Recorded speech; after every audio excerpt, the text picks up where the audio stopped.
overwhelmed to have our esteemed guest speakers from all over the globe.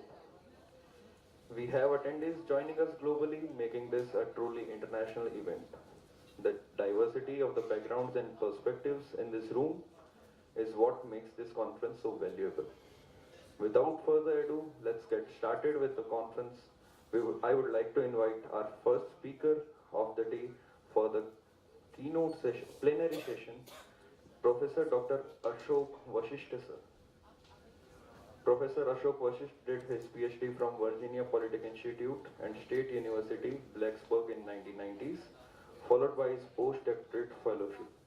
He served as professor at Virginia Tech and Marshall University and vice provost for research at Molecular Biology and Research Center in South Carolina. His honorary appointments include being a professor at Transylvania University at Brownsville, a professor at Riga Technical University, a chaired professor of nanotechnology at Gitu Institute of Electrical Engineering and Nanotechnologies, an honorary member of the Academic of Science of Moldova, an academician at Euro-Mediterranean Academy of Arts, and many more. He is also the founder and executive director of research with International Clean Water Institute in Virginia, USA. He is the author, editor of 17 books and has published over 350 articles in the scientific journals, book chapters, and conferences. We welcome you, sir.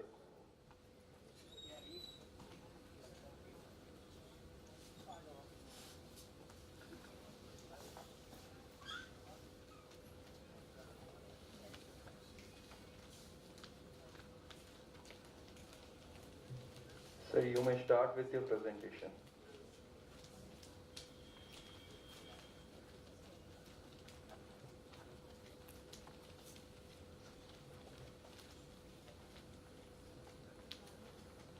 Sir, you may please start with your presentation. Sir, can you hear me?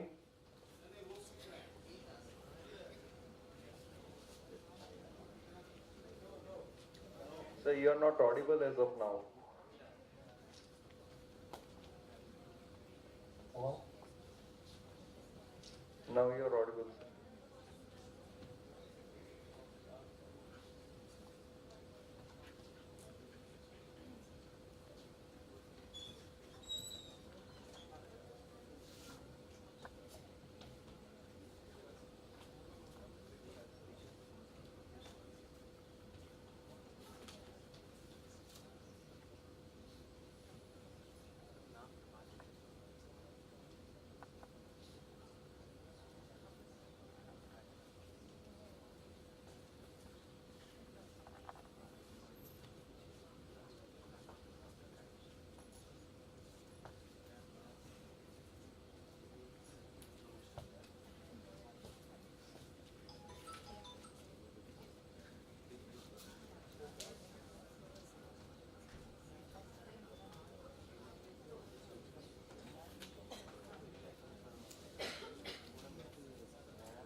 Can you hear me now?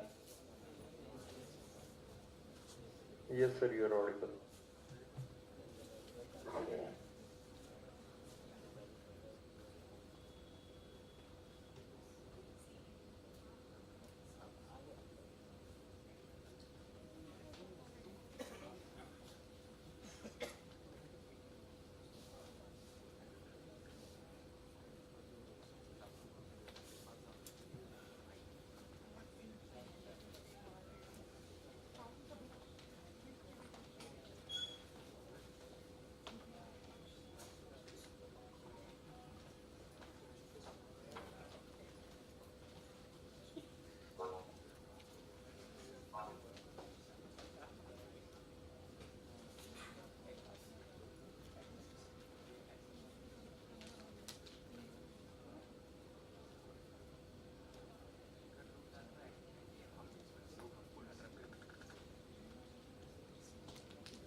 Hello, can you hear me?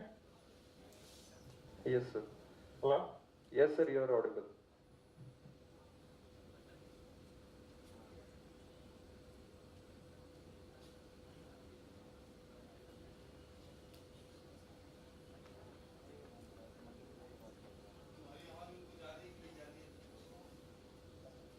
Sir, is our Oh, audio can you clear? hear me?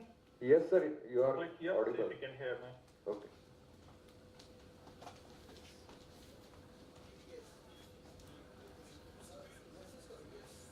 Okay.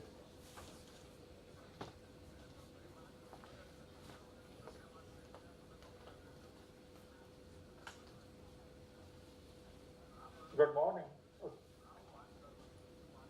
Can somebody give me a visual signal by waving hand if you can hear me?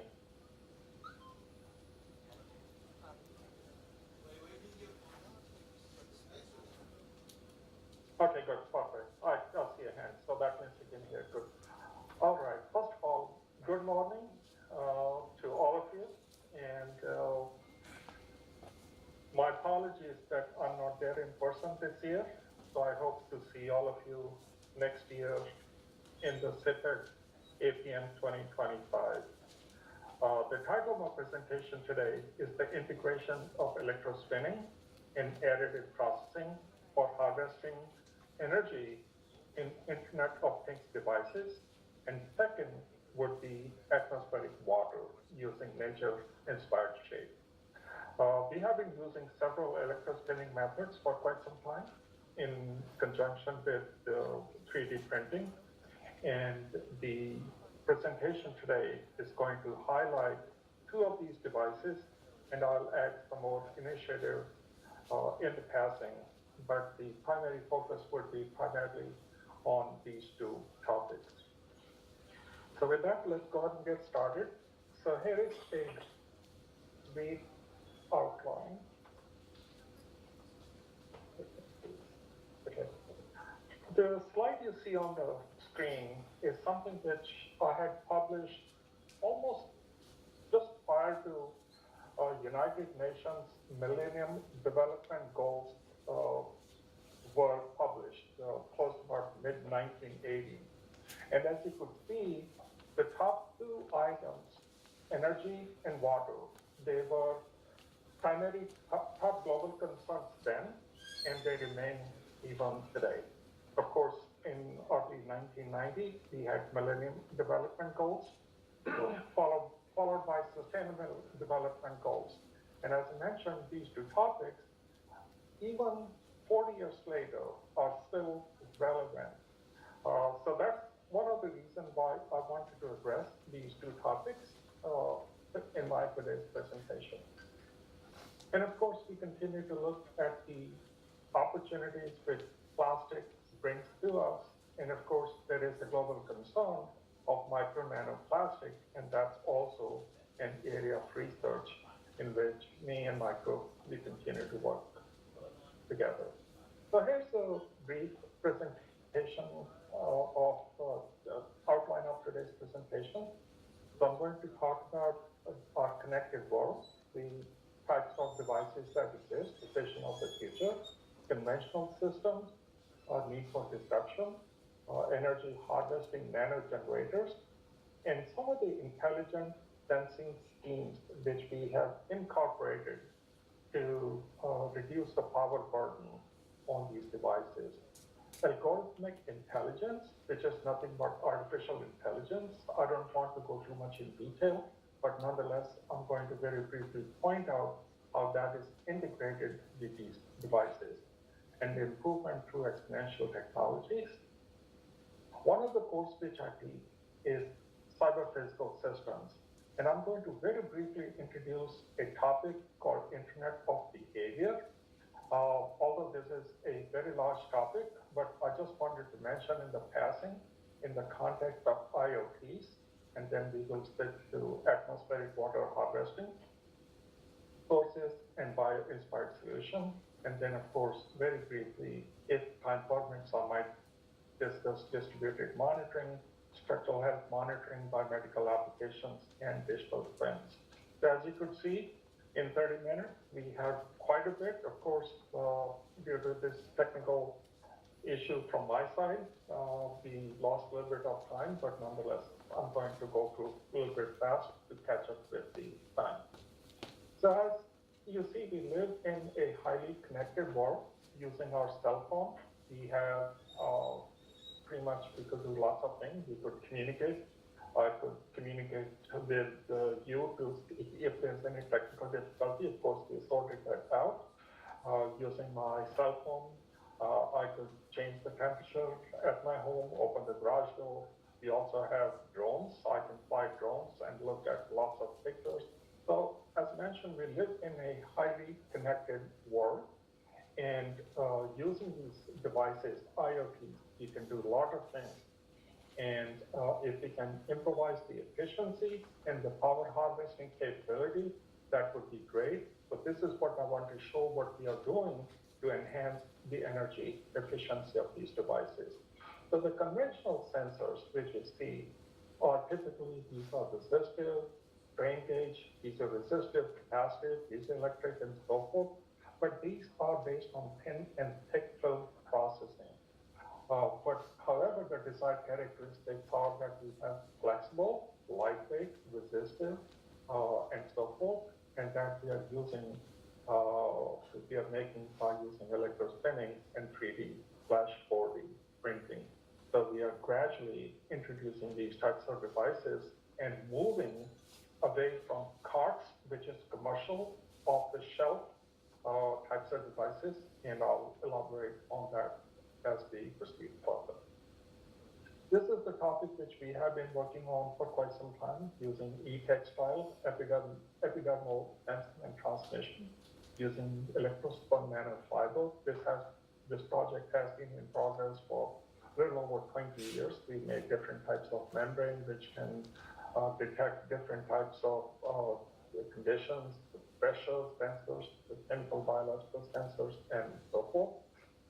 But nonetheless, as mentioned, the carts, commercial off-the-shelf devices, this schematic simply shows different types of pressure sensors, inertial measurement units, accelerometers, and as you could see, a slew of these devices shown in this slide.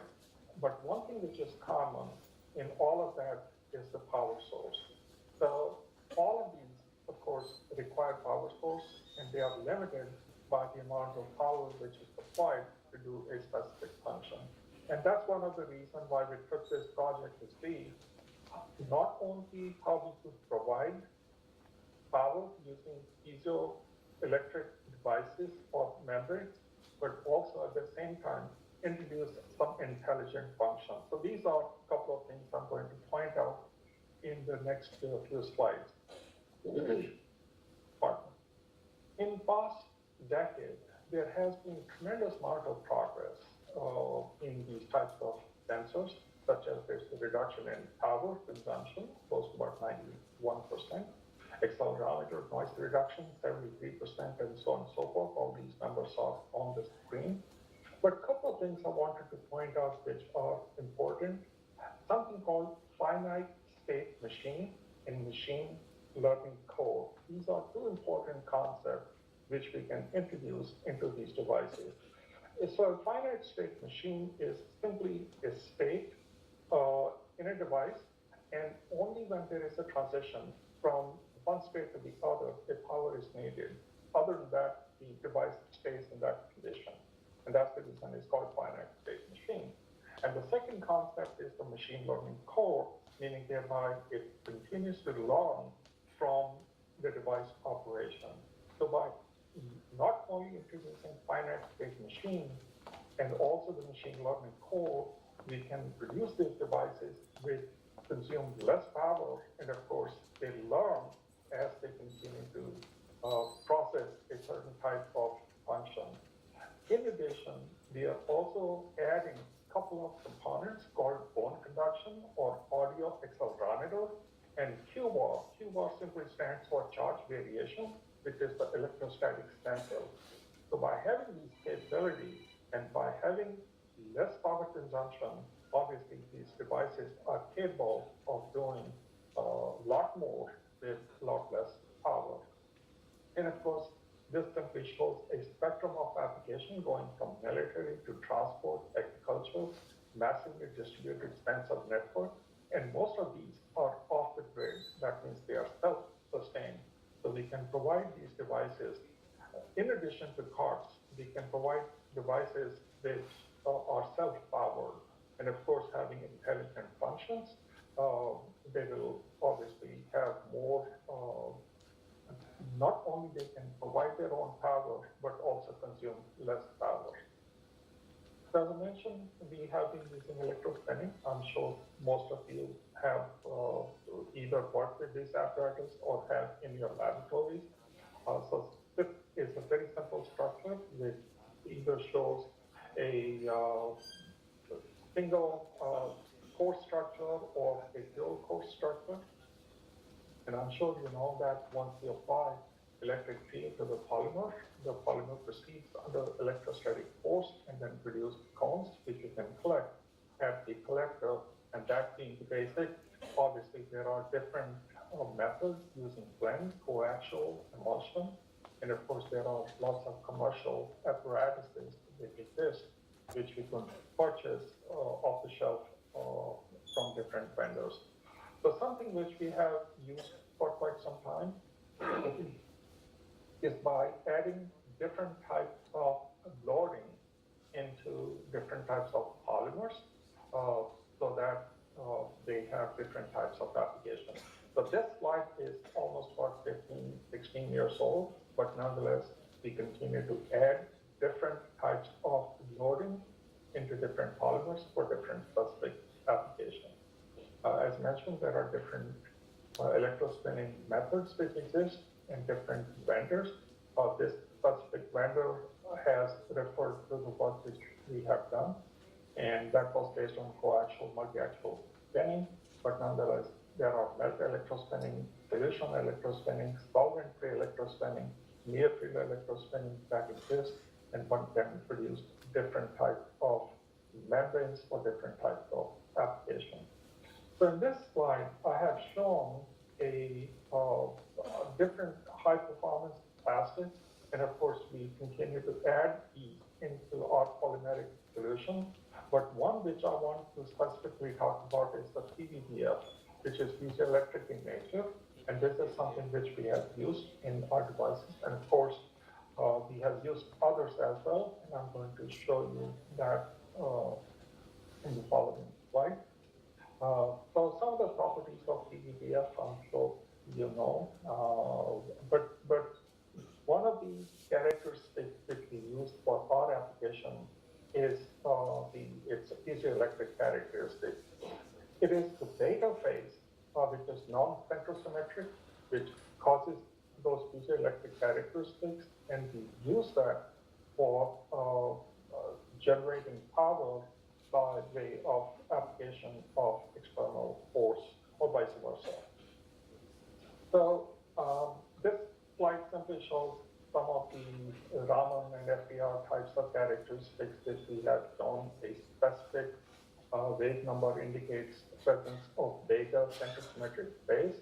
So we have applied mechanical testing in compression, shear, and bending, and looked at those characteristics. But more importantly, we also have looked at several materials where the piezoelectric strain coefficient is large, and we have used those materials in the introduction of polymers to see if we can obtain higher so-called figure of merit for those devices, which I'll show you in a couple of slides from now. So these are the ones in the circle are the ones which we have looked into, of course, PVDF, barium titanate, lead, magnesium, niobate, lead titanate, PM and PT. So we have used these types of material. The reason for this material is, if you look at D33, that's by far, it has the largest component, and that's the reason we tried to introduce. But at the same time, we're trying to move away from lead for obvious reasons. So again, we are trying different types of composition to see if we can obtain higher figure of merit for these types of devices. So this slide simply shows PLZT composition nanoparticles, which we had added into PVDF. And as you could see, for different figures of merit, invariably, there is a substantial enhancement on the figure of merit, may it be dielectric constant, may it be voltage responsivity, detectivity, or energy harvesting. There is a substantial increase in the figure of merit for these type of devices. So as I mentioned, we also do, we have 3D printing, different types of 3D printing apparatus. Of course, all of you know 3D printing or additive manufacturing. That's the process of making three-dimensional solid state object from digital file. So we could essentially create a digital file and use that in conjunction with the membranes which are produced by electrospinning. And the reason is the scaffold, because of the fact the electrospinning membranes may not have sufficient mechanical rigidity, we are using 3D printing for scaffold formation, and combining that with the electrospinning, we can have the functionality as well as the mechanical rigidity by these types of membrane. So this simply shows some of the commonly used 3D printing techniques. Fused deposition is the one, which is used by far the most, in addition to stereolithography, digital light processing, and polyjet photopolymer 3D printing. So using different configuration, we can make different types of scaffolds, and some of that for biomedical application, I'll show you in the passing towards the very last. But this is a technique which we have also used and continue to use, called 3D jet writing technique. And in this, we have this grid which actually defocuses the Taylor cone and allows a very fine printing. So it's essentially a combination of 3D printing and electrospinning. And this is also something which we have used for device fabrication. And as mentioned, it forms a good combination of electrospinning and 3D printing. But I'll show you a combination of these two processes in the following slide. So this is a dual scale formation where we have electrospinning and 3D printing. Simply by shifting back and forth, we can make not only the electrospun membranes, but also a scaffold using the 3D printing process. And using that, we have produced different types of configuration, not only for sensors, but also for biomedical application. And again, in the limited time I have, I'll show you only a couple of applications. Again, this shows 3D scaffold for integrating melt electrospinning grinding and conventional electrospinning technique. And these scaffolds, which are shown in this slide, are essentially for biomedical types of application.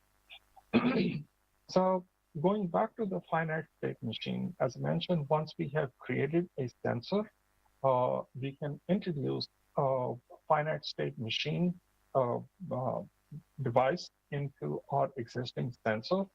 And as I mentioned before, a finite state machine is essentially a sensor behavioral model composed of finite number of states and transition between states. So as long as it's in one state, uh, there is no power needed. You only need power going from one state to the other. So we have started adding finite state machine with our sensor configuration. And the other, as I mentioned, is the machine learning core, which is simply looking at the sensor classification engine based on decision tree logic. And using that, our devices are obviously will have intelligent sensors. They'll be more adaptable and more autonomous. Such intelligent sensors will become more autonomous and adaptable. Sensor would be able to adjust to their sensing and operating parameters and behavior based on the changing condition. Again, this slide simply pretty much shows the same thing, that intelligent sensors will incorporate more computational power and onboard artificial intelligence capability. Uh, and of course, in terms of number of application, environmental factors, spatial awareness, temporal context, user context, network context, and the text task context. But I'm going to show you in the context of monitoring in critical infrastructure. These are a couple of applications I'll show using some of the devices which we had prepared.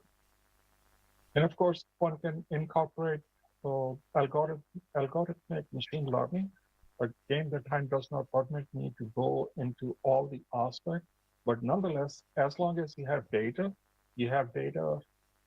collection capability, one can use artificial intelligence to analyze that data in a specific context. And as I mentioned, in the context of critical infrastructure, I'll show you at least one example. So as more applications continue to develop, Internet of Things field is exponentially increasing, and it is for that reason. I teach this subject on cyber physical systems.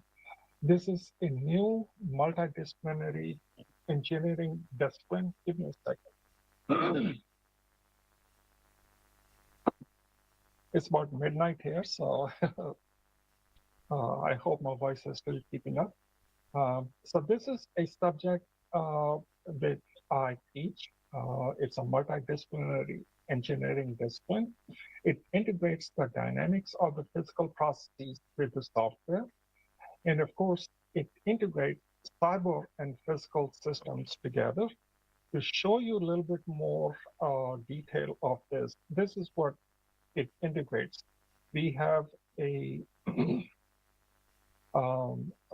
we have a feedback system, a cyber system, and a physical system, and combine these two into this space. It gives us a vast application space, and this field is developing because of the exponential rise in IoT. And that's the reason our interest has been to develop different types of systems which take less power. And of course, they are multifunctional. And as mentioned, this field will continue to increase. So there is tremendous amount of interest in not only cyber physical systems, but also in IoTs. So one of the applications is for structural health monitoring. One of the applications, again, is the um, so-called the inspection, non-destructive inspection of the buildings, because most of the building employ non-destructive evaluation, which is only by visual. But by having these types of devices, which we have prepared, we can embed this sense of network into the buildings and continue to monitor. Just like is shown in this first example, where we have, this is a device which we prepared. So we can prepare this device, and this is a scaffold using 3D printing. These types of devices we can embed into any type of critical infrastructure and continue to monitor remotely their operation, any type of a deviation from the normal operation that can be obtained. So this is something which is currently in progress in certain projects, and these are the types of devices which we are making. As you could see, it provides the mechanical rigidity using 3D printing, and of course functionality using the electrospinning process. This is, again, an extension of the project, which we are using the different types of drone in public infrastructure monitoring. In addition, we can incorporate different types of commercial devices, such as license plate reader, cell phone tower ping recording, infrared cameras, and so forth. So it gives us a 3D rendition of time-phased data coming from any infrastructure which we want to look into. So this is something which we're using for safety and security for critical infrastructure. And the devices which we have used are obviously prototypes which we have prepared in the laboratory. As I mentioned, I'll very briefly talk about Internet of Behavior. This is something which is not new, but in the context of IoTs, the behavioral analysis, not only of persons, but also of structure, that is very interesting to study. And because of its increased interest, it has tremendous applications, such as in location tracking, healthcare industry, travel recommendation, e-commerce, logistics industry, tracking citizen behavior, healthcare insurance, and so forth. Again, in the context of cyber physical system, IoT, and IoB, they are exponentially increasing, and definitely it's interesting for us to study. Okay, so I'm going to very quickly switch to the next topic, which is the water. As I pointed out that we also work on atmospheric water harvesting. So I'll give you a brief justification and some of the devices which we have prepared. As you know, the water stress continue to increase, so does the scarcity. So obviously we need to look at different uh, sources of water. And if you look at this slide, out of the fresh water source, which is about 2.5% of the total ocean water, there are lakes. That's right. Okay. Well, 3, 4 more. Excuse me, sir. Yeah. Last 5 minutes is left out. Okay, good. Thank you. All right. Yeah, I'll finish in 5 minutes. So, as you see, the lakes and atmospheric water and river, atmospheric water represents the second largest reservoir. And this is what we want to tap into. So we looked into some of the ancient methods, see what we can learn from those ancient systems. Our primary objective is the fog collection, although there are rainwater harvesting and so forth, but nonetheless, we want to collect the fog water. So this is the fog water collection. And more specifically, I'm going to show you a couple of examples of the biomimicry inspired designs. And of course, in the literature, there are different types of fog collectors, dew water collector, and so forth. And Aquascience by far is the largest collector of water. But as mentioned, I just want to show you examples which we are making of the fog water. So these are 3D printed cones which imitate the structure of cactus. And what you see here are the beetle-inspired water collector 2D nets, and also 2D nets with the sharp edges which are 3D printed. So not only we have collection of the water in these water collectors, but we also have edges, as I mentioned, these sharp edge or the pointed needles, which are imitated as in the case of cactus. So we have produced these and looked at the water collection of these mechanism and incorporated that into large structure for water collection. We are also using electrospinning. We are making hydrophobic surfaces which can collect water. So these are some of the experiments which are in progress, and we have looked at the efficiency for the water collection for these types of bio-inspired materials. Of course, United Arab Emirates, they have by far the largest interest and investors into these types of models because they want to have standalone system which is completely off the grid. So again, as I mentioned in the limited time, I just want to show you a couple of examples, but of course we do biomedical applications as well. So in the limited 1 or 2 minutes which are left, I just want to show that we could make also 3D printed masks. This is not our work, but this comes out of Israel. They have produced a 3D printed heart using patient's cell. Uh, Again, some of the biomedical application, including monitoring of Parkinson's disease at the outset of Parkinson, where we could look at the hand tremor using some of the devices which we had prepared. And of course, once this is done, uh, one of the application is in the digital twins. Of course, that's being the projection, but nonetheless, it has applications for digital twins.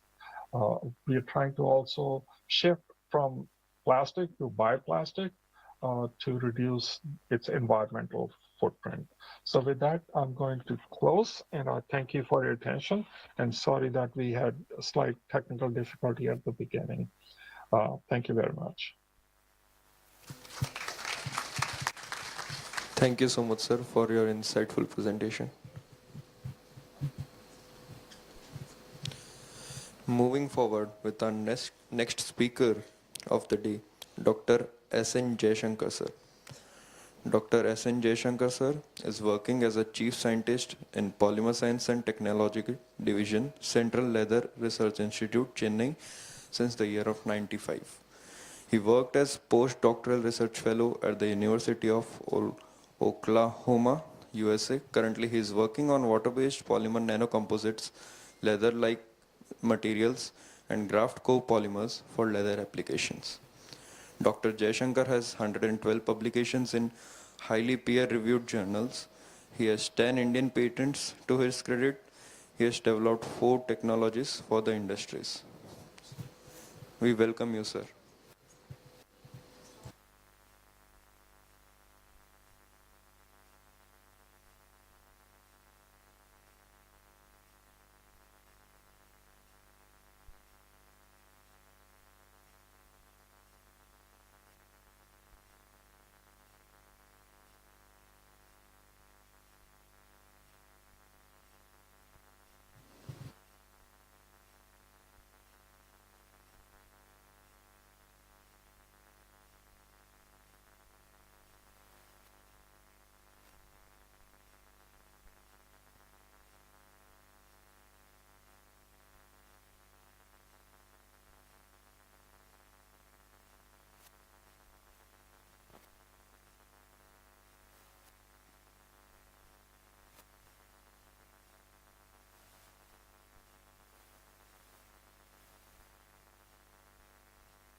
Sir, you may start with your presentation.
Sir, am I audible to you?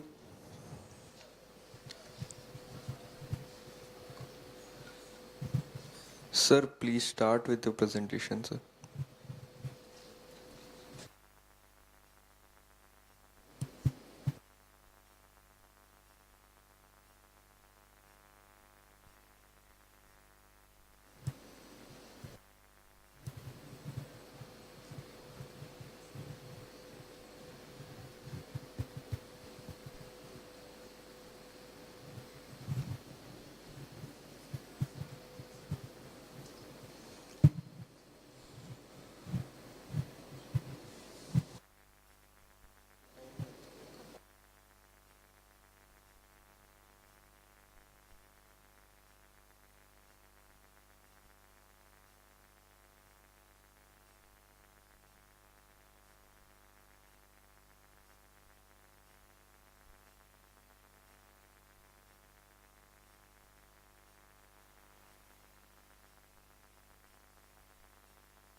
Apologies for the technical interruption.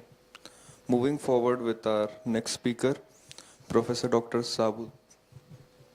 Sir, sir, you may start, sir, please.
Apologies for the change. Apologies for the technical delay. Moving forward to our next speaker, Professor Dr. Sabu Thomas, sir. He is an Indian professor who is serving as a Vice Chancellor of Mahatma Gandhi University, Kerala. He is also full-time professor of polymer science and engineering at the School of Chemical Science. He did his PhD from IIT Kharagpur in polymer blend thermoplast elastomers from PVC copolyester EVA PP blends.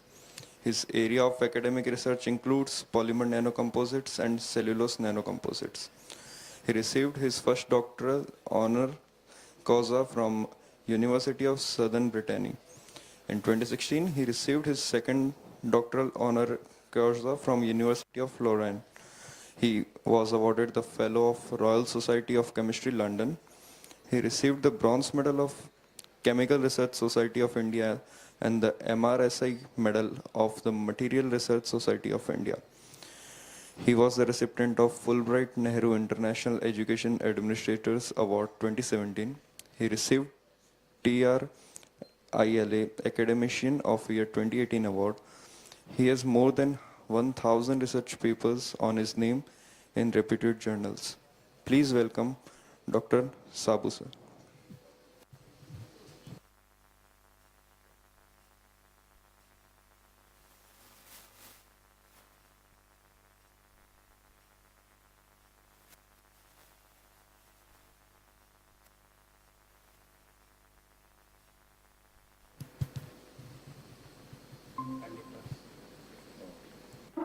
Our present members.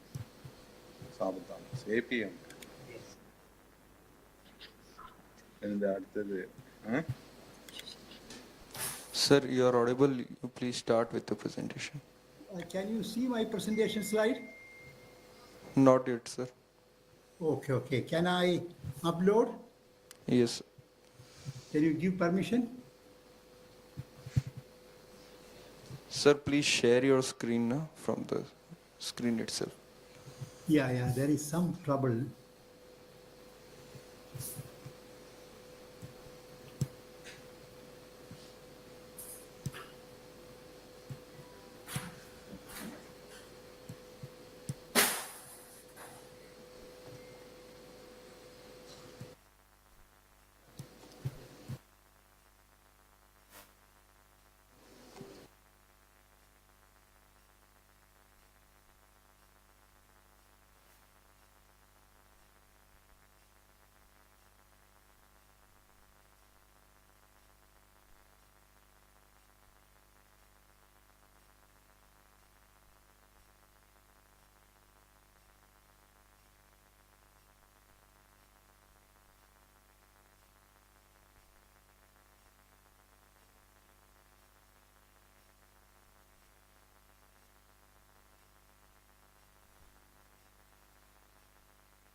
Can you see my slide?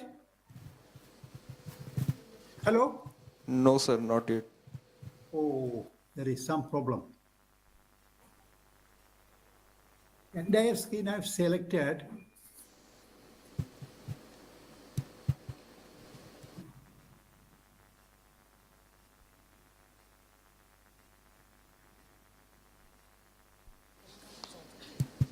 Your slide is visible now, sir. Visible now? Yes, sir. You may Can I start, start? sir. Yes, sir, you may start.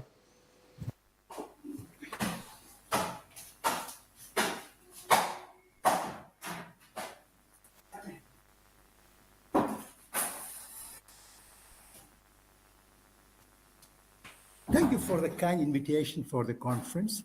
I'm going to talk about new opportunities for sustainable nanomaterials. I hope you can hear me, right? Can you hear me? Yes, sir, you are visible. Yeah. My talk is centered around how can we use agro-waste materials into advanced functional structures. If you look at the American Chemical Society recent statistics, American Chemical Society says 1.6 billion tons of agro-waste are being produced across the globe. And my talk is centered around how we can transform them into advanced functional materials. Look at the agro-waste we have in the country. Sugarcane bagasse, wheat bran, rice bran. We are big rice eaters in the south. Lots of rice bran and wheat bran north. Corn cob, wood flour. Kerala is immensely fortunate to have large number of natural fibers like pineapple, banana, coir. And our fish industry, we have a long sea belt. So fish industry also, we have plenty of raw materials, waste raw materials.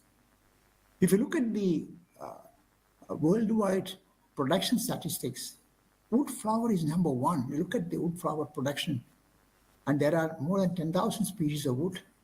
Bamboo, cotton lint, jute, kenaf, you can see the world production of these materials. Plant fibers offer lots of advantages: environmentally benign, cost-effective, abundant, non-abrasive to machineries, excellent acoustic thermal properties, they're sustainable. We deal with a variety of natural fibers in my group.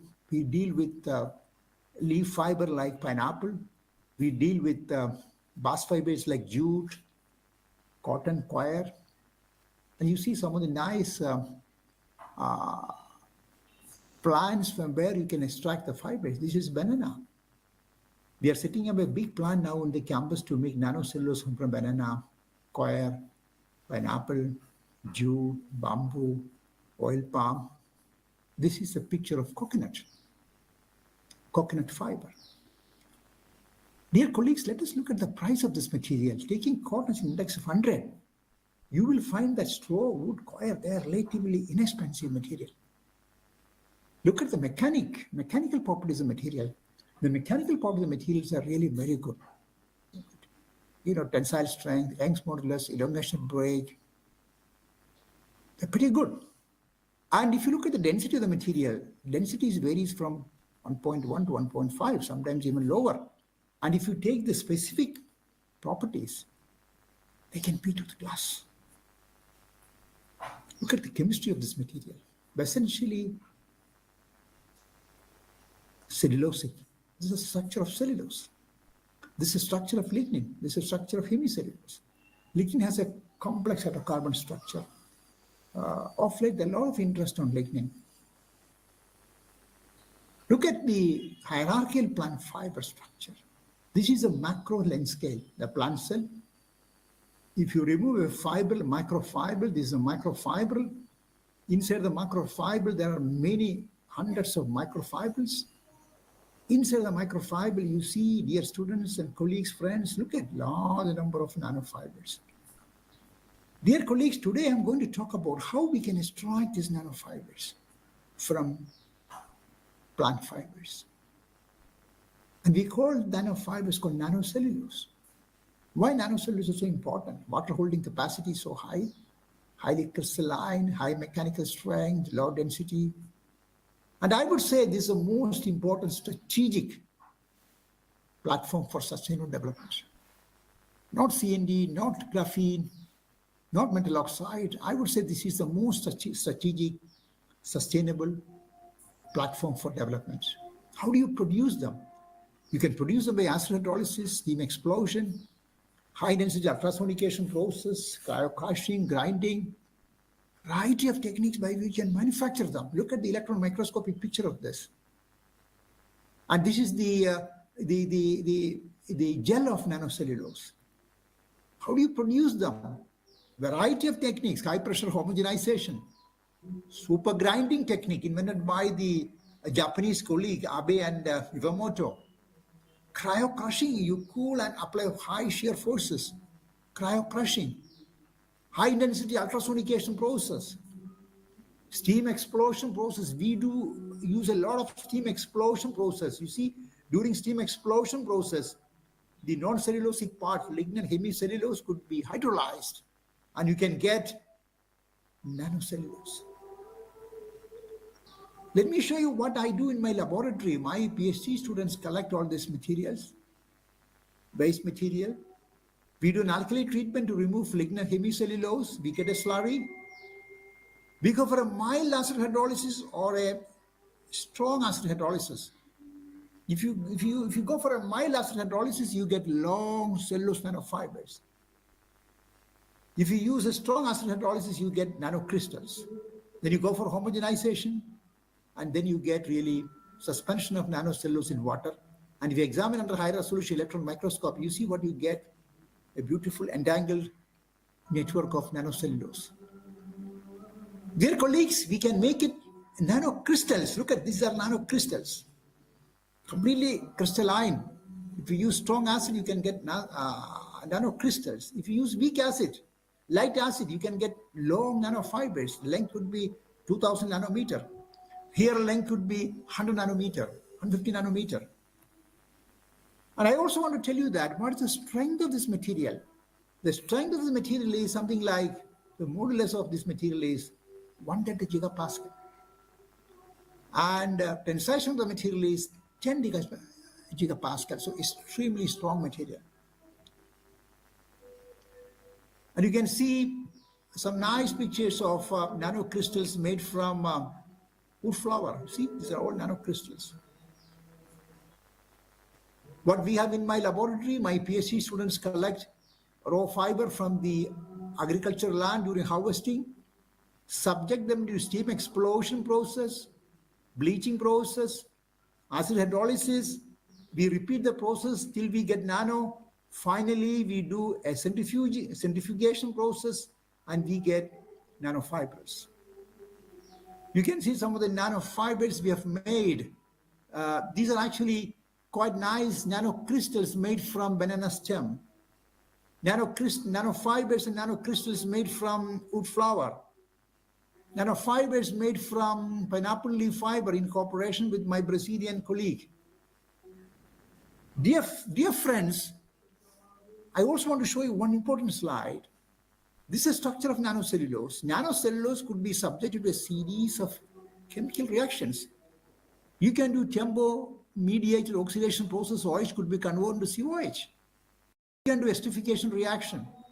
You can graft monomers on the surface of polymers, on this nanocellulose, polymer grafting. You can label nanocellulose with the fluorescence group, so you can do exciting fluorescence spectroscopy work. Cellulation reaction, cationization reaction, so a variety of reactions could be performed on the surface of nanocellulose. So it's a wonderful platform for chemists to make modifications. Now, dear friends, I'm going to talk about how we are utilizing this material for a variety of applications. We can make wound healing materials. We can use it for water purification, sensors, EMI shielders. Let me now show you some of our work on water purification. A coworker of mine and I looked at the commercial filters. Commercial filters are made of bilayer construction. A non-one microfiber support. This is typically polyacrylonitrile, over which you have a nanofiber support. This is typically PVDF. And what we did is, the commercial filters have been given a hydrophilic coating, water-loving coating of nanocellulose, spray coating. And you see, once you do the spray coating, and if you want to do another chemical modification, look at, we also did a very small chemical modification. Nanocellulose, react with the meldum acid, we introduce UO minus group on the surface. And if you do such chemistry on the surface, and then you coat the commercial filters, you see where we stand. This is a commercial filter, the removal of crystal violet, dye from water. Water is contaminated with the crystal violet, and you see this is a commercial filter, the removal of absorption capacity of dye as a function of time. This is with coating with neat nanocellulose. This is nanocellulose which is modified and then coated on the surface of filter. Look at this is the most efficient one. And you might ask why we got such a dramatic improvement. The milligram per gram is very close to 4. Because once you coat with chemically modified nanocellulose, you can have beautiful electrostatic interaction. Look at this is this is nanocellulose, CO minus group. This is a crystal violet dye, and you can have electrostatic interaction. And because of this electrostatic interaction, see all these crystal violet dye molecules have been stopped on the top surface of filter. So that is why it's an efficient filter. Now, see, my student and I, we try to remove suspended particle water. Probably you all know that water is increasingly contaminated with suspended particles. So we try to remove suspended particle. See, look at our strategy. We made a model system, water filled with iron oxide particles. And it's completely opaque, not transparent at all because they scatter the light. We filtered this water through the filter coated with nanocellulose. You see, look at this. All these iron oxide particles have been stopped on the top surface of filter. This is the bottom part of the filter, which is PVDF. And you see after the removal of all these iron oxide particles, we have clear water, filtrate, 100% transparent. So my message is, dear colleagues, friends, students, we can remove almost all the suspended particle in water using modified filters. Dear students, we can remove bacteria and viruses. Look at the chromium-6 absorption, equilibrium absorption of chromium. Look at this. Very close to 95%, milligram per gram. Similarly, look at the absorption efficiency of nickel, cadmium, lead. The red one is nanocellulose. The white one is microcellulose. And this is the blue one is simple rice straw fiber. Look at this. So our ancestors used to use rice straw fiber to purify water. It is 50-60% efficient. But if you go to nano-length scale, look at this. Very high degree of separation process. We can also remove bacteria and viruses from water. Bacteria are easy to remove by size exclusion principle because bacteria are easy to remove by size exclusion. They're bigger in size, so you can stop on the top surface of filter. But viruses are difficult to remove because they're very small in size. I can show you the virus removal. If you want to remove virus, you have to react with the polyvinylamine. If you react with the polyvinylamine, reaction between nanocellulose and polyvinylamine, then you introduce amine group on the surface of nanocellulose. Then you can have electrostatic interaction between the amine group of nanocellulose and the negative charge of the virus, because viruses have a negative charge. So by electrostatic interaction, you can remove viruses. But to remove bacteria, simple filtering, because they're bigger in size, they will be stopped at the top of the filter. Look at the logarithmic reduction value of bacteria, 666. Logarithmic reduction value of viruses, we can even greater than 4. Dear friends, nanocellulose is a good platform for burns. You can see a gentleman suffering from high degree of burns on his face. And his face is completely covered with nanocellulose gel. You can also introduce antibiotic into it. And they're extremely porous. Therefore, the tissue regeneration is quite rapid. Now let me show you another interesting work. We had a very long cooperation with Brazil on nanocellulose PU composites. My Brazilian friend, he used to come for the CPET meeting. I'm not sure whether he's here today. He used to make very nice polyurethane, medical grade polyurethane. And we introduced 5% of nanocellulose. You see the modulus 37.5 become 992.45. And tensile strength become 17.5 become 52.6. Eventually, my Brazilian colleague made beautiful nanocellulose polyurethane prosthetic heart valve. We have published a series of papers.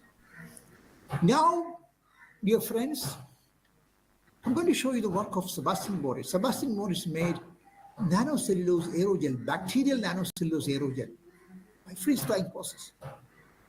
Then he introduced antibiotic into this platform, and you can see cumulative release of antibiotic. Cumulative release of antibiotic into the body. Okay, so this could be a very nice platform. Professor Liu and colleagues went one step ahead.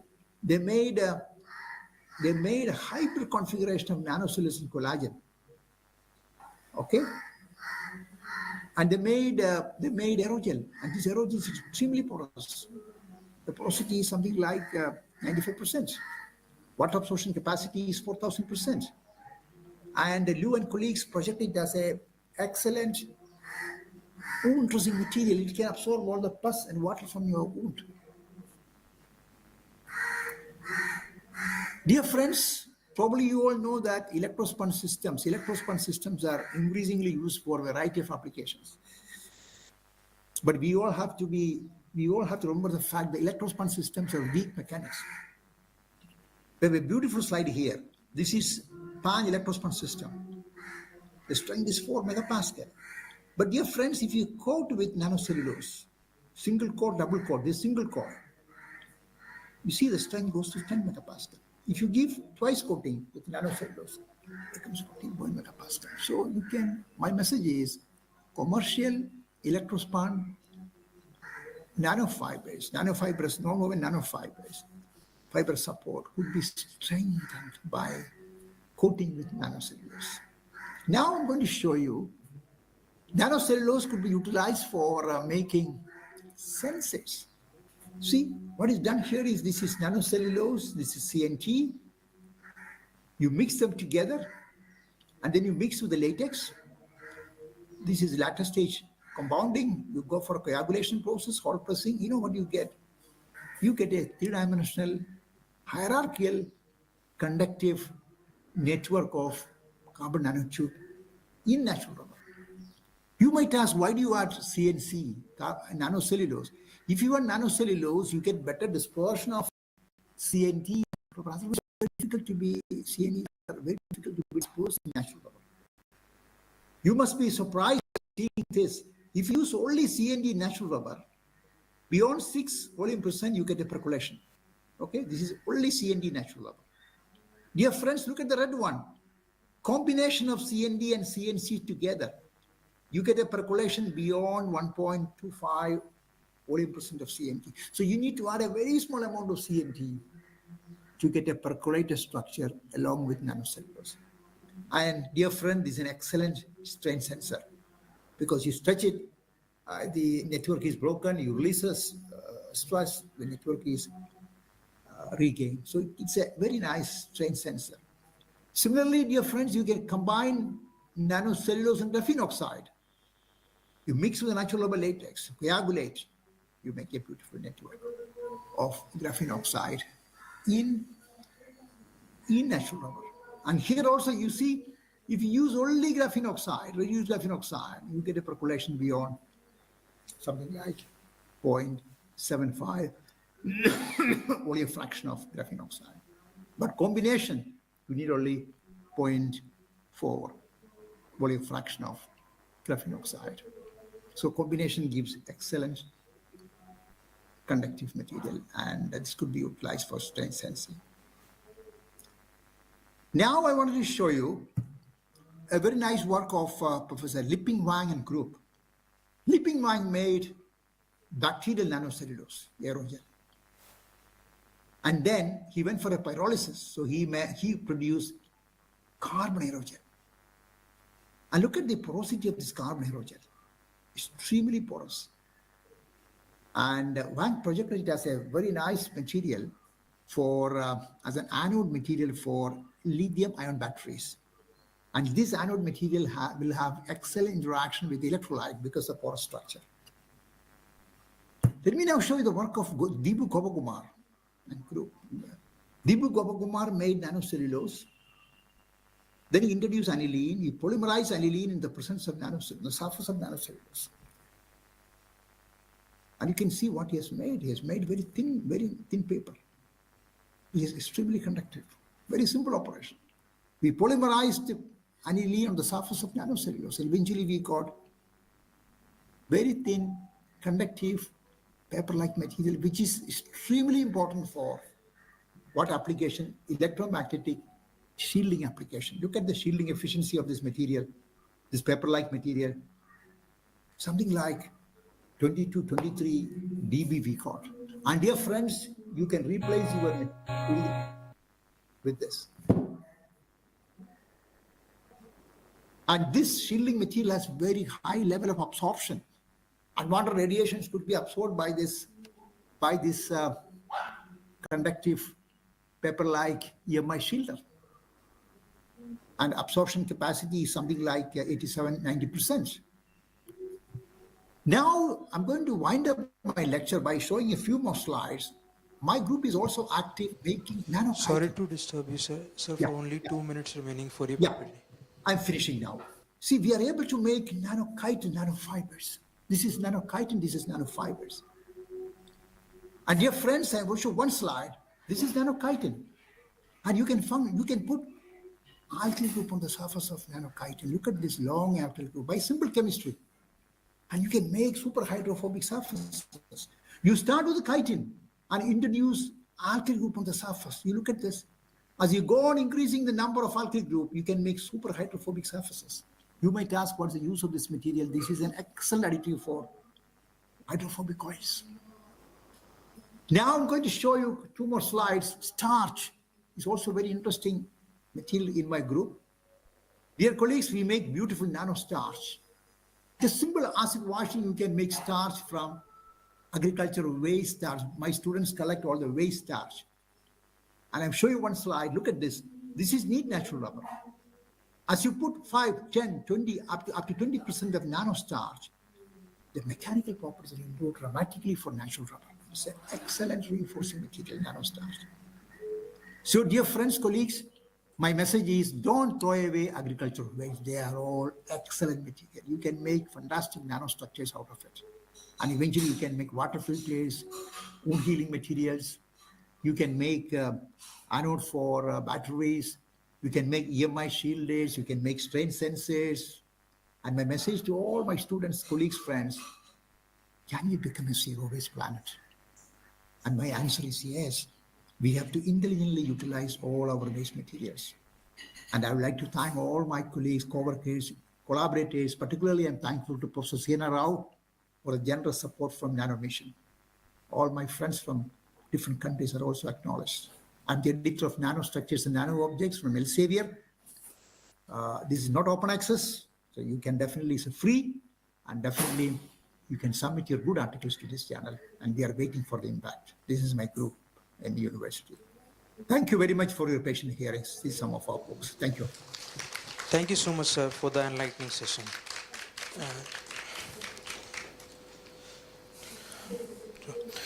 So now, moving forward, I would like to invite our esteemed Professor Rajneesh Tyagi, sir.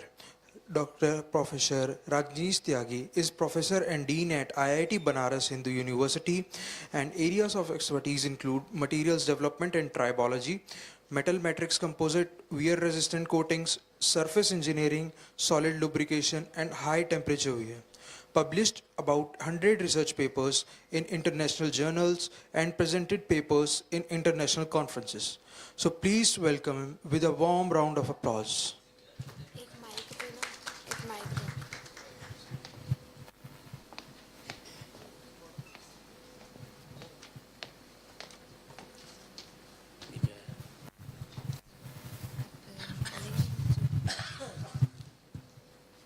So we have a slight change. Now Professor O.P. Pandey from Thapar University will be presenting his work on nanocarbides and innovative materials for energy applications. Dr. O.P. Pandey is working as a senior professor and head in the School of Physics and Material Science, Thapar Institute of Technology. He did his master's in 1984 and PhD in 1992 from IIT BHU. His research interests are undercooling, powder metallurgy, rapid solidification, spray deposition, heat treatment, composites, and so on, nanomaterials and nanocomposites. He has published 556 research papers in reputed journals. He has 5 patents granted on his name. Dr. Pandey has designed, fabricated, and tested co-Dave nozzle and high pressure autoclave. Let us welcome Professor O.P. Pandey. Dr. Pandey. So, as per the list, Dr. Pandey, you have 15 minutes time for presentation and 2 minutes there will be for discussion.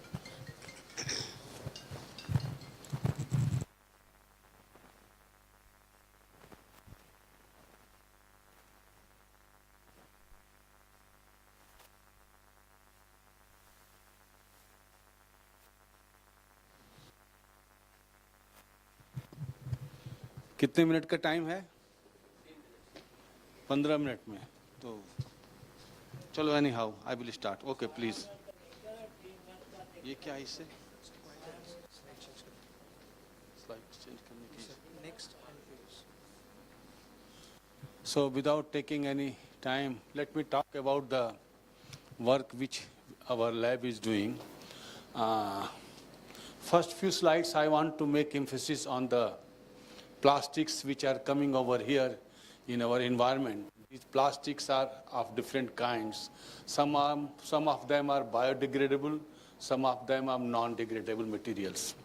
So what I want to emphasize here is that a lot of work is being done to reuse the plastic materials, and mostly it is used as a dumping yard, okay, no, landfilling materials. The problem with the landfilling, this plastic is that once you go for the landfilling, it always interact with the soil and also with the water content and make the water contaminated. So in my lab, what we have thought that why not to make use of this hydrocarbon material, carbon and hydrogen both, to synthesize some good quality of material here. So a lot of work has been taken in my lab. Some of the things, these are some of the things, because time is limited, 15 minutes time. So simply I want to highlight that what is the content of the plastics which are degradable and which are non-degradable. So some of the things I have presented over here. So these marks have been given red, green and yellow. You can see that these are the things which are of use for we people. Okay. Many recycling process, many things are being done using different processes. I am not going to talk about all these things. Some of the solutions I have given, let me come to the thing which is important here. So what we have done, that we have used this plastic material as a source of the carbon, and we developed MX phase. M means the metal, just like tungsten carbide, WC, which is used as a cutting tool material. M for W. C can be carbon or nitrogen, whatever you can say. So general term MX phase has been done. And the beauty of the MX phase is that it's a very hard material, and it can sustain very high temperature and good bonding here. So because of the covalent bonding, we find that these are some of the good quality. But one thing I want to mention, that these carbides have faceted structural morphology and has many properties, just like apart from the bonding, covalent bonding, you will find that some of the carbides are covalently bonded, which is strong, ionic, metallic. All these properties are inherent in this material. So our aim was that how to generate these materials in the form of nanocarbide here. So let me tell you that this is called transition metal carbide, or MX here. Many carbides has been done in our laboratory. How it is being done, these are some of the properties which are important. Means that our aim was to utilize this material as a catalyst to replace platinum, palladium, rhodium. All these are the costly metal substances. So our aim was to replace all these materials. So what we have done, that we have made this in our laboratory. How it has been done? These are the chemical reactions which is going for application point of view here. You can see that oxidation reduction reaction, hydrogen evolution reaction, CO2 reduction. All these are some of the things which we have done in our laboratory. Let me go for this one detail. Okay. So coming to this one, you can see that some of the, see, the carbides are stable, natural carbon we are going to have, and we are going to have a structural property in the form of catalyst here. Why this is so? Because of the stoichiometric and non-stoichiometric both composition that is existing in the system here. So what we have done, we have designed, developed an autoclave which is of which can sustain very high temperature, and it can also work at very high pressure. Normally carbides are synthesized, made at something around more than 1200 to 1500, 1600 degrees centigrades. But we have synthesized it at very low temperature, something around 800, 700 degrees centigrade here. So let me say that before I go for this one, okay. What we are doing, that we are taking a raw material. Raw material you can take in the form of ore, just like any ore of the carbide, like tungsten, wolframite, or whatever you can see. There are many ores of the material. So the problem with the ore is that it contains some silicates also. So we have taken some refined ore, and we have put all this ore content, and then you can see, you can read it, that we have used plastic waste material, just like polythene bag, which is available here and there in your houses. And these plastic bags contains, you know, carbon and hydrogen both, okay? So magnesium acts as a source for the catalyst here. So magnesium and the ore material or whatever oxides you are going to take, any carbide, because we have worked on many carbides, plenty of carbides we have worked. Some 12 PhD has been produced in this area. So we have taken this one, kept it in the furnace for a long duration, 4 hours, 5 hours, 6 hours, and heated it. Then we are going to get some products and characterize it. What is beauty in this case? The beauty is that whenever you are going to make use of the plastic material and heating at higher temperature, it disintegrates in the form of carbon and also in the form of hydrogen. Both things are available for the reaction to take place in the system. And your material is a micro material.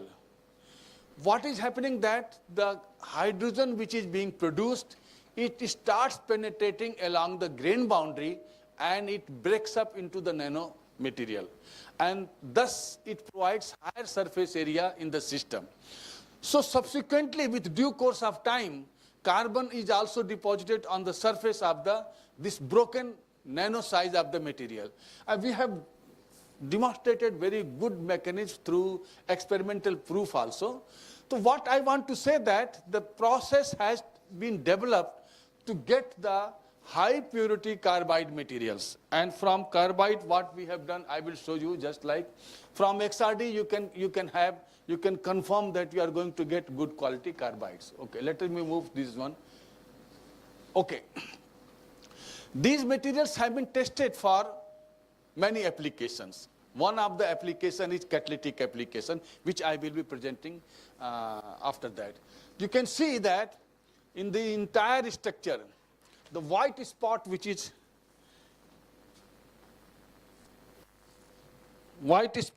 visible, इस पर तो वो काम नहीं करता indicator ना, कैसे?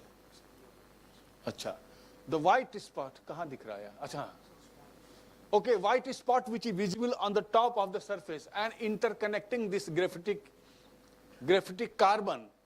These provides a very good source for the conduction of the electrons here. So whatever catalytic property we are going to get, these are the material which has been synthesized, R700. All these have been synthesized at different temperatures and with a different holding timing. Because of the shortage of the time, I am not able to present entire work. But let me tell you, sometimes at some given experimental condition, you are going to get some morphology, which I would like to say that in this R700, this is interconnected here. So this provides higher surface area for the conduction of the electron and other catalytic materials. You can see transmission electron microscopy we have confirmed.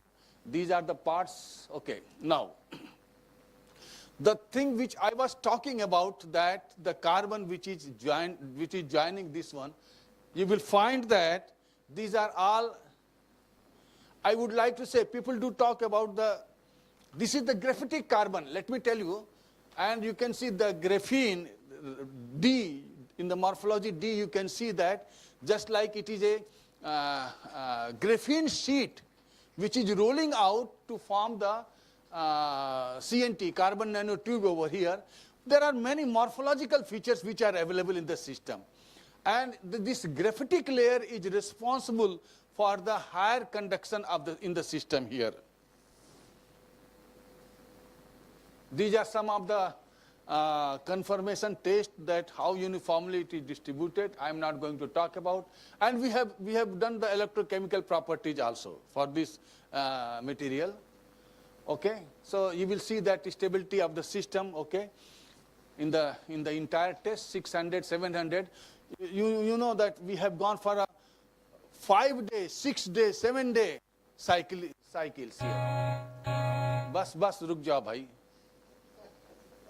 हाँ, मैं थोड़ा सा आपको बता दूं, बस ज़्यादा काम बताने की बात नहीं आप लोग तो. Then from MX2 we have developed, because these are very hard material, we have incorporated A as a metallic phase in this one, that is called max phase. And from max phase, same thing what we have done. You see, actually there is a very little time and I wanted to talk, this was scheduled for half an hour. All the carbides are very brittle in nature. Then we introduce A as a metallic substances to make it ductile. And then these are some of the morphology which you can see that the bendability, not this particular C structure, which is a very confirmatory test for this one. And you can see right now here, in this case, bending in the cycle area, bended. So this is because of the presence of the A phase. A can be aluminum, titanium, whatever you can say. And how we have done, this will take a lot of time. And then finally confirmed, okay, all these are the processes. I want to talk about one more thing. These are the theoretical work we have done. One more important thing, that from MAX phase, we have leached out A, and that has led to development of MXene, just like graphene, MXene. And right now, in this year, from, one more area has been explored that is called MABene. MAB phase has been developed in December 2023, and we are working on that one. We have developed MAB phase. I have not brought the presentation, but this MXene is very useful material, because if you leach out A from the layer, it becomes 2D material, and once it is 2D material, it provides high surface area. And the catalytic property it enhanced many-fold times. You will see, because of the structural features. I am not going to discuss all these things because you people are not giving me sufficient. You can see here right now. See the folded structure. This structure, uniformity in the entire distribution of the carbon. Okay, confirmed from this one. Now, right side you can see, this is the folded chain. You can 2D area, right side. You see this second picture. So, see, lot of surface area is available because we have developed it, we have leached out the A phase. So, it has become MXene, MX to max, then MXene. And some of the property I want to show over here. You can see how beautifully this A layer has been leached out, and it has led to development of such type of morphological feature, just like layered structure. आप लोग time कम दिए हैं, दूसरे लोगों पर time ज़्यादा बर्बाद किया ऑनलाइन वाले पे. अब हमको तो टाइम दे ही नहीं रहे हैं, तो मैं क्या करें.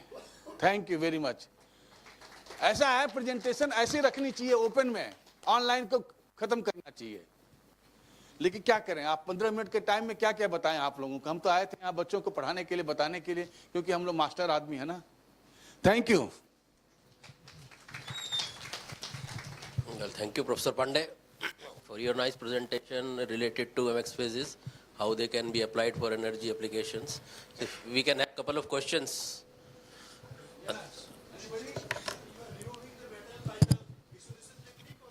By leaching out, by leaching the material. You know, it's very difficult to remove the A phase. The leaching is first we started from a very strong acid, HF. Then HF is, you know, that very dangerous. Then we diluted from NaOH, combination of many things, NaOH, SCl, and ultimately we got one particular agent, and that right now is very useful. So by that process, you are making the carbon surface more active. Yes, no, carbon surface not active. Carbon is acting as just like interlinking. Just like you can see that we are going to make a concrete wall, iron fiber is there. It makes it strong. So this carbon acts like that way. Reinforcement. Thank you. Yes. It is a stable material. You know that we have applied it for many other applications. For 10 days there is no problem, and it was stored in open also. So up to 10 days we have measured different properties. Because sometimes it create agglomeration if you keep talking. No, there is no problem of agglomeration. No problem. Right? No. What is the basal spacing? What is the? Space in between two layers?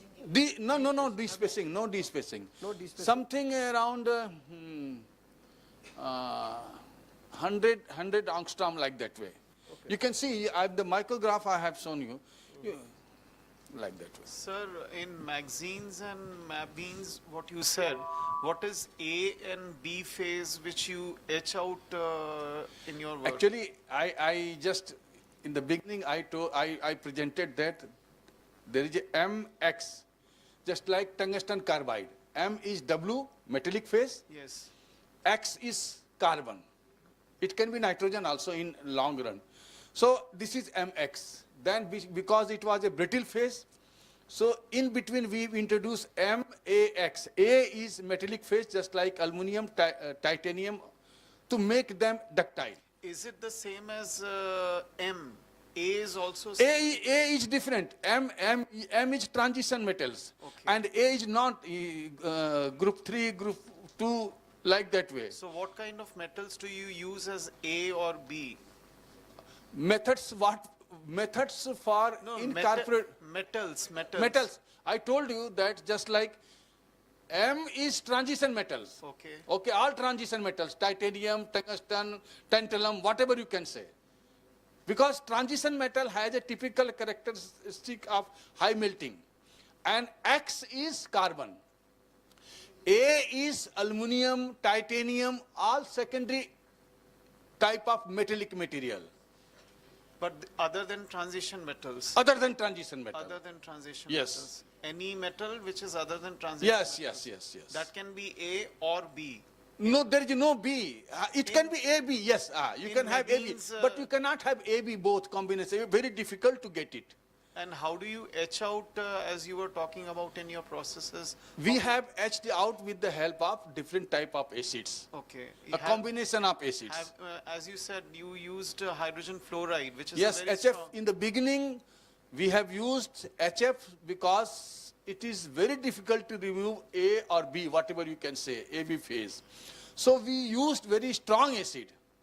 And since it is not environmental friendly, Yes. so commercially or for anything, it is not acceptable. Then we optimize it in a different way, like sodium hydroxide first, then HCl, a combination of this one. And ultimately, we got it. So what was the result, sir? You could manage to... Yeah, we could manage it. Very good. We can have a larger discussion outside. You have already Dr. seen the Pandey is micrograph available also throughout the there. day. In the micrograph, you have already seen that these are the separated layer. Okay, all right. Thank you, sir. Thank you. Thank you. Thank you. Sir, 1 minute, sir. Just, it was nice presentation, and that magazine you have prepared like that. So, what is the surface area, sir, compared to the other 2D nanomaterial? Okay, I have not presented surface area just like it is comparable to graphene.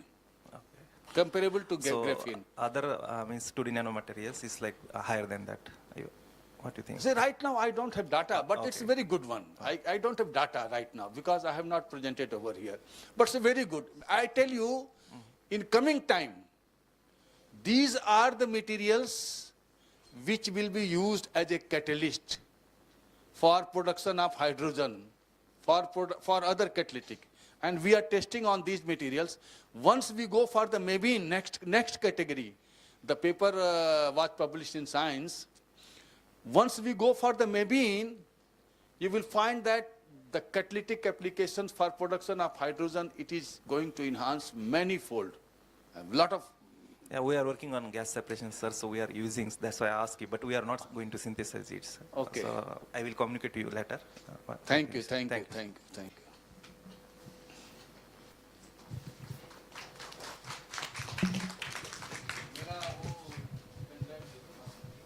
Yes, sir. Now I invite the session chair to give a small moment to Professor O.P. Pandey.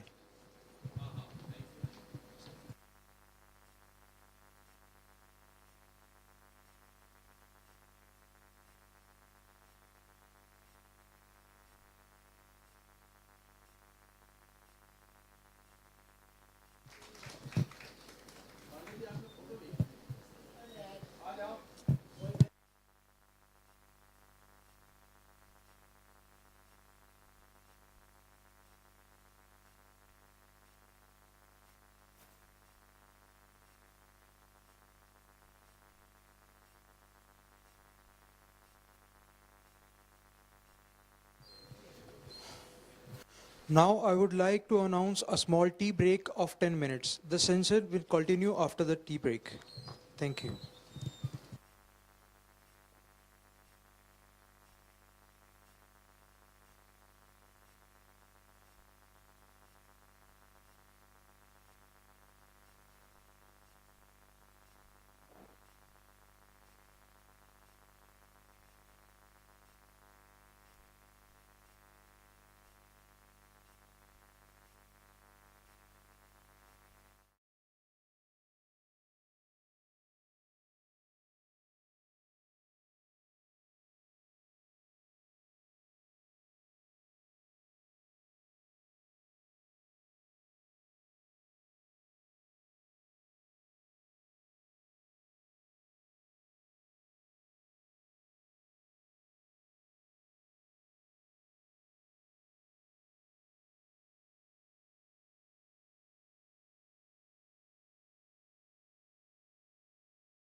This one, I think, right? Oh, this one. No, not. It is on that one. Okay. What is this? They are asking window. Mhm. Huh? Mhm.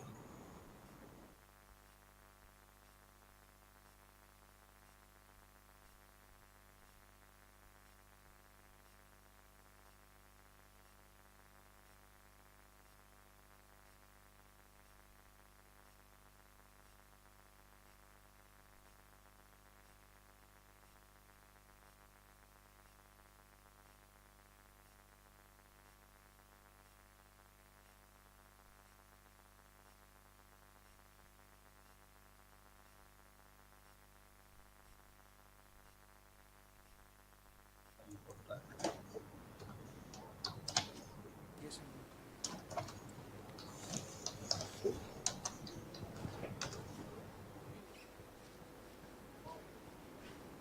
Oh, they will share, right? Mm. Okay.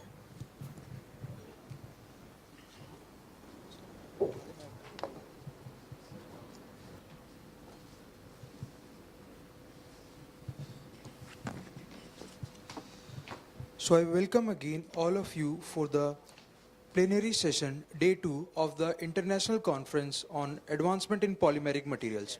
We have our esteemed chairperson, Professor Rajneesh Tyagi sir, with us chairing this session.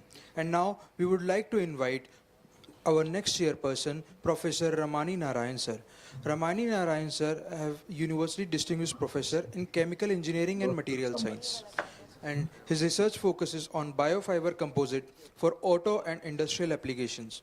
Measure and reports bio-based carbon and environmental footprint using LCA tools.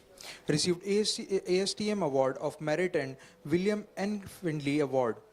Honors include James Hammer Memorial Lifetime Achievement Award, State of Michigan, Governor's University Award, and Michigan Green Chemistry Governors Award. Has over 200 referred applications and 30 issued patents. So please welcome us Professor Ramani Narayan sir with a warm round of applause. Now I would like to hand over this session to our esteemed chairperson sirs.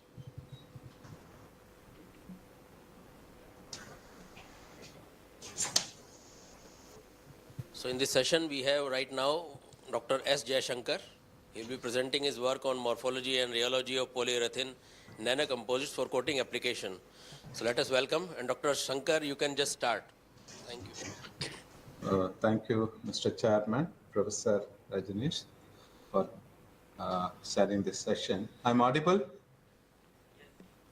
Yeah, audible. Yeah, thank you. So at the outset, I would like to thank the APM 2024 organizers for giving me this opportunity to present my work, part of my work in my laboratory, what I'm doing. So, so the title of this today talk on morphology and rheology of polyurethane nanocomposites for coating applications. So we used to work since polyurethane, then polyurethane in different forms, so dispersions, emulsions, adhesives, all those things. Now slightly we have moved on to this polymer nanocomposites for again coating applications, particularly since we are working on this leather, so we have to concentrate more on this hydrophobic surface of the leather. Apart from that also we used to contact, the surface. We used to have different surface, substrate like metal, wood, all those things we are also concentrating for the coating applications. So coming to this composites, next slide please. No, I'm getting only second slide. So this polymer composites mainly, okay. Polymer composites, first you have to have different types of the polymer as well as inorganic filler, and mix it, will get reinforced, you will get the polymer composite. So one of the additives should be this nano, so we can call it as nano composites. Coming to this nano polymer nano composites, so we say that matrix, we can choose either homopolymer or copolymer.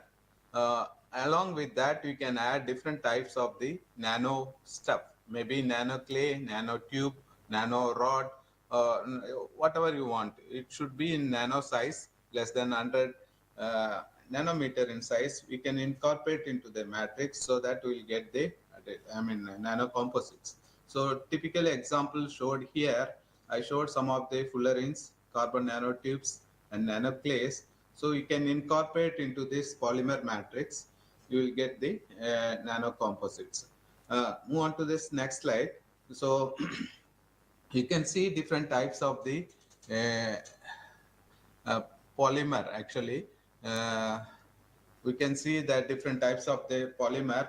Why I am choosing this polyurethane? So polyurethane has got different types of the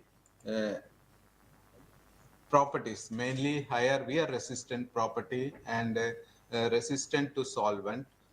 So that we are choosing this polymer as a matrix, and then we are incorporating into this various kind of polymer, nano stuff into this matrix. Next slide, please.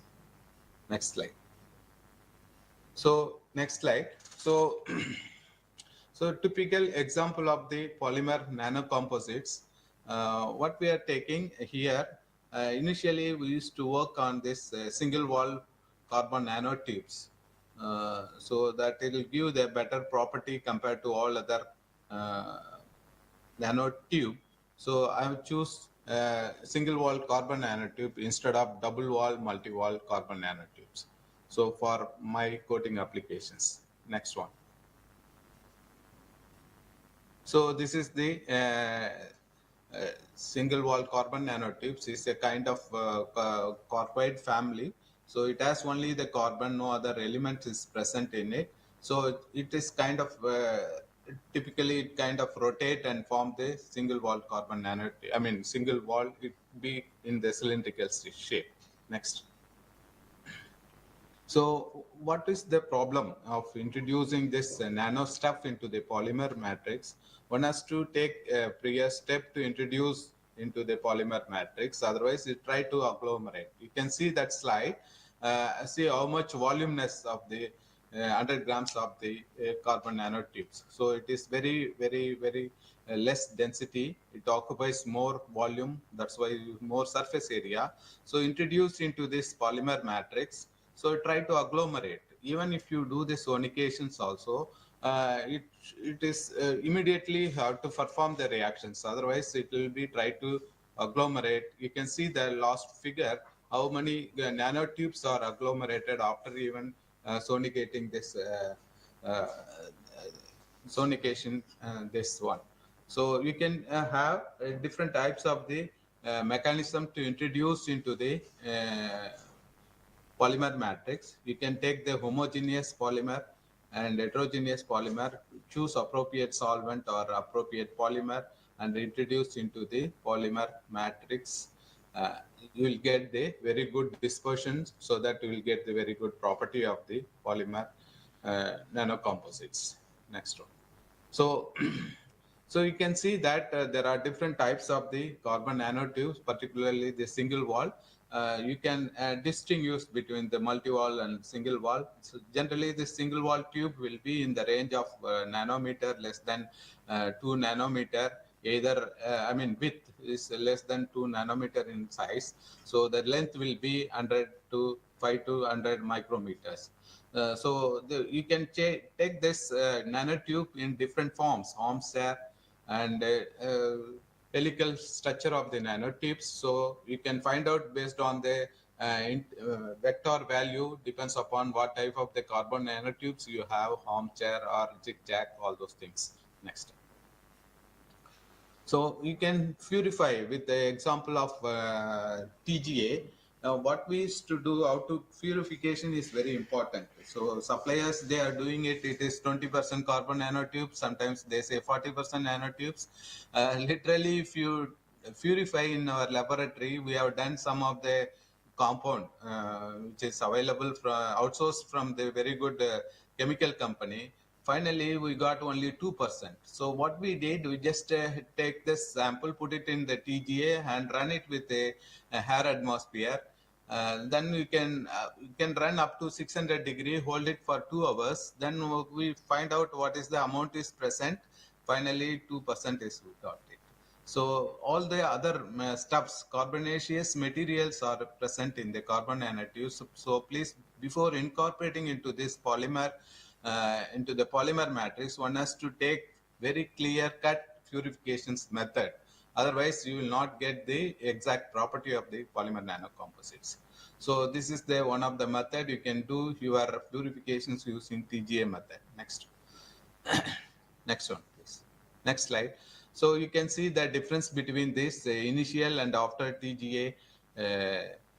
Run this TGA weight loss percentage, how much decomposition temperature is increases from the pristine carbon nanotube to the purified one.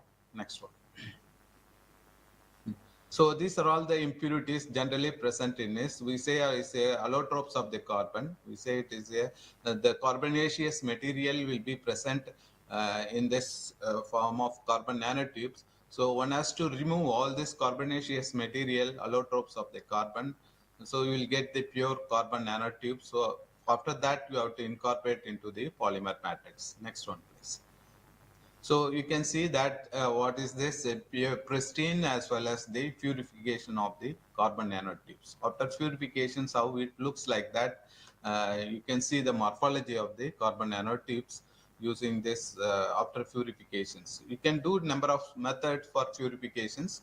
So any one method you have to identify and implement into that before incorporating into the polymer matrix. Next one, please. So this is the method we used to do. Generally, what we do, we used to functionalize, and then sometimes we introduce kind of carboxylic acid or different types of the functional group introduced on the sides of the carbon nanotubes. Not only the nanotube, we used to work sometimes on the nano clay also. So in that case, what will happen? No, so the layers in between the layer get separated. So the increasing in the layer space length we can identify using the X-ray technique. Next one. And also we can identify that purification method using this Raman spectroscopy. We can see the pristine carbon single wall carbon nanotube and oxidized carbon nanotubes. So one can determine using different spectroscopic method, thermal method, as well as microscopic method. So we used to follow either TGA as well as TGA for purifications, and then after that we used to run different types of the spectroscopic method to identify how much it was oxidized using the typical example of the Raman spectroscopy for measuring this purified single wall carbon nanotubes. Next one. So this is the X-ray method. So initially what we know that it is a kind of layers. After purifications, how much nanometer the interlayer distance is improved, that we can identify using the XRD. So that's what we can measure, whether it is really purification is done or not. You have to identify different kind of involved in different kind of methods of purification analysis method, so that we can know your stuff is really purified or not. Next one. Next slide, please. So this is another method. After that, incorporating into this purifications, one has to go for the sonications with the solvent or appropriate solvent. That is mainly for this nanotube. One has to use probe type sonicator, not in the bath type sonicator. Once you use this probe type sonicator also, immediately you have to conduct your experiment within 5 minutes. Otherwise, this try to agglomerate this kind of nanos tubes. So one agglomerations is slightly more than 100 nanotubes try to agglomerate because of Wi-Fi stacking. So once you do the probe sonication with a high power amplitude and then incorporate, within 5 minutes you have to incorporate into the polymer system. Otherwise, there is no use of sonications also for dispersion of the carbon nanotube into the solvent. Next slide, please. So this is what we do generally. We used to take this kind of melt intercalations method for mixing this kind of preparing the polymer nanocomposites. So there are different types of method we can involve. So we are using this Hockey extruder using twin screw extrusion, that too using these counter rotations, fixing the counter rotations using different types of the polymer used for making the elastomers. Elastomer, this is mainly for the elastomer preparations. We used to have polyurethane along with the carbon nanotubes and fix the RPM temperature as well as the screw configurations, residential time, and then we'll try to get the extrude date, and then we'll go for the different types of the analysis. So in that case, what we do, different types of fix the polymer matrix. In that we'll have different types of weight percentage of the carbon nanotubes. Next slide. Different weight percentage of the carbon nanotubes, then we'll analyze this what type of the structure it has, polymer nanocomposite structure. So once you mix this nano stuff into the polymer matrix, we will end up with the two types of the composites, nanocomposites. One is the intercalated and another one is exfoliated nanocomposites. So intercalated nanocomposites will not give much property more than I think compared to polyurethane. It will give only this 80% of improvement in the property wise. Once you have this once you have the nanocomposite, you have exfoliated nanocomposites. So it will shows that more than 150% of the properties compared to the pristine polymer material. So the reason is here that the polymer will not go will go properly. It will not penetrate properly into the polymer matrix. Maybe it will be in the form of kind of circular formations, or in the kind of adsorption method or chemisorption method. It will be exhibit this kind of polymer clay nanostructure. So exfoliated only, all these nanotubes completely dispersed into the polyurethane matrix, then only you will get that exfoliated polyurethane nanocomposites. It is a very tedious method. One has to use the stringent method, then only you will get this complete dispersion of the nanotube into the polymer matrix. So once you achieve this kind of dispersion, so you will get up with the exfoliated polymer nanocomposite structure.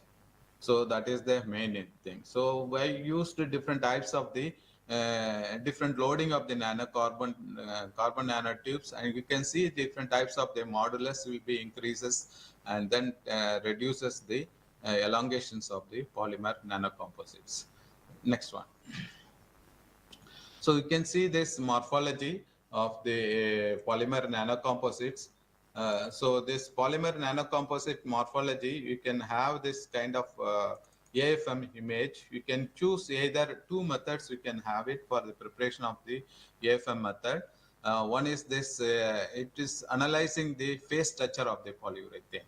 Either it's a phase contrast image, clearly shows that soft domain are lower than rigid domains. Rigid domains comes from the hot segment. Soft domain come from the soft segment, that is mainly from the polyether polyol or polyester polyol. So the odd domains, we say it is a odd segment, comes from the isocyanate as well as the short chain.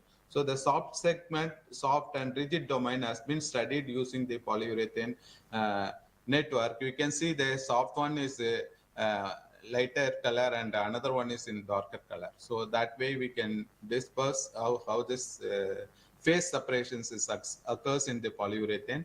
And the last slide shows this small amount of nanotubes is present that is not clearly visible, but we can identify different types of the nanotubes into the polymer matrix. Next slide, please. Yeah, this is again using this Raman spectroscopy. You can see that very clearly how this Raman spectroscopy get D band increased, and as well as you can identify this functionalizations in the form of in the region of D band as well as G band.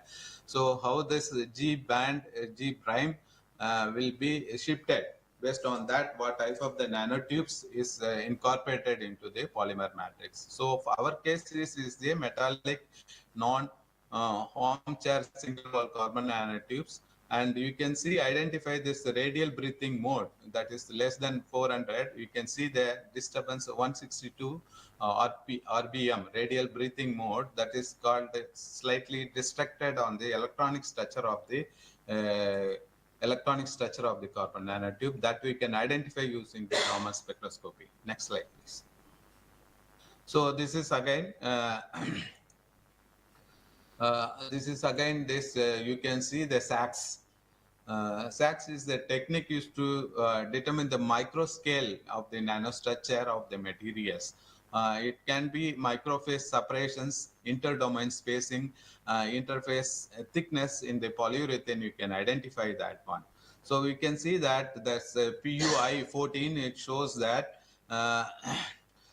low content of the hot segment, which is represented by the toluene diisocyanates. So the short peak should give information about the distance distributions. It seems that PUI 14 exhibit better organizations compared to this all other ratios. So this is one of the typical experiment you can measure using this SAX. People used to measure this wide angle XRD. So you can have it on this SAX also. It will give very good information about that one. Next slide, please. So you can measure using different types of the DMA. You can measure this. This is one of the method. You can find out the viscoelastic behavior of this polyurethane nanocomposites. You can measure storage modulus, damping factor as a tan delta. You can read as a glass, TG also. Whatever you read, glass transition temperature from DSE, the same thing you can read as a tan delta peak in the DMA. This is more precise one compared to the DSE. The people going for the designing application, one has to refer the glass transition temperature from the DMA.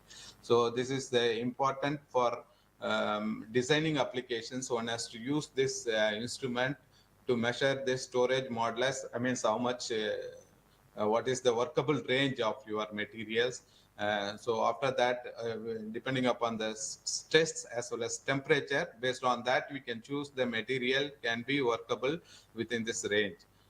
With this is one of the important technique to analyze this storage modulus, loss modulus, as well as the tangent factors and damping factor. So generally people says that this damping factor value is 0.5, less than 0.5. It is very good for showing this applications point of view. So the material interaction is better. Material interaction is better. Next slide, please. Next slide. Yeah, this is again TGA, DSE of the composites. You can study this different types of the DSE, how the melting endotherm is shifting from 178 to 178 to 328. So slightly it's improving the interactions, though melting transition also will be shifting towards higher side.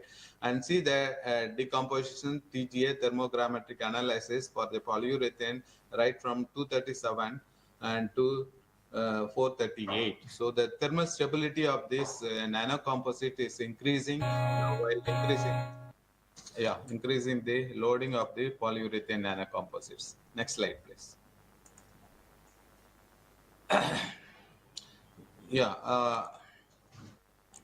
So coming to rheology, I think I will go a little bit fast on this since I have this one. What we are using, please go to third slide, cone and plate. What we are using next. What we are using for measurement of this different types of the geometry for measuring this next one. Different type of geometry for measuring the rheology.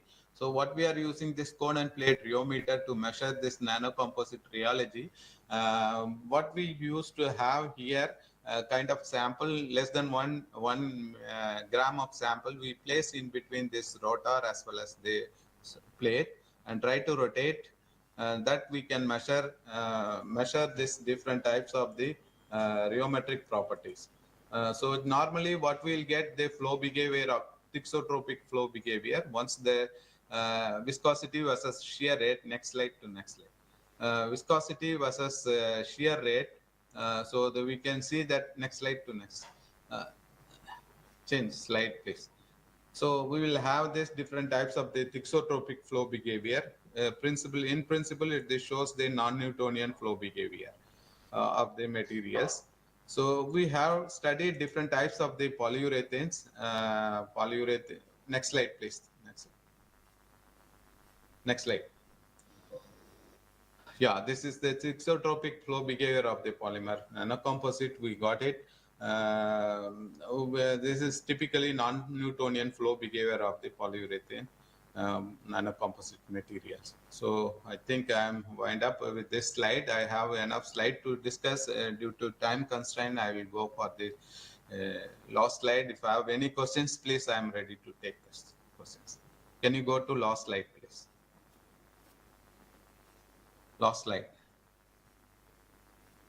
Yeah, I want to explain all those things. Because of the time, I'm not. Oh, yeah. Yeah, thanks, slides. These are my groups. All are my group scientists, fellow scientists working with us. I'm working in the polymer lab of Central Leather Research Institute, which is in Chennai. Thank you. Thank you very much. I have any questions, please. Well, thank you, Dr. Jayashankar, for giving insights of your work on PU-based composites. We are thankful to you. People may share, you can share your email to them and they can just contact with you later, sir. Yes. We have a paucity of time. Thank you so much. Thank you very much. Thank you. Thank you so much, sir. Thank you for the insightful presentation. Our next speaker I would like to introduce to all of you is Shri Ashish Tiwari, sir, Secretary, Department of Environment, Forest and Climate Change, Government of UP. Sir is going to give us a presentation on single-use plastic-free cities. Shri Ashish Tiwari, sir, is a seasoned bureaucrat with extensive experience in environmental governance, forest conservation, and climate change management. Sir has played a pivotal role in shaping policies and implementing initiatives. Over to you, sir. Please give a huge round of applause to Ashish Tiwari, sir.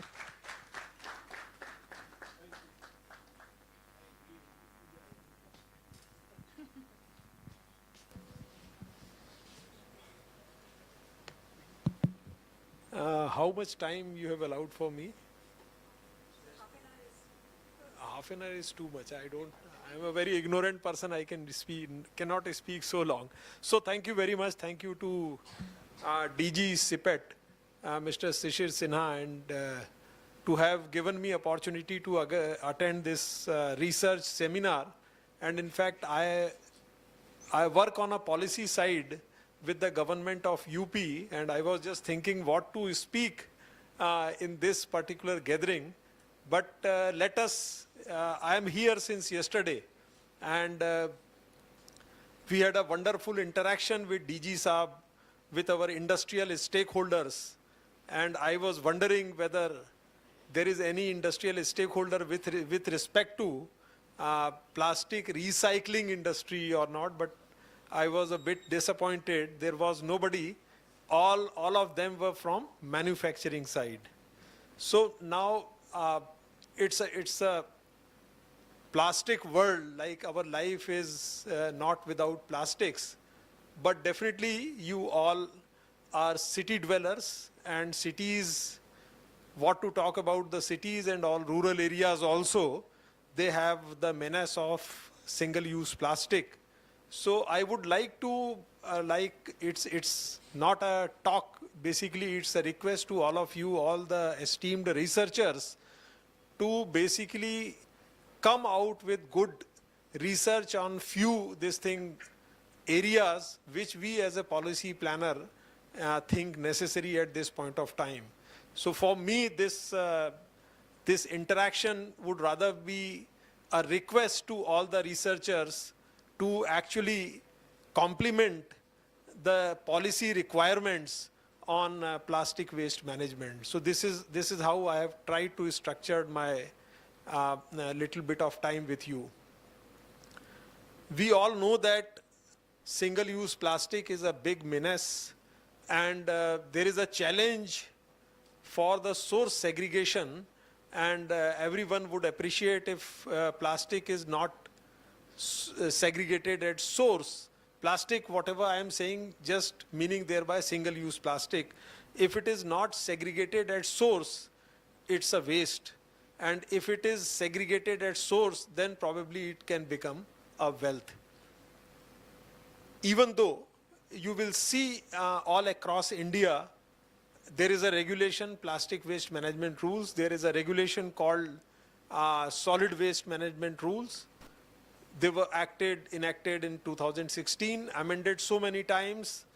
And also recently in 2023, you must have seen the EPR, Extended Producer Responsibility notification, as a part of amendment to the rules.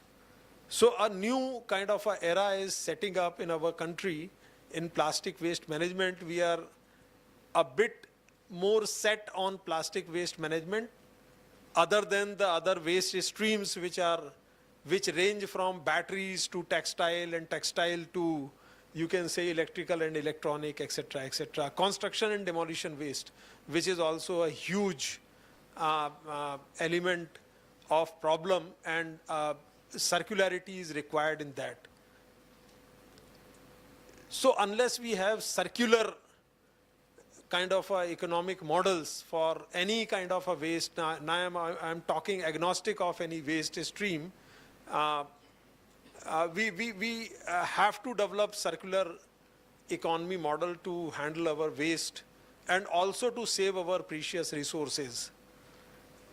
There is a research question, there is a policy research question to you all, that if you traverse across the country, you will see that so many waste management systems have been put in place. So many waste management facilities, they are there in place, but you would be disappointed, you would be surprised, and you would be rather thinking on your knowledge side also that why these facilities are not working. There could be a problem of technology, there could be a problem of viability, and there could be a problem of, you can say, the technology which does not support the kind of raw material those facilities are in fact receiving. I am just thinking very wildly, like it does not have any scientific support. But see, all our waste management facilities in our country, they are designed on the basis that they will receive a segregated waste. Plastic separate, inert separate, electrical separate, and wet waste separated. They are designed like this. There is a composting facility, there is some, you can say, waste to energy plant over there, but seldom we receive kind of a segregated waste. So there is a research question. There is no scientific support to my thoughts. I'm just trying to provoke your thinking that you are all researchers. Can we have such a technology which can work upon unsegregated waste? See, what is waste? I am not a scientist. I am a policy planner. What is a waste? To me, it's a carbon, nitrogen, oxygen, maybe hydrogen. At atomic level, all waste is that. Can we break all the waste into atomic level, and then we can reconstruct and reform maybe pure water out of waste, maybe diesel or any kind of a fossil fuel out of the waste, or not in the purest form. So that kind of, and so the request to you all that I think an institute like CPET can embark upon a journey of taking few research projects on seeing why these plants are not functioning well across the country, whether it is not a viable economic model. It could be a reason. Whether there is a technology problem, it could be second problem, So this is my first request to you all. Second is like what kind of design interventions we can do at the production stage to improve the recyclability of the material. That is also a research question. The biggest menace is multi-layer plastic. And I am told that the recyclability of multi-layer plastic is very, very low. It could be because of two reasons. One, their collection in segregated form is very difficult, and other, breaking them in the different layers in the form of recycled materials is a difficult proposition. So what design interventions we can make actually to improve the recyclability of kind of a plastic waste which is generated? That is a second research question to you all, if somebody can work upon this. Third research question will be, can we have alternative materials? Oh, this is fourth. Third would be, can we have some kind of a packaging solution which minimizes the waste?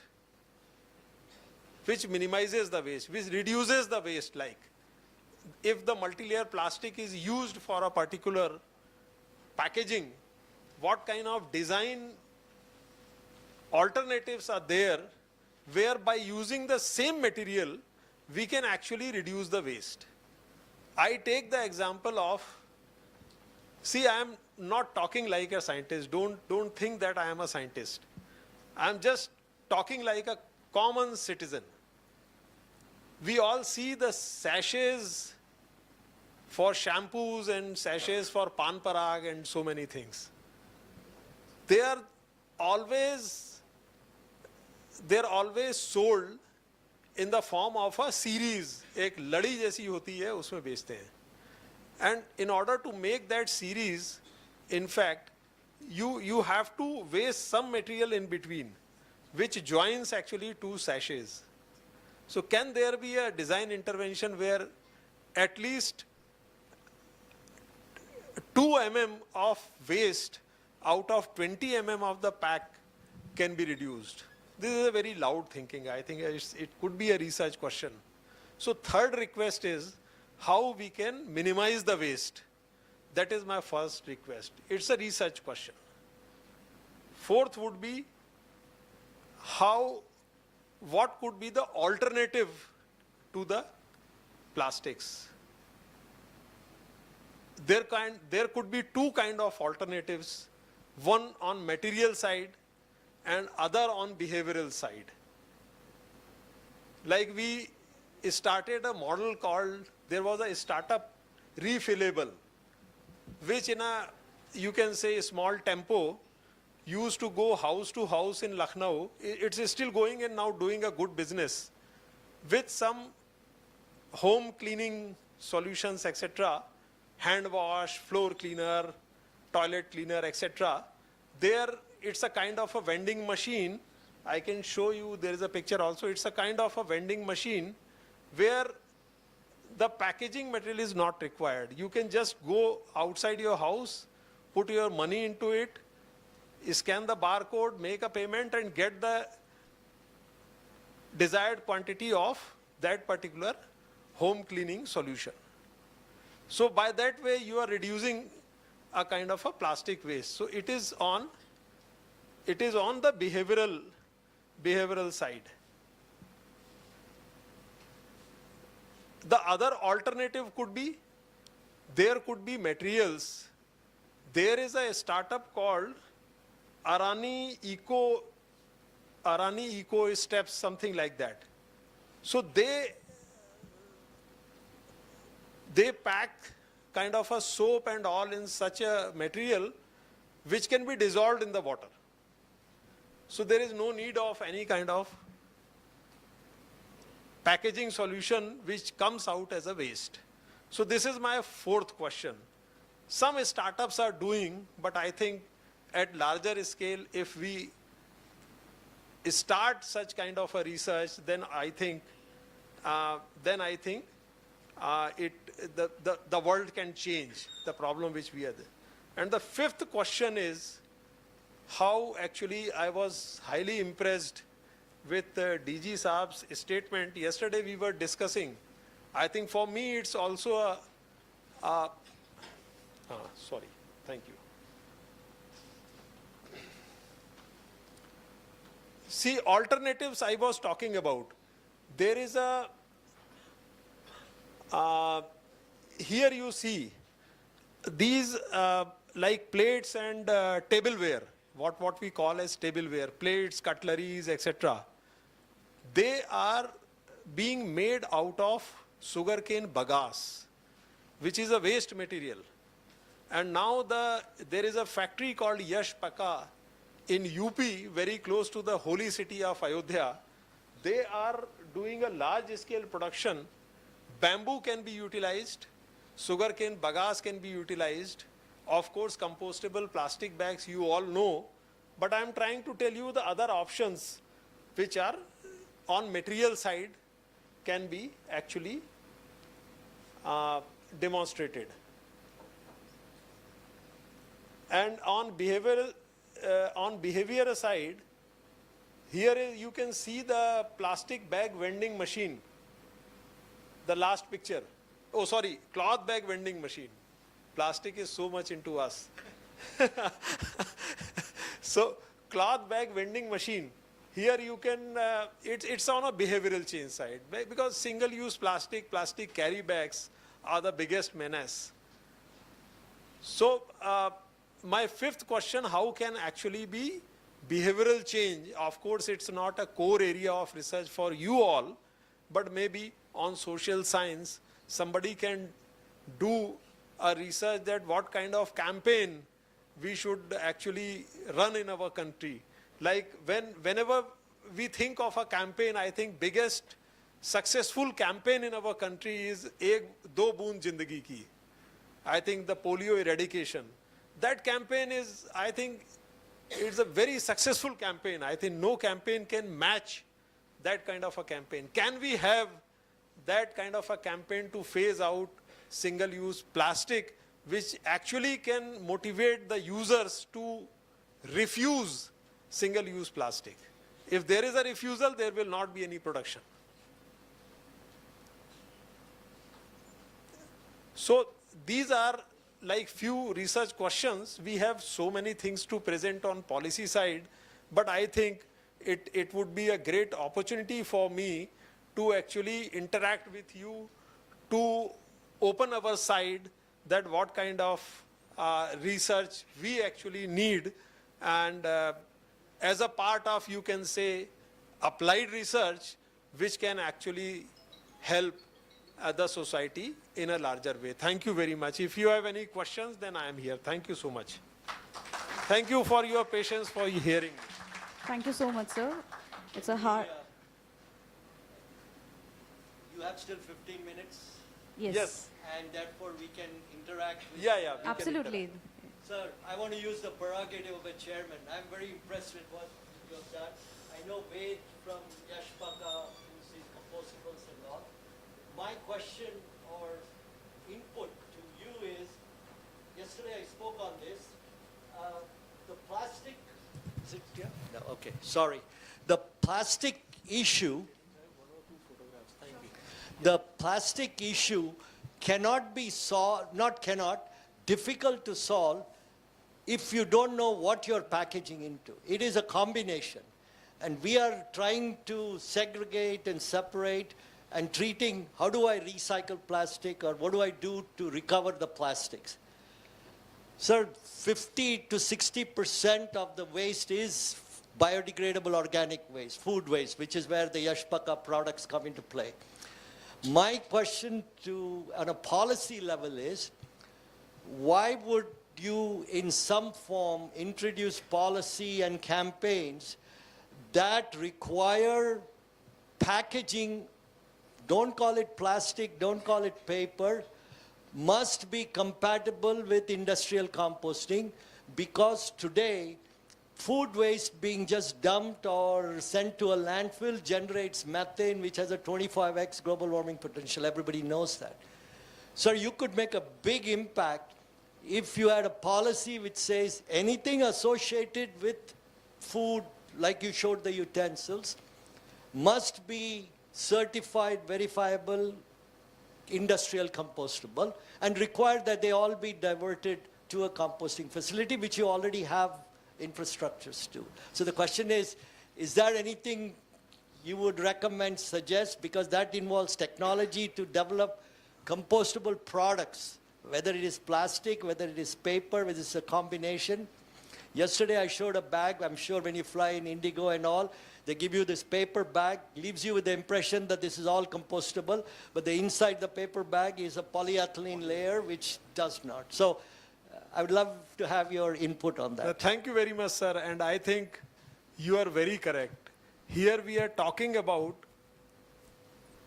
plastic, which is maybe around 15%. It varies. If you do waste characterization, it varies between 10 to 20%. So that is why I am saying it is 15%. But the wet waste or the food waste which is coming out, if we talk of and if we think of greenhouse gas emissions, then probably the food waste is the biggest challenge for all of us. And it can also become a very big resource for all of us. So on wet waste, what policy actually we are adopting, I would like to tell you, there is a clause in the solid waste management rule which says that the bulk generators should do the on-site composting. Actually, the regular practice of collecting the waste, taking it to a centralized composting facility would involve lot of transportation of 50% of wet waste to a centralized site. So what as a state we are doing, we are trying to identify the bulk waste generators like a sabji mandi, like a vegetable mandi is a bulk waste generator. So their on-site composting facility, if it is developed, then probably the product of that composting facility which is compost can actually be easily transported. So this is our policy. One is of on-site. This can be applied to shopping malls, any kind of a commercial establishment, offices, institutions like your CPET. Whatever waste is there, there is a good garden. You can do on-site composting, use your compost over here only. You don't have to purchase compost from outside. So this is the policy of ours. And of course, it's really very encouraging that if this compostable waste can be converted into packaging material. So there is a value addition to it, like compost and the packaging material. So this will lead to a complete circularity. Thank you very much, sir. You have provoked our thought. We will think in this direction. We would need a technological support on this. Sir, one more comment to you. Yeah. This, what you call on-site composting, India would be the leader. One of my propositions is that in the world, whether it's the US or Europe, they always do centralized composting. So the waste sits on the dock through 3 days. Then the truck takes it 100 miles and then does it. In the meanwhile, it is all generating methane. And what your concept, which is what I've been promoting, India could lead the way in showing that site-specific, on-site compost reactors, the NCL and IITs and the CPETs of the world can develop technology which they can just sit there, treat it, doesn't have to be fully compost, but at least you've stabilized it and then move it forward. I would certainly encourage that something like this, which have already started, should be really accelerated. And the products, this is the hard part, that if you use plastic in the packaging, I mean plastic non-biodegradable type of products, I don't even want to use the word plastic, then that contaminates that compost. That's where the microplastics and that will be put on soil. So it's very important that when you do this, you need to make sure that what is being used in the packaging part of it that gets into that compost should also be compostable. That takes a little more doing, but at least if you start that, you would certainly take a leapfrog into managing the methane emissions, the plastic waste problem, and the food waste problem in a togetherness of it. Just sorry I took... Thank you. Thank you very much. It's, Yes, thank please. you so much. Thank you so much. I would be very happy to take questions. Yes, sir.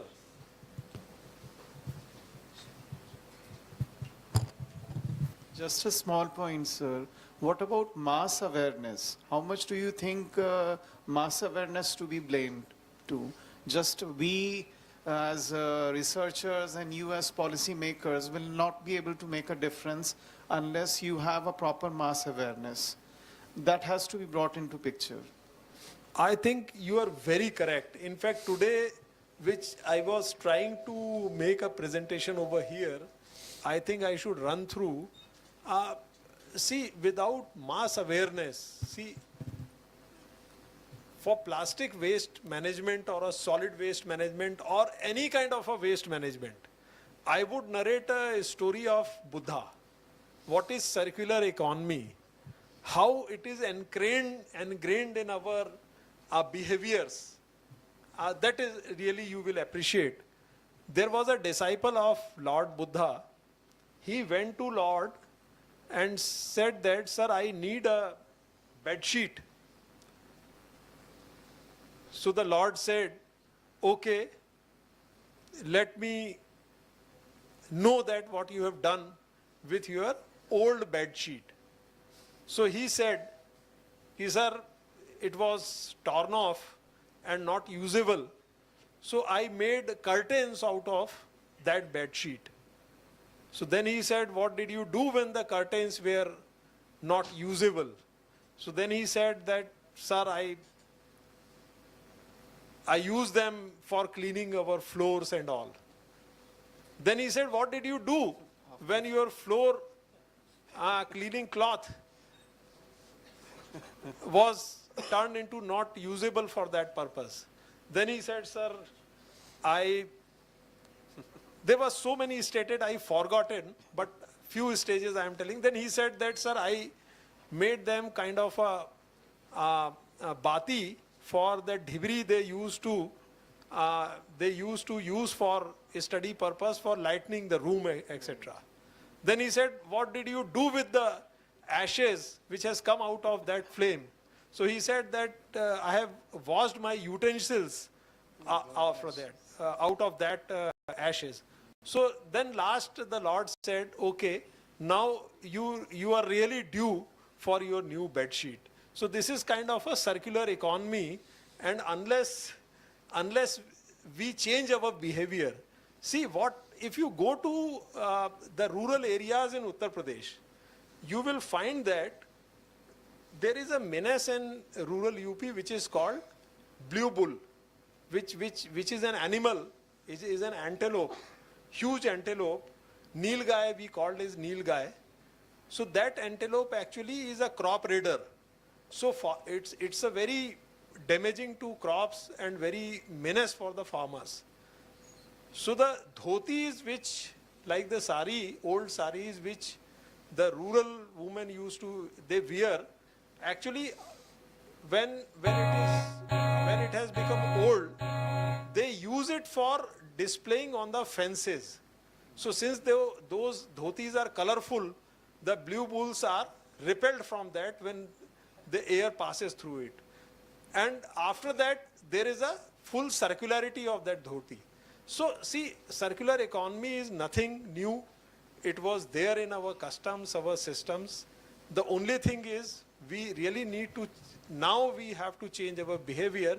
That is why such campaigns are really very, very important. It's not moving, doesn't matter. We are doing a race campaign. Race against single-use plastic and for circular economy, something like that. There is a race campaign. So now we are in a race 3 campaign mode, where our holy city of Ayodhya because Ayodhya is a city of vision for all of us.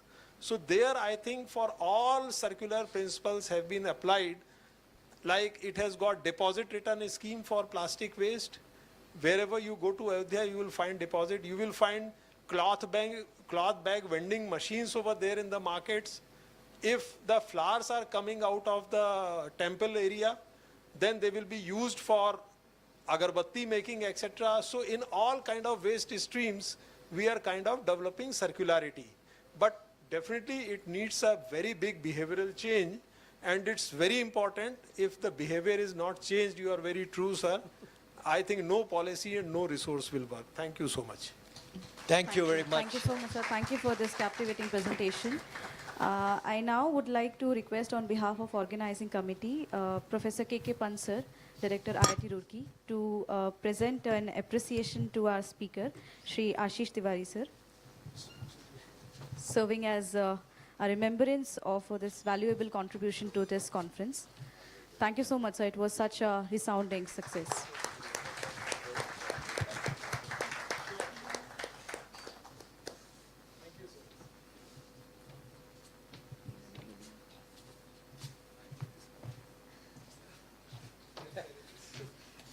Thank you so much. Thank you. Thank you so much, sir. I now would like to... Sure. I'll share my number. Yes.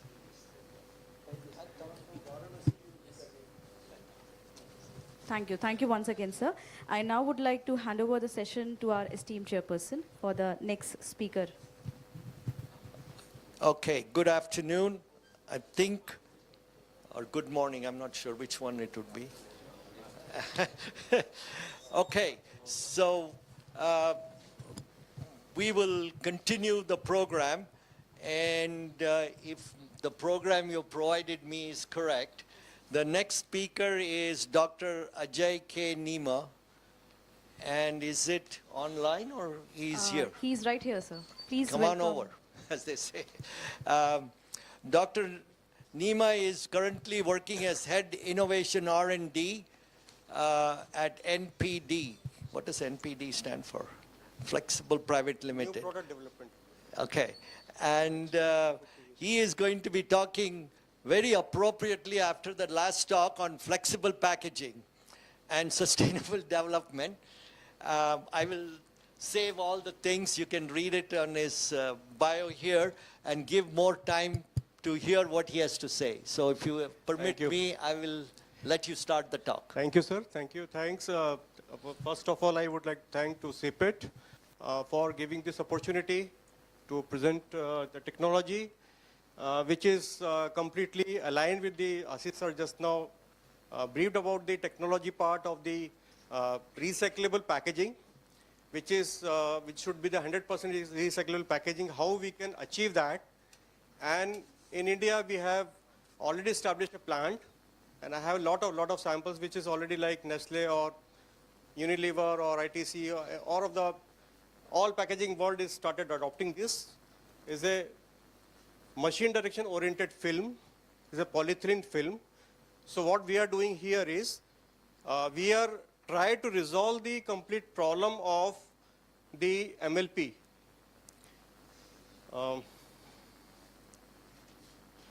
I'll just directly go to the what we are doing. We have R&D centers all over the world, 5 R&D centers. One is in Ahmedabad. We call it as EcoFlex. So what we do, we design for recycling. What we are doing is we are completely changing the structure of the material, which is 100% recyclable. Is a 100% polyethylene based material. We rethink the material in terms of the mono-material structure, down-gauging of the material, and we are thinning the material to have designing part of that. So the basic question, why does the packaging have a bad reputation? Everybody knows.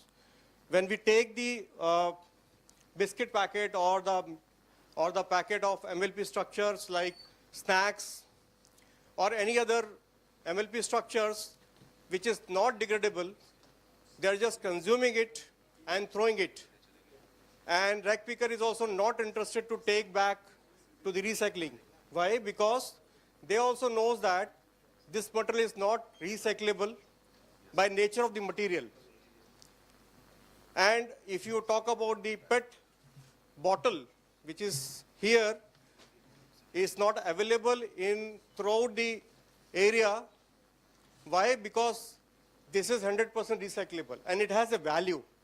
So rag picker is always try to collect those bottles because they are getting the value out of that.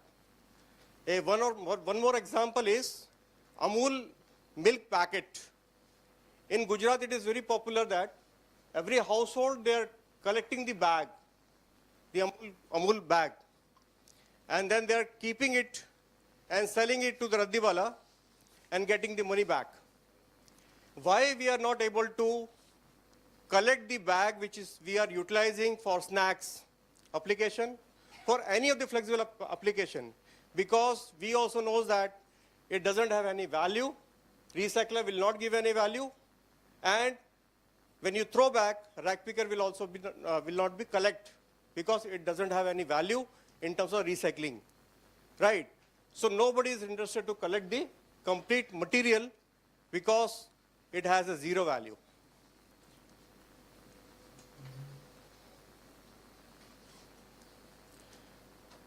From last 2 days, we are hearing lot many things. We all know that these kind of MLP structures, 80% goes with the landfill, 20% is incinerated, and 8% is recycled.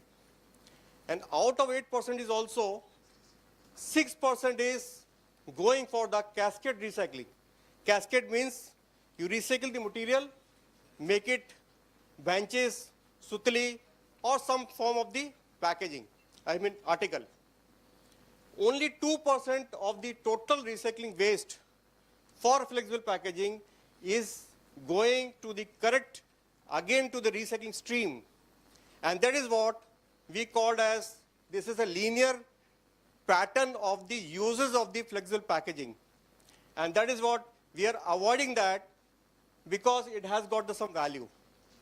If we try to resolve this, we will do the reverse. 80% if it goes to the recycling, then it will be called as a circular economy. So we have to change the model from linear pattern of consumption to the circular pattern of the consumption.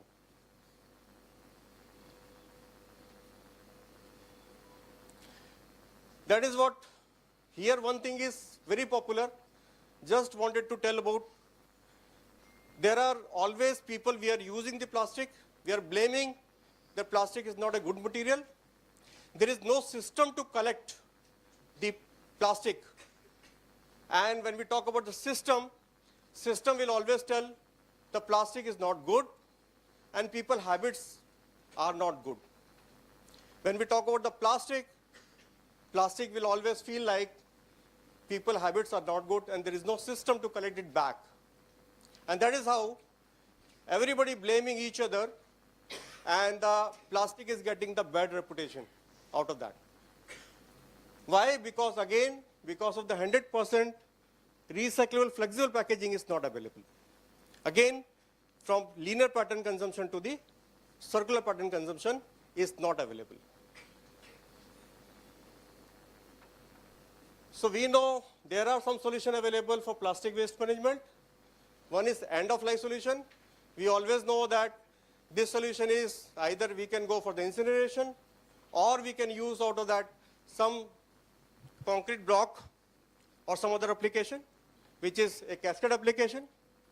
Second is biodegradable or bioplastic can be used to overcome this kind of problem. But again, just to give a small brief, biodegradable is a good material, of course, yes. But again, to adopt this material to the packaging world, it requires certain amount of the functional requirement. For example, it requires some barrier, it requires some shelf life, some gloss, repeatability. There are a number of things which need to be qualified to be used for flexible packaging, which is again difficult to attain, and if you try to attain also, the cost will go up. And nobody wanted to give the higher cost of the packaging. And that is what biodegradable material is quite difficult to adopt by industry because of the cost.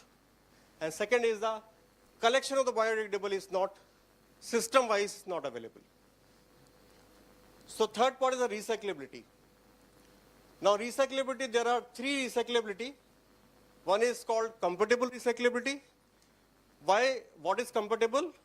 When the material goes into the recycling stream and the recycled content of the material is more than 80%, we call it as a compatible recycling. If the content of the material, the recycled content of the material is less than 70%, it is limited compatible. And if it is less than even 70%, it is called limited compatible. So the most of the recycling stream in India is coming under non-compatible recycling stream, which we forced to use this material for cascade application. So as I said, the end-of-life solution, the structure, generally people are adopting for PET poly, PET poly, PET foil poly, BOPP PE, MAT-PET, BOPP MAT-PET PE. These are the common structures in flexible packaging people are using, which goes into the pyrolysis or energy recovery or road construction. Why? Because the PET has a different melting point, BOPP has a different melting point, and foil will not again go for the melting. So difficult to recycle. How to resolve this? So this will go with the end-of-life solution. Biodegradable, as I already told you, difficult to match the requirement and higher cost, difficult. Coming to the recycling stream, where the PE or PP content is 90% is the minimum requirement, which is a mandate, and this recycled content will be acceptable, except there are inks being used, there are adhesives being used to make it flexible packaging. So there are 10% is given the leverage for having the 90%, and there are some material which is not permitted like PVC, PVDC or foil. They are not permitted for this stream. But that can be achieved very easily. Second is the limited compatible, minimum 80%. So the best choice of the recycling is when we able to achieve the minimum 90% of the recycled content, then it is really useful for recycling stream. What we do, as I told you that PET foil poly or this kind of structure is not recyclable because of the different melting point. What we have done, we have replaced completely as first layer as a printed layer as a PE material, second barrier layer is a PE material, and sealant layer is a PE material. This gives you 100% monomaterial solution and 100% recyclable. How we, because it is very difficult to go for the PE as a printable because it requires certain repeat length. When you take the PE material for printing, first of all, haze value you are not able to match. You are not able to match the repeat variation. So you will not be able to use the material for printing. Therefore, you can't use the PE material.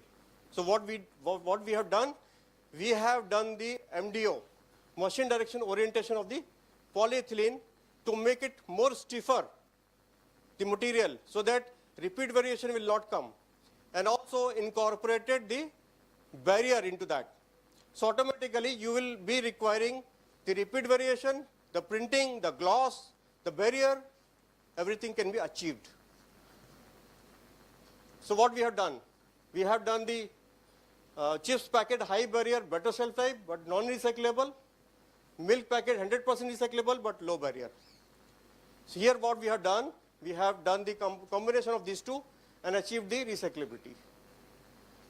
So we given the name as a EqualM, we have brought 3 different categories of the equilibrium basis of their barrier level. The equilibrium is a normal barrier having the OTR value of around 2000, MVTR 4 to 5. Equilibrium plus is a 20 micron film which we are making out of MDO and having the barrier of OTR of 1, MVTR of 4. And the same film we are utilizing for metallization, and after metallization, the value which is coming up is 0.05 as a OTR, and WVTR is around 0.1. How it works, just to give you the emphasis of the MDO, it is a normal blown film process, and there is a MDO unit. There is MDO unit. So what we do, we preheat the material, we have slow nipping, then we have fast nipping. When you do the fast nipping, we are stretching the film up to 5 times, and then anneal the film, and then cool it. So when you do that, you will get the very stiff film, and this film is from 100 micron we start, and landed with a 20 micron film. And this 20 micron film is very stiff, very transparent, very high barrier film. And that is how. So molecular level, there are different kind of technology available, block, unblock. So we are doing the online process. We are non-block film we are using, and there are a number of applications we are using. What happened when you stretch the material? So what happened is HDP rich P is having the amorphous structure, and there are structure of the crystalline structure. When you stretch the material, all things are aligned. When it aligned, so all the amorphous and crystalline phase aligned parallelly, and that is how we are getting the very good transparent film. This is how it happens. Now the problem with the MDO is the knack-in. Knack-in means when you go to the MDO unit, it gets knack. Knack means if you start the 100,000 mm, you will land it with the 800 mm because it has got the knack-in, and PE has got the knack-in problem. To avoid that knack-in, again you have to have the different technology which is being used. We call it as a vacuum technology. This is a alpine system we are using, and called as a trio system. We call it as a trio trim reduction in line orientation. So what happened is this gives the film profile very perfectly throughout the width of the film. And that is how the MDO works. And after that, you will get the very clear, crystal clear film. But since it is a PE film, after crystallization, it looks like this. This will not look like normal PET or normal BOPP film. This will look like this after 48 hours of crystallization. Okay? You can see different MDO technology, the benefit of that, 20 micron film versus the cast versus the blown. You can get the very high stiffness. You will get a very high heat resistance. Very good drop resistance. Shrinkage will be quite there. It will be there. Printability is going to be a really, really good. Gloss level is absolutely fine. And optical property is going to be good. You can see the versus draw ratio versus the film property. You can see that film stiffness goes, 4 times higher than the normal blown film. And that is how the basic breakthrough of the complete technology, where you will achieve the stiffness of the film. Also, you will get the very high modulus, and the barrier is also improved because of this fundamental phenomena of the film. So this is how it happens. So instead of BOPP PE film, we can go for the MDO and PE film, and then you can get the highest enhanced stiffness, outstanding optics, superior dimensional stability, and you can make any kind of flexible MLP structures, and this will be 100% recyclable structures. And this is how we are doing it. Of any structure, you can see is a PET 12 micron ink adhesive and P. can be replaced with MDOP, ink adhesive, and PE. This is 100% recyclable. The second structure is non-recyclable is OPA, that is a polyamide, ink adhesive PE, or pink PET, ink adhesive PE can be replaced with MDOP, adhesive, and PE as a technology breakthrough. Also, we can achieve the very high critical requirement. For example, the 4-ply structures, PET, adhesive, aluminum, adhesive, and PE can be replaced with 20 micron MDO-PE film, ink adhesives, then barrier metallized MDO-PE, adhesive, and then PE. Now you can see the barrier property, OTR is quite less, 0.05, almost equivalent to the foil, aluminum foil, which is very interesting because this will save your shelf life of the material. So everybody can adopt this material, either it is in the hygiene category or in the food category. I have some example with me. I have a sample with me. You can see and feel the how the gloss level, how the printability, how the property is achieved. So this is some example which I am trying to correlate where we are achieving 100% PEP structure, not compromising any functional property, and achieving the complete recyclability in your structure. You can see there are certain examples which is 100% converted as PEP structure, and we are associated with Nestle, Godrej ITC, Syngenta, PIM, Nestle, L'Oreal of the world.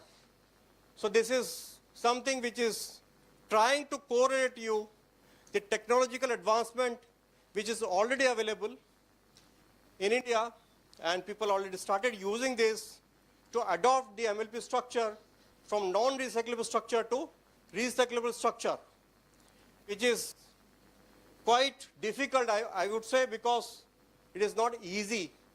We reached to this level after 4 years of intensive job, because there are certain applications where you require a bonding between the two laminate quite higher. That is almost 250 gram per 25 mm. In general, you are getting is 50 gram. But here you can see the L'Oreal structure, where L'Oreal is required 250 gram minimum. We achieved that. Also, the metal bond with the PE film is quite poor.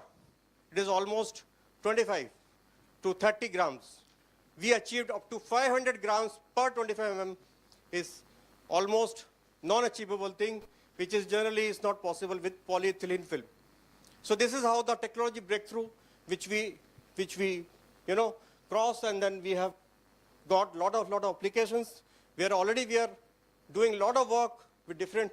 Now we are started moving to utilize the same material for tube laminate. So tube laminate with a 20 micron film need not to go with the EVH of the 80 micron or 100 micron of the EVH. Just 2 micron of EVH will solve the purpose of your tube laminate, and then you can utilize this tube laminate as a 100% recyclable structure. And this is what we are now doing the job. Also, we are doing a lot of job with the catch-up, where the requirement is different. We are doing a lot of job with the liquid pouches, 2 liter pouches, 1 liter pouches, where the requirement is to drop test. Drop test is almost 10 drop from the bottom gusset, difficult to match. We have already achieved that.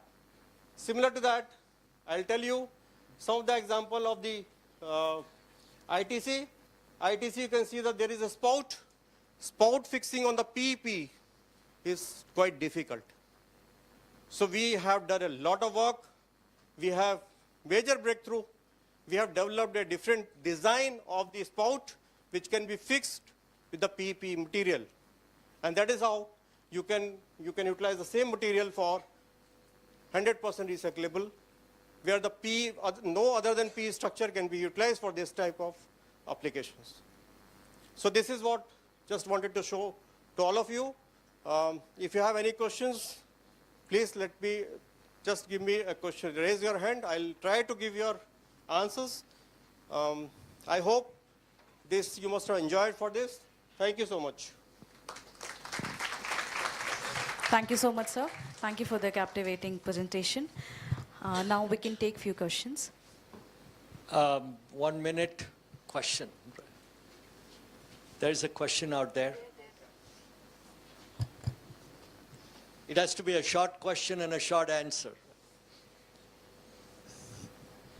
Sir, this multi-layer monomaterial, it's a very big shift you have done. One more thing we face in recycling this is the dyes itself on your printable material, because the material thickness is less. The dyes are influencing the final product when we do a recycling. Okay. So we already started working with Sigma. They have given the PU-based ink, which is 100% recyclable. So it does not create any problem in recycling. Thank you so much, sir. Thank you very much.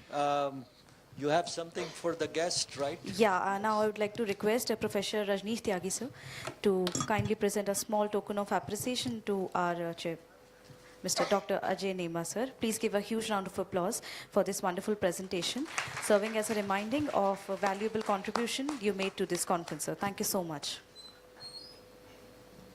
Please provide that monofilm PE when they package things like that now. Certainly, certainly, sir. Thank you very much. That's okay. I'll look at it. Oh, you keep that. Thank you so much, sir. Okay, we shall move on. The next speaker is, am I right on this, right? So the next speaker is going to be Dr. Lakshmi Raghupati. Dr. Lakshmi Raghupati is a former Director, Ministry of Environment, Forests and Climate Change, Government of India, New Delhi, and presently working as visiting faculty in Terry School of Advanced Sciences since 2013. She is now teaching postgraduate students, involved in guiding research for doctoral and postgraduate students across various departments in Terry School of Advanced Studies. And Dr. Raghupati holds a PhD from BITS Pilani and postdoctoral from Ashikawa Medical College. She has received awards like the Western Award from Widener University, outstanding contribution to the area of e-waste recycling in India and International Electronics Conference and Expo in the US. So please join me in welcoming Dr. Raghupati. Oh, is she online? Oh, okay, thank you. Please go ahead. Yeah, good afternoon. I'm here, but I want the CIPET to share the presentation because I was trying to share. It was intervening with the present ongoing program. No problem. Can you put her slides up? CIPET share the presentation? Yeah, they got the slides coming up for you. Yeah, great. Thank you. Good afternoon, everybody. At the outset, I thank the chairperson and also the entire team of CIPET. And I had been a presenter all through the CIPET events many a times with different perspective on the plastic waste. And I had been also involved in some of the projects that were carried out by CIPET Bhubaneswar, especially on the e-waste plastics. As you read out, e-waste has been my forte for long. And the plastics that are coming from e-waste were also taken care of by CIPET, and they had prepared certain products which have already gone for commercial production and also available with the vendors who have, some vendors have selected for them. Next, please. So I'm going to speak on circular economy for plastic waste from packaging. Right now, I'm an advisor with the Packaging Foundation for Innovative Packaging and Sustainability. I'm the person looking after sustainability and circular economy in this. So both sustainability and circular economy are very close to my heart because I've been working for 2 decades now in the same areas. And I'm trying to find out the differences and linkages between these, and these are going to be the future plans for our moving forward with regard to waste management.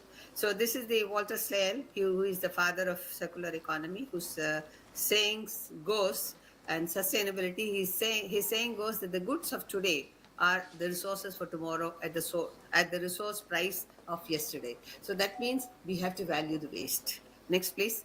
The waste is a valuable resource. So let's see how we are going to do. In the circular economy, next, please. Circular economy, one of the well-known institutions is the Ellen MacArthur Foundation. I know I have been associated with them since 2011, ever since their establishment, and I'm constantly giving lectures and also interacting with them for a long time now. Basically, they have been looking at circular economy, which impinges on the human, the social, and the environmental issues, and that the circular economy defined by them says that seeks to rebuild capital, whether it is financial, manufacturing, human, social, or natural resources. So that means it's a provision where we have tried to see how to explore the resource from the waste. So a system diagram is produced by Ellen MacArthur, which everybody knows. Next one, please. This is the butterfly diagram, where on your left is your natural system, on your right is the industrial system, which we teach in one of the subjects, which is industrial ecology, where industry is trying to look at the nature and try to imitate or mimic the nature to be efficient in their production, efficient in the use of resources like energy, raw material, water, etc. So nature uses everything. Nature doesn't have waste. Nature doesn't produce waste. And even if the waste is produced from nature, it's turned into resource in their own way. Whether the falling leaves turned into manure or the fruits which get dispersed, it builds up new plants. So there are so many different ways by which nature replicates, and it uses its resource. So we need to sort of imitate them. So this realization came in 1990s when the first book was published on industrial ecology. Next, I also teach industrial ecology. Next, please. So this concept in both the natural system and the industrial system is how to convert from a linear system to the circular system. This is the principle of circular economy. And circular economy basically, because we said we manufacture, we produce, we use, and then we throw. So that is the linear economy. From linear economy, we have transformed into circular economy. We have a number of diagrams. I've chosen a few where there is an inbuilt provision, which is within the manufacturing itself. When suppose in the case of steel industry, there is some scrap coming out, it goes back. Similarly, even in the plastic industry, whenever they are manufacturing something for plastic, maybe a container or pouch, etc., whatever scrap is there, it is fed back if it is recyclable. So it goes within the circuit, inside the circuit, and then it also goes. Otherwise, if it goes out, it becomes a resource for another activity. So a waste is never a waste, but it's a resource. Next, please. Now, in the circular economy, certain things are explained. Of course, I've explained the linear economy, which is called cradle to grave, which is now they renamed as cradle to cradle when it becomes circular economy, or cradle to gate, because if it is in between the system, it is cradle to gate, otherwise it is cradle to cradle. So these are the basic things where you need to have certain principles based on which you can do this. You can do this if you have a product design which eliminates waste, which you reduce in the beginning itself. If it is a material which can go for a circularity or the circular, then the principle of circular economy provides that there is an independent insight into the knowledge which can really push the material and create a economy value. So that is why we call it circular economy. And also there are some financial transactions required. When we want the things to be put back in cycle, we need to have certain systems to be established. Next, please. Now, in the principle, basically, there are a couple of founding principles of circular economy. These are few landmark founding principles. waste is a food. Waste becomes, in the biological system, a waste coming out of a system becomes a food for another. So there are a number of biological systems which actually consume the waste. So they are known as saprophytes,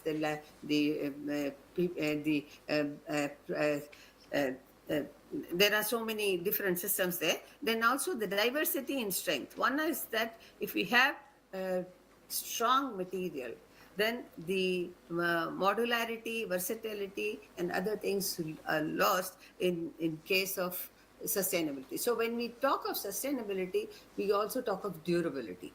When we talk of durability, then long-lasting material is something which we want. But today, when we because recently there was of course, the earlier speaker had mentioned about the single-use plastic. Single-use plastic is with a different perspective, not long-lasting. It should be immediately discarded. So the fast discarding system, where even after one use, we have to discard. This is one principle. The other one is the energy principle. Energy principle, if there is no other way is left, then we need, because the energy sources are, we have non-renewable, the renewable sources are there, like solar, wind, etc. But we are now creating a scope for renewables from the waste. So the waste to energy, of course, that was also mentioned, because we have a lot of waste to energy plants coming up in India, and there's a lot of provision for biomass to energy. So these are the things where we are going to create a system for. Similarly, in the case of plastic, whatever plastic is not recyclable goes for energy production. But that energy production is also a recycling, a philosophy of recycling, where you're putting use to a thing which you think it is not useful. Then overall, you have to have a systems thinking. Systems thinking will venture into a few of the systems thinking that are really worked. And in terms of environment and economy, there is a flow. The flow has to be parallel. The money flow and material flow and resource flow has to be parallel. Whereas in India, there's a counter flow. You have a kabadi wala who takes your waste, from whom you get money. You are paid for it. Whereas you should pay for the waste you have created. So when it comes to post-consumer system, which is mostly the plastic, which is the major issue that we are going to talk about next. So these are the 5 founding principles which I have just spoken. Next, please. Next slide. Yeah. Okay. No, previous one. Okay. The founding principle also talks about a little bit on imitating the nature, which I had already spoken. So all these things I have already spoken. By mimicry, I have told that you mimic in the biological system, there's a lot of imitating principle. So the mimic, we derived the word from biomimicry, and mimic means you imitate the nature to the industrial operation. Industrial ecology is nothing but making it more systematic and creating a lot of internal loops. Then the cradle to cradle, I have already spoken. There's something called green economy, where there is a sustainable economic growth. So sustainability is something which is a preventive action. Circularity is something which is a curative action, about which I had spoken in earlier forums, but here I don't have so much scope to talk about. The other one is the blue economy. Blue economy is basically the solutions where we are trying to explore the non-explored areas, essentially the circularity within the ocean system or the water system. That is what we are trying to see, how well balanced it is, or how it's being disturbed because of that. And this has come through because of the plastic pollution. The plastics have been a big menace. Next, please. So the 3 guiding principle for circular economy is preserving the natural capital. So we have to see that the natural resources, natural capital, the environment is not spoiled because of your activity. So we have to preserve. The second one is the enhancing the usefulness of the products. So this was what I was talking about in terms of durability. You make products which will last longer and which has a longer life cycle, so that it doesn't become waste so early. It becomes waste at a later date. And this durability was something which was talked about very highly in the ancient system. People were proud of manufacturing durable stuffs when the Industrial Revolution really came up. But now it's all the other way around. And especially with the development of things like plastic, where the durability is hardly anything. Then develop effective systems to reduce the waste. This is something preventive. where we say, okay, if you don't want to have a waste which is going to be a liability for you and the environment and the health, everything, so then you just see that there's no waste production. So it is the principle of the reduction in waste. Next, please. Now coming to the packaging, the circular economy in packaging. Next, please. The same butterfly diagram, I put it here for packaging.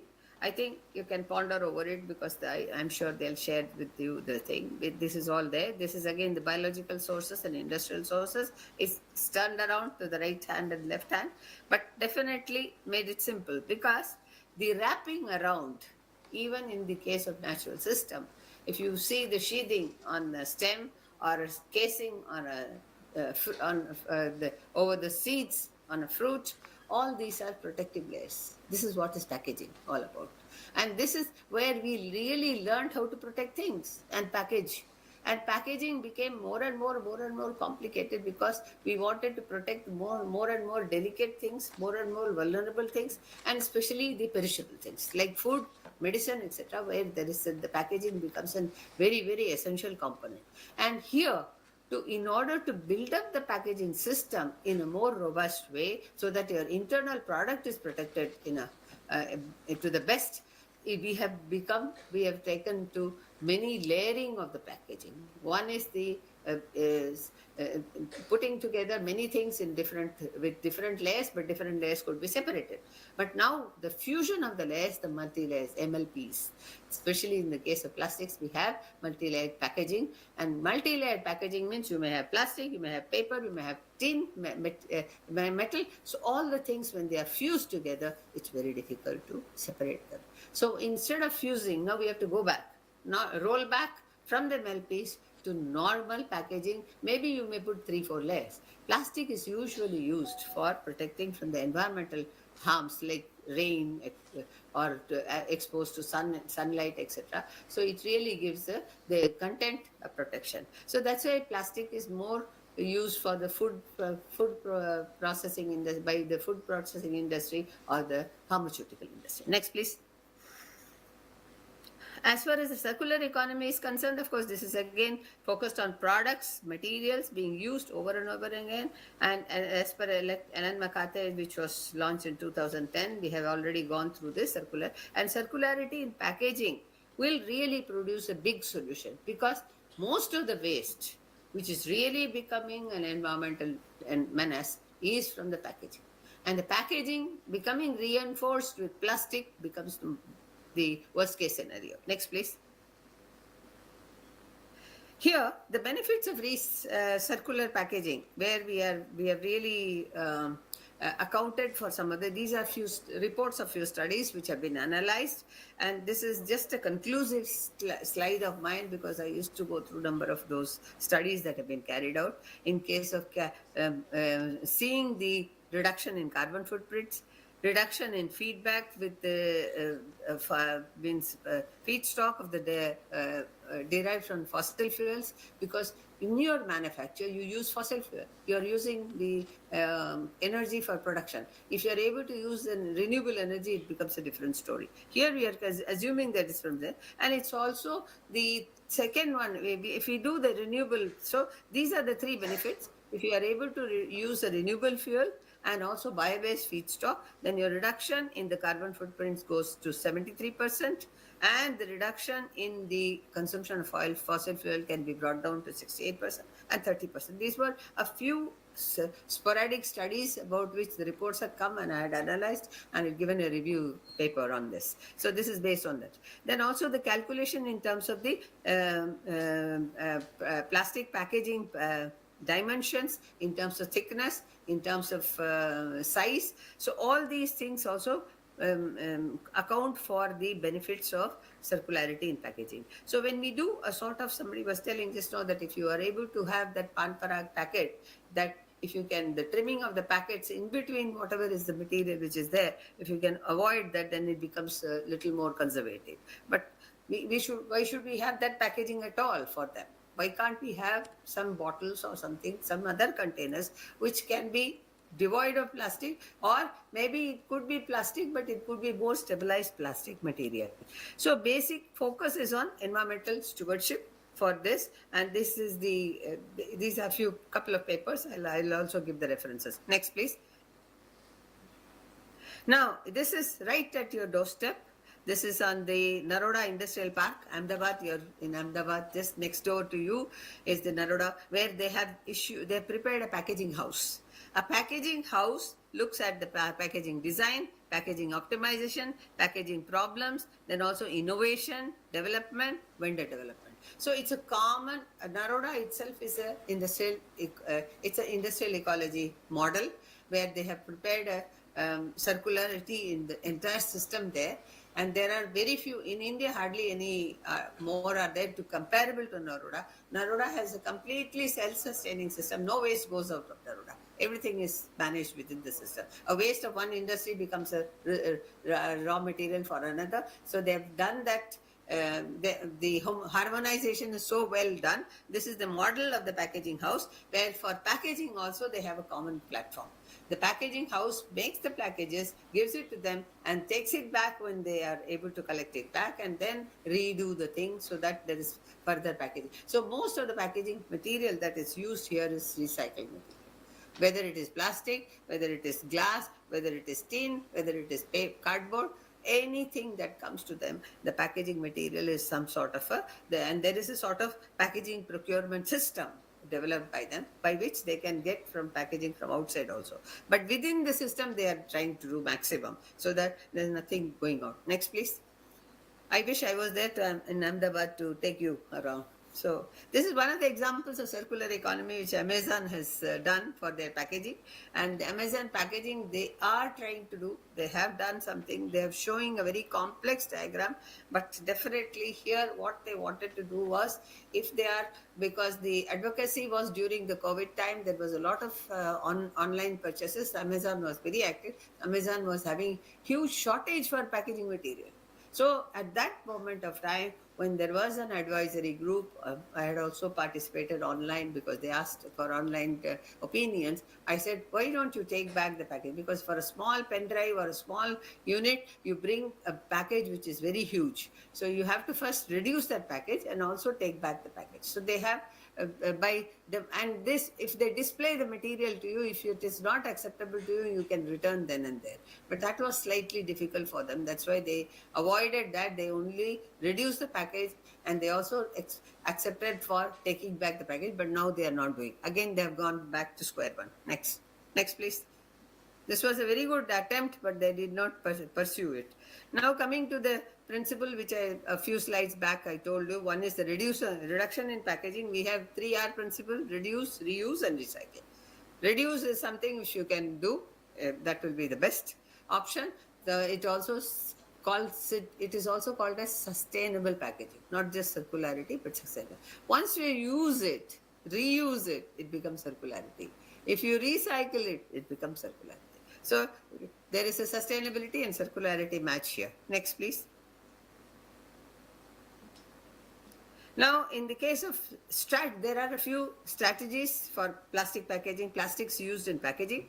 One is the manufacture and use of plastics in packaging has to be, because packaging is not going to be directly in contact, other than pharmaceutical and food stuff. Rest of it, packaging is not going to be directly you are just providing a plastic for sheeting it so that it's protected from rain, etc. So then in that case, you can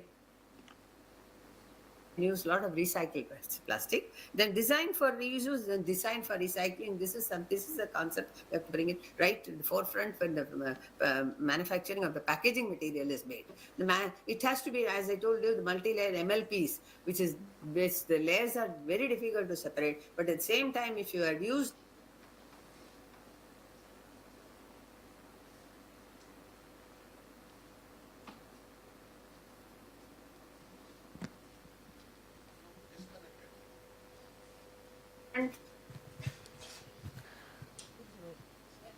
Network issue. Ma'am, we lost your voice. I guess there's some audio problem. Oh my God. Okay. Are you okay? Yeah. Yeah. Please Can you hear me? continue. Yeah, okay. Then we have the other things like Take back system, just like electronic waste, plastic also take back system. Take back system is not working because of the mixed content. Because just now the Mr. Ashish was asking whether there is a model for mixed waste. It is, India is full of mixed waste models. There's no, though the segregation in principle is supposed to be there, but hardly anything is segregated other than the Kabadiwala requirement where we get some money. So collection, sorting, recycling, these are the basic principles, framework, strategies which we have to prepare when it comes to plastics which are in packaging. So if there is a fused packaging like the MLPs, then we have to look at it in different way. Then also recycle, reuse plastics in packaging. This is very abundant and business models could work out in terms of logistics. Logistics is the most expensive thing when it comes to plastic. Plastic is so cheap, so durable, everything is good about plastic, but when you come to go back to collect plastic, it will be impossible because it will be economically not viable. Next, please. I will go through in a hurry because I'm already okay. These are the post-consumer packaging. What is the requirement in terms of collection, segregation? These are all there in our laws. So I'm just listing it out in terms of collection, segregation, channelization for reuse and recycling, and also application of appropriate technology for recycling. This is possible only if the plastic classification is done, if they are separately available. Otherwise, it becomes very difficult for them to do the technology. So many technologies have been described in terms of seeing the plastic and non-plastic material. It is very difficult to do it.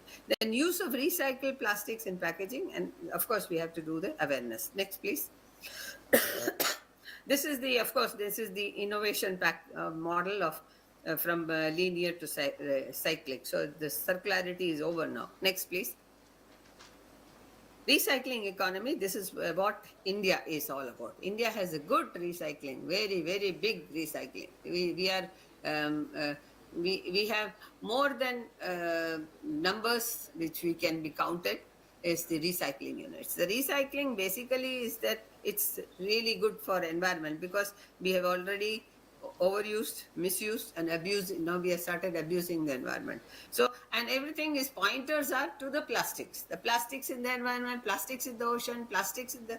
So, but plastic is, but plastic has become an integral part of our life because it's durability, because it's practical usage. From chai to chana to everything, you can bring food. You can bring in plastic pouches, bags. You can have the containers which can be very nicely because the plastic has a good color and everything, it becomes very attractive. And a thin film plastic, which is really problematic now because of microplastics, is simply protects the sweet boxes which are made out of cardboard, then you cover it. So these things are there. There is practical difficulties which we say. There is always an imbalance which is created, and there is a reason for it is the unsustainable consumption. Next, please. We are consuming on resources. If we say no to plastic, what is the alternate resource? Paper. Paper is going to consume all your trees. Where will be your trees? And though we have found some substitute with bamboo, substitute with bagas, etc., it doesn't work.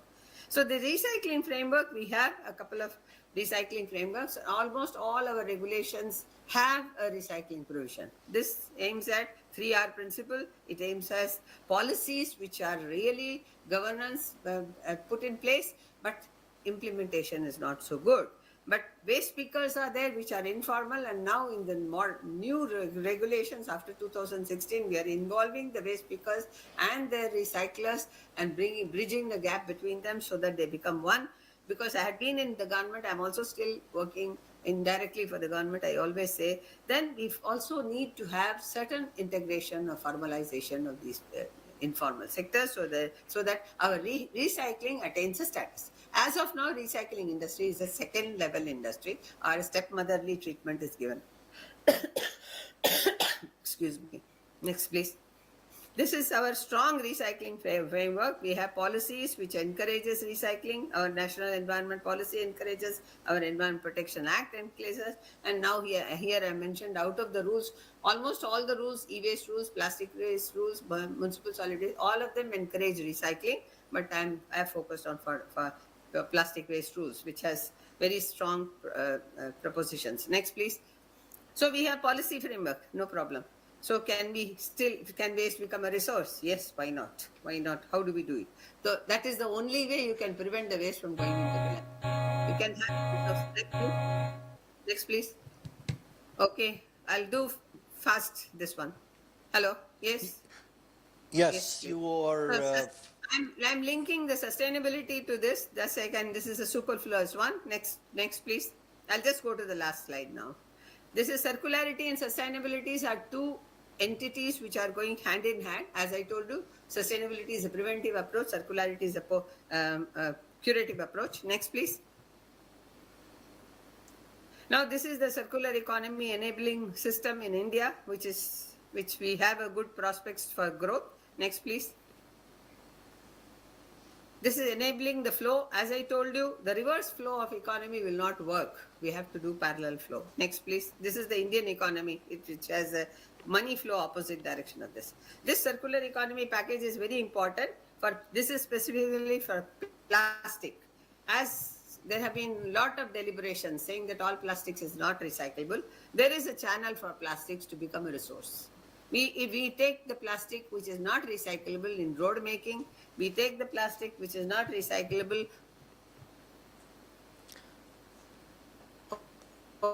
We may want to wrap up, Dr. Raghupati. We lost voice again. Activities, energy, recycling concept. Next, please. Next, please. Next. Can go to the last. Yeah. So these are the challenges and previous one. Yeah. These are the challenges. What will you redesign? How will you redesign? Who will use it and why they will use it? This is one of the things which we have. If we can give answers to this, we can give answer to circularity. And circularity is one of the things where I think 70% of the plastics, more than 70% of the plastics can be applied. Next, please. Thank you. Thank you very much. Please thank Dr. Raghupati for this overview. Any questions, please send it by email, Dr. Raghupati. We will have you respond directly. So thank you very much for taking the time to give this broad overview on the circular economy as it applies to different fields. So thank you. We will move to the next speaker. I am pleased to introduce you to Professor Krishnan Kani. I hope I pronounced it correctly. Professor Kani is an emeritus professor at Durban University of Technology in Mechanical Engineering Department. He serves as a leader of the Composite Research Group of the university. Professor Kani holds a PhD in Engineering and Sciences and an MSc in Engineering. He is registered with the Engineering Council of South Africa. His areas of research are in lightweight materials and nanotechnology. An established researcher at the South African National Research Foundation, which has global recognition in the field of composites and structures. He has served as a project leader of funded grants of more than 30 million rands, and Professor Kani has published more than 250 research papers in peer-reviewed journals, conference proceedings, and books. Please join me in welcoming Professor Krishnan Kani to speak. And he'll speak on the mechanical and the effect of oil absorption on tribological properties, black polymer composite brake pad. All right. Good day to all of you. I guess I have the enviable task of standing between you and lunch. So I'm going to try and make this quick. Today I'm going to speak to you about some contract work that we're doing back at home. But before I do that, let me just say that very quickly introduce the university that I come from. It's the Durban University of Technology, which is in Durban in the province of KwaZulu-Natal. For those of you who don't know, we are located in the east coast of Africa. Yeah, so I've had the pleasant task of working with Dr. Krishnan and Dr. Mohanty, and previously with Dr. Nayak of CIPET for several years now. As a matter of fact, we've had some joint students, some of whom are graduated and some who are possibly graduating this year. So it's been a wonderful journey, I think. And along the way, we've done a lot of fundamental research. So today, I'm going to try and break with tradition and try and talk about things that are a little bit more practical. So in other words, I want to try and talk about some of the contract work. Perhaps not very interesting for you, but I'll let you know that this is what we ought to be doing with the results from our research. In other words, fast-tracking it and making it commercially viable. All right, so that's basically where we're located, at the bottom end there. And for those of you who want to visit, just let me know. We're in the East Coast. We're on the beach, actually. We have 5 campuses. We have about 40,000 students. And the campus that I'm sitting at is in Durban, in the city, and probably about 4 or 5 miles from the beach. So if you want to come over, that'll be great. All right, so let me just start by telling you what this is about. I sit in a focus area, a research focus area that does a lot of work for industry, apart from the normal fundamental research that we do. So we do a fair amount of applied research. We have a company in South Africa called PRASA. PRASA is the Public Rail Association of South Africa, and they handle all of the rail needs. One of the problems they have is that they move cargo, and the cargo we're talking largely is around mining. We move a lot of coal, asphalt, soda ash, and bulk materials like that. So these locomotives pull the wagons, and each of these wagons normally carries about 20 tons of goods. So if you think about it, typically you'd have about 10 of these wagons, and each one carrying 20 tons. You've got 200 tons, and you're pulling them at 60, 70 kilometers an hour. Now, when you want to stop this train, this locomotive, it becomes really difficult with that load, especially when you don't have efficient braking systems. So that's what this is about, okay? This company has come to me and said, listen, we can't stop these trains, and what we stop them efficiently, and what they are doing right now is taking off the load, so in other words, putting 10 tons in each of these wagons, and then they're driving the trains at half the speed. Now, you know that this is very inefficient, and they're trying to get around that. All right, so the one problem then is to try to develop an abrasive material that could stop this heavy load and don't make it too much noise, and of course, we want to try and reduce the wear rates. At about the same time, we have a company in the north coast of South Africa called Richards Bay Minerals, and they do a lot of dredging. And they have a serious problem because they dredge off the coast, and they have a serious problem of corrosion of their steel pipes.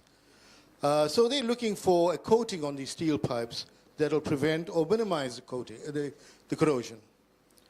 Now, whilst they have this problem of corrosion on the outside of the pipe, they also have the problem of erosion on the inside of the pipe. So currently they're using a rubber line pipe, and so they're wanting me to look at some sort of coating or some sort of material or some sort of pipe liner that will reduce the amount of erosion. So given these two problems, which looked similar to me at the time, I gave this to one of my students to start working on. All right, so if you look at conventional brake pads, I'm not talking about the shape of the brake pad, but conventional brake pads or brake calipers for these trains, they pretty much made from some sort of ceramic material, or in the case in South Africa, semi-metallic models, which consist of between 30 and 65% metal. Additional materials include like some steel wool, copper, And once we get all of these materials together, we then put some sort of a binder and bind that material and then shape it.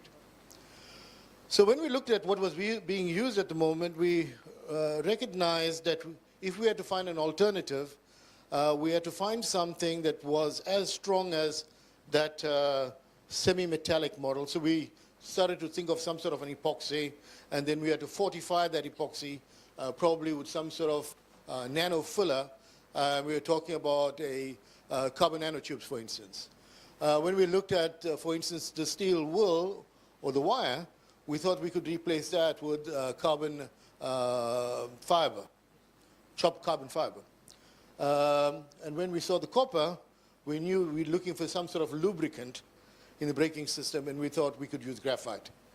So given that, I set my student on this task of trying to produce something that's workable. Now, he did do this, and of course, there was a whole range of testing that we had to do. All right, so in this talk then today, I'll talk about how we processed it. It's an important aspect. Obviously, this is subject to some sort of patent, so I can't give you all of the detail, but some of it. Some of the testing results that we've got. We've done a whole lot of dynamic testing on a dyno, so I'll talk about that and I'll give you some results. Then, of course, whenever we have a safety critical item, like you here in India, you would have to subject it to some sort of regulatory body. In this case, in South Africa, it's the SABS, South African Bureau of Standards, and they do their testing and certify the product. So we got some of their results, and then finally I'll conclude. All right, processing. So essentially what we did here, as I said to you, we knew what materials we wanted to use. Quantities obviously varied, so we had to try different things. Essentially what we did was we got an epoxy, a reinforced epoxy, as it were. And then what we tried to do was to reinforce that with some graphite, nanographite. And you'll imagine that it's kind of difficult to disperse that. So we had to heat up the fluid. We had to heat it up in a mechanical stirrer, bring it up to about 70 or 80 degrees C, 70 I think, and then introduce the nanographite into this thing.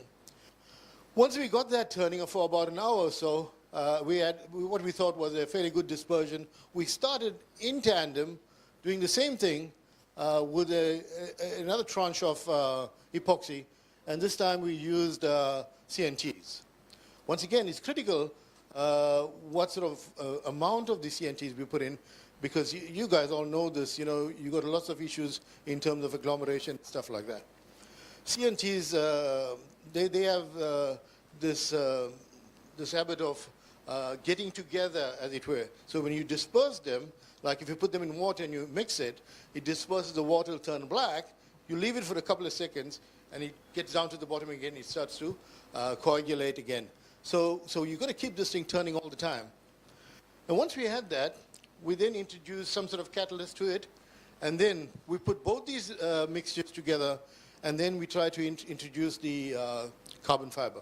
Now, the issue here again, you'll appreciate it's very difficult to actually do this, so we had to rely on different sort of processing techniques to actually get this in. And then once we did this, we went in and did a normal sort of resin casting process to make the pad.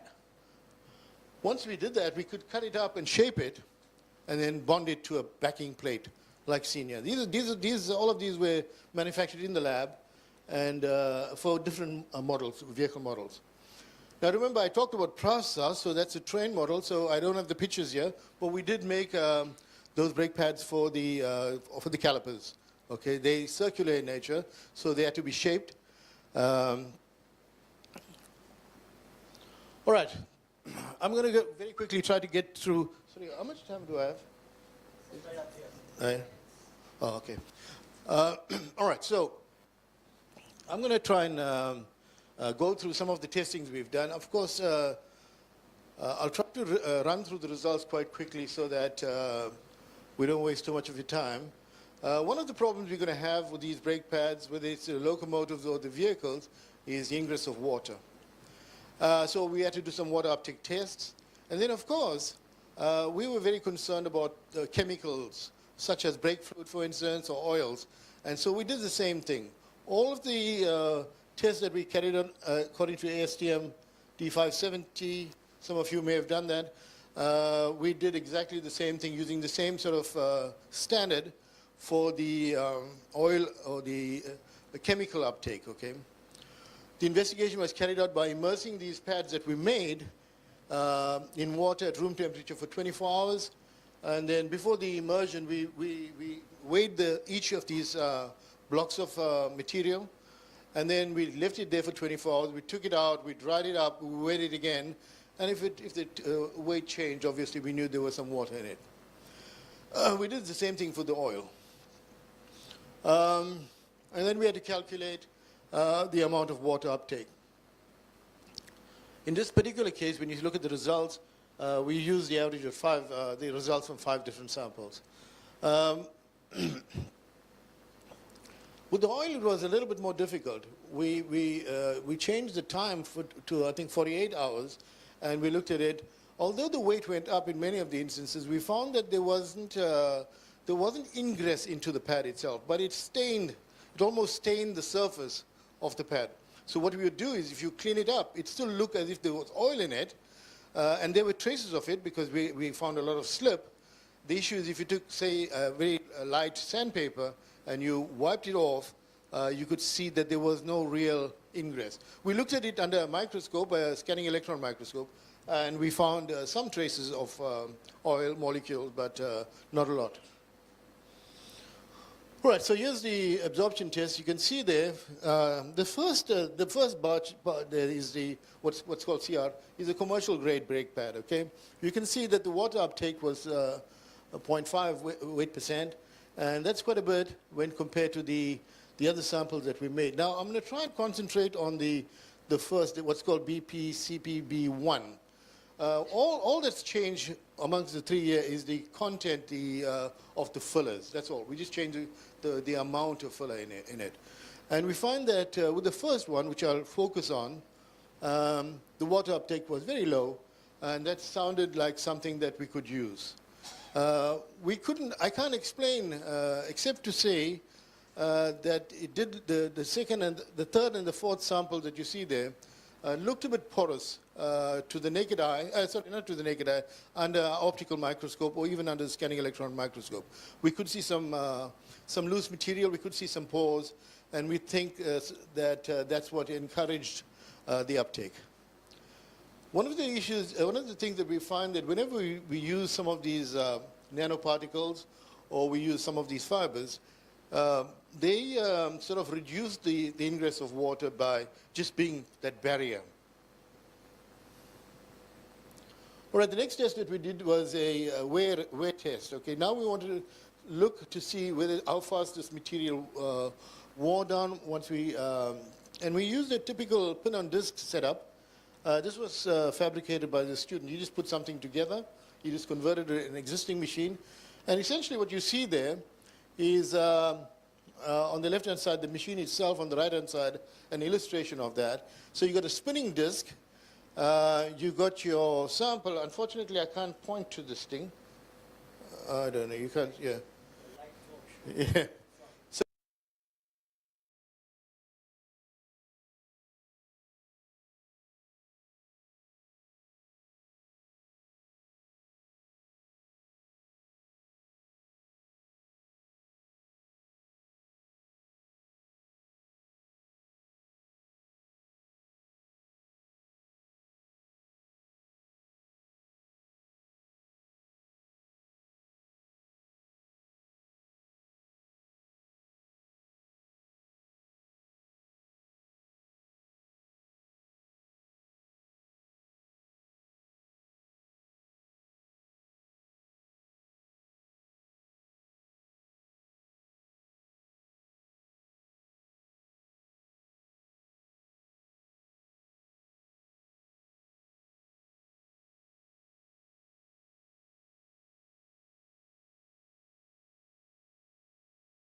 absorption.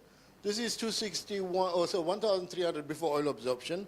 And this is 1,000, what's it, 1,000, it's 300, okay, after we've absorbed it in oil. And so then the next value. And when we compare it to this one, you can see, for instance, there's a massive reduction in the wear rates. So we knew that we had a product that could work already, or at least gave us an indication that it was workable on the basis that the wear rate was very low. And you'll see it again round about here. Very low wear rates. And that means that we can, we think that we can actually use it on this locomotive that's carrying 200 tons. The other samples did fairly well as well. I mean, they're much better than the commercial one, but not as good as the last sample that we tried. All right, here we're looking at the coefficient of friction. Okay.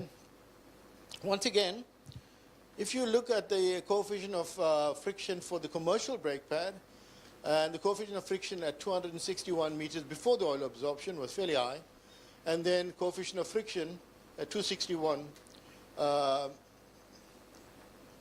after we did the oil absorption, you can see that the coefficient of friction dropped significantly. That's a big drop when we look at this as compared to perhaps, this is a higher volume of carbon nanotubes in the sample. So you can see that the coefficient of friction is fairly high, and then it's reduced, and then after the immersion of oil, even at 1,300, we find that the coefficient of friction drops. And we think largely we're getting slip, okay, some sort of slip when we did the testing. So it's not that the oil is soaked into this material, it's just that on the surface there's some coating of the oil and it starts to slip. The other thing that influences it is temperature, and a little later I'll show you that influence of the temperature on this thing, okay? Whereas we did some, on these samples that were tested, in other words, where we did the wear rates, we then looked at it under a scanning electron microscope. And you can see the first slide on the top there, slide A. This picture doesn't look so nice here. I mean, it looks much better on my laptop. You could see that there's a lot of flaking, there's a lot of debris, a lot of cracking in that commercial pad. You know, the surface didn't look as smooth as we'd like it to be. And this is an anomaly. You know, we're talking about a braking material and we want it to be smooth. I mean, this crazy stuff. But you know what I mean, an homogeneous kind of material. When we're looking at the next slide, that is when we introduced some of these carbon fillers, that is the carbon nanotubes and the fibers, and that looks like a really nice surface, except that a few cracks was visible after we did the testing. I must tell you that this testing ran for a long period of time, okay? And then the third one is where we introduced even more filler, a larger volume of the filler. And we can see a lot of wear grooves and such stuff like that. And this is the reason we think that some of those test results you've seen in the third bar was much lower, okay? And then finally, where we made the sample really tough, really strong, in other words, we introduced some CNTs and we made it very hard, we noticed that we got some plowing. In braking systems, this is not a very nice thing, but we can see some plow marks very clearly in the pictures that I have. It's almost as if you got some abrasive material between your brake pad and the disc itself. All right, shear test. I think you've all done the shear test before. This is a typical shear test done using ASTM D732. Essentially, we just take a piece of the material, we drill a hole in it, and that hole is 11 millimeters in diameter, right through the material with a puller block drill. So you're drilling it down so the faces are parallel. And then what you do is you introduce a shaft or a punch. So the punch is there, and your material is sitting there. You clamp the material down, and then you shove the punch down. And the punch diameter is a little bit more than the hole in the sample. So you're introducing the shear, and we tested that. And what did we get? All right, so exactly what we expected. We found with the commercial brake pad, the shear strength was around about 2,000, just under 2,000 megapascals. And then we found that for the other brake pads that we developed, let's call them carbon-based materials, we found that we've had an increasing amount of shear strength. Now, this is very good for us. We want a brake pad that has good shear strength. More than that, we want very good shear strength between the pad and the plate, the backing plate. And so, of course, we were very interested in that as well. There's nothing worse than you driving your vehicle at 200 kilometers an hour and the brake pad comes off the backing plate. Okay, so that worked quite well. We then went on to the compression test, and this is nothing but straightforward. We just take a block of the brake pad material and we just compressed it, okay? And once again, we followed a standard, and the standard was ASTM D695, using I think it's a 30 kilonewton load cell on a very small sample. And we looked at the results for that, and what do we get? We get a compressive modulus, which is once again showing us that the samples that we made or where we fortified it using carbon materials was much better than it had much better compressive properties than the commercial grade material. Now, once again, this is very good for us because we found evidence of some sort of damage on some of the brake pads that came off the train, where there was compression occurring largely around the leading edge. So, that can be very problematic.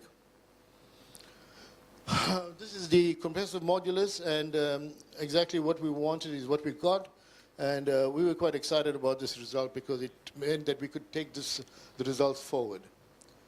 Sharpie impact test, we use an on-field balance impactor. Same sort of thing, we made a sample, but we modified the tool head with a three-point bend facility. And the results for this was, once again, fairly exciting in the sense that the impact strength, the commercial brake pad impact strength was about 18 kilojoules per meter squared. And that's a normal pad that you get off your vehicle right now. Actually, it's higher than that because I looked at some of the data.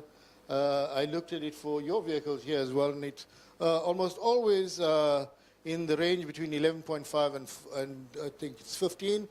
So this one was 17.6, which was pretty good. And we were on a good wicket in terms of the impact strength. Although this is not such a high requirement, but where you have what we call cadence braking or different types of braking, then this becomes an important aspect. Hardness test, okay, same story. We just used a simple Coleman-Barkwell test and found the hardness. We took the hardness around the entire sort of specimen, not just what. And the reason we're doing this is because, you know, sometimes when you disperse these nanoclays or you disperse some sort of filler, you don't get very good dispersion. And so you do a test in a localized area, you find that you got very good hardness, and then later you find that it isn't true. So we had to do this thing around the specimen and then take an average value. And the hardness values, for the first time, now these hardness values, you find that the commercial pad is much better than the ones that we produce, even though we had hardened it, okay? So we found that the hardness value is reduced. Now, we tried to find a reason for this. And one of the reasons I came up with, and I think, well, what I think, and I'm not sure whether this is correct or not, one of the things when you introduce carbon nanotubes to the materials, it starts to increase your tension values, you know, your tensile strength, and not necessarily your compressive strength. And I think that that's the reason why. So I put a note at the bottom of the slide which says, carbon nanotubes have a very high tensile strength. Nanotubes are able to withstand high tension when being stretched, and they do not break easily because they have a very high LTD ratio. This property is useful in making composite materials under tension, okay? So whenever you want to do this, you know, one of the things your professor will tell you is whenever you want to do this, you want to add a nanoclay or filler in a material, you need to understand, you need to characterize the filler first, understand what the filler can do, and how is the mechanism for it to doing it before you introduce it. I'll talk about this slide a little later. This slide here is just to demonstrate another technique we used for the processing. All right, let's get very quickly through the dyno testing. Okay, so we set up a dynamometer with an engine, a Toyota engine, with a driven power of 45 horsepower. This is a typical Toyota engine, right? Torque of 110, I think it's 120 newton meters. The dyno has a rotor of 236 millimeters, and this is material because we set the caliper onto this rotor, okay? The setup was used to determine the braking force, braking performance of all the brake pads, and the brake pads were weighed before and after testing using a current model digital scale. Now, and then the coefficient of friction was measured, the torque was measured, the braking force, all of these values were measured because we require them. And here's the setup in the lab. You can see the dyno there, and the brake caliper is sitting on the rotor. It's not a very clear picture, but it's sitting in this area here. So the engine turns it and spins this thing, and when we've got a tool here where we depress that, down here, on this thing here, brake pedal. So we step on this brake pedal, and then we close the caliper onto this thing. So we get this spinning at a set speed, we keep it running, and then we press the brake, and then it tries to hold this thing back from, okay. And then we hold it for quite some time to actually see what the wear is like. So this is a dynamic testing, and we did this for long periods of time over a whole range of samples. This is just showing you exactly what I just told you, okay? In this particular case, the pad is sitting there. That rotor is turning because the engine is turning that rotor, and then we press this down for some period of time. And we measure a couple of things. One of the things we measure is the temperature. You probably know this as well, because when the temperature goes up, your coefficient of friction starts to reduce. Coefficient of friction is a constant, right? But we have an influence of the temperature on it. We'll talk about that just now. And these are some of the parameters that we had to calculate. I've got 2 minutes left, so I'm going to try and wrap it up. We calculated the braking force and so forth. Okay, this is a video. The video is not running, though, but a picture of that from a video showing the caliper, showing the brake there. And when we run it, what we did, we measured the temperatures all around, right at the top face, there, at the bottom, the leading edge as well as the trailing edge. We knew there would be a temperature difference, and we wanted to know what that would do to the brake pad. And then you can see it. We ran this till it was about 200 degrees C, where the disc was red hot. The brake pad was red hot, and didn't melt at that point. Okay, what are the results? Coefficient of friction for both types of brake pads range from about 0.4 to about 0.413, and this is within the spec. Okay, so that's the spec that we're looking for. The pads that we made offered a 90% shorter stopping distance, so we could stop a vehicle with better efficiencies. 71% lower interfacial temperature. Now, normally when you drive your vehicle, you don't go to those temperatures that I was talking about. If you did, you'll damage your disc, okay? So we found that the temperatures on average were 71% lower than the temperatures that you normally get with the commercial brake pad. The noise levels was 55% lower. We measured this, and it was pretty good from that point of view. Okay. Okay, so why do we think all of this is happening? Because the synergistic effect of the carbon-carbon additives and the quality of the binder resulted in the pads that we made, the wear rate and the interfacial temperatures, we found this reduction that we were looking for. And so all the indications suggest that the hybrid nanocomposite that we made could be an efficient brake pad. So we did some road tests, and this is typically a regressive curve that you get. And what it's measuring basically on this axis is the deceleration, and there you got the pressure. And you'll notice that you got a regressive curve. So for instance, when the pressure is around about 50 megapascals,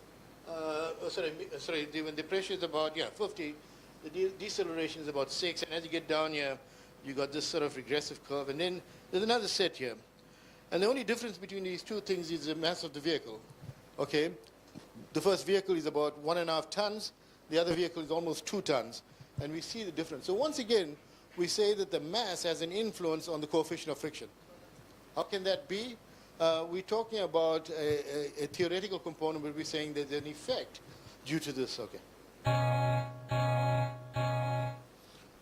Okay, I'm almost done, so let me say, this is an important curve in the sense that, just one second, yeah. You see, that's typically what happens with the acceleration versus on a road test.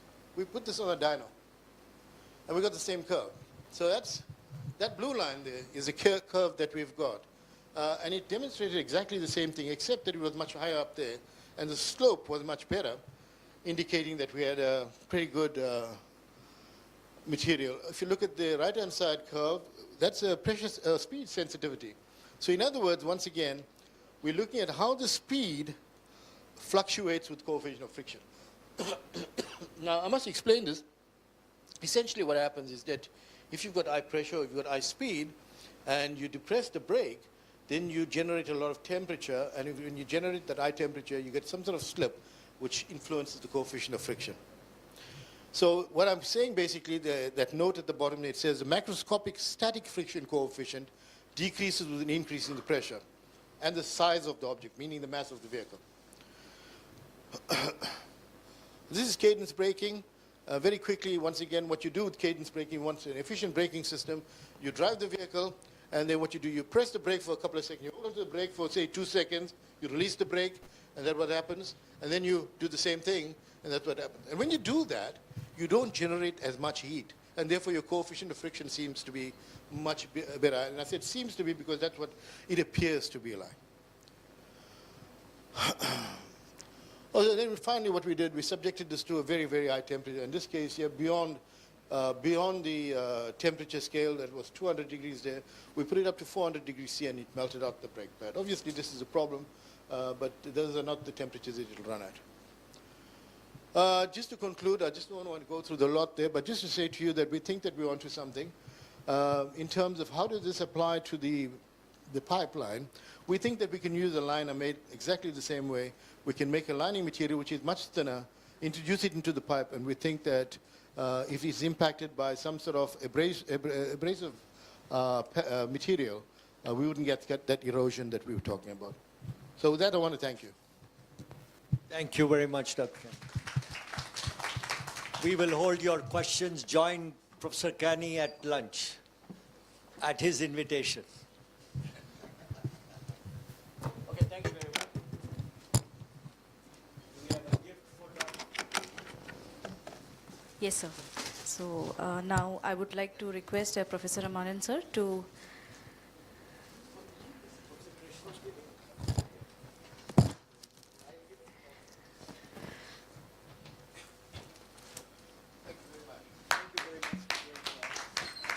Thank you so much, sir. Thank you for this captivating presentation. Are you going to give me a recyclable bag?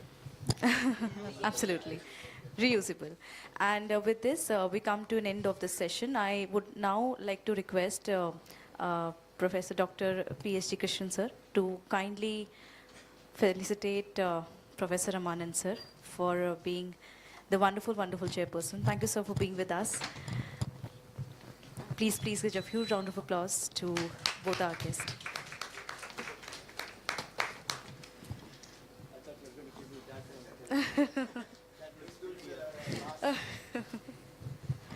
Thank you so much, sir.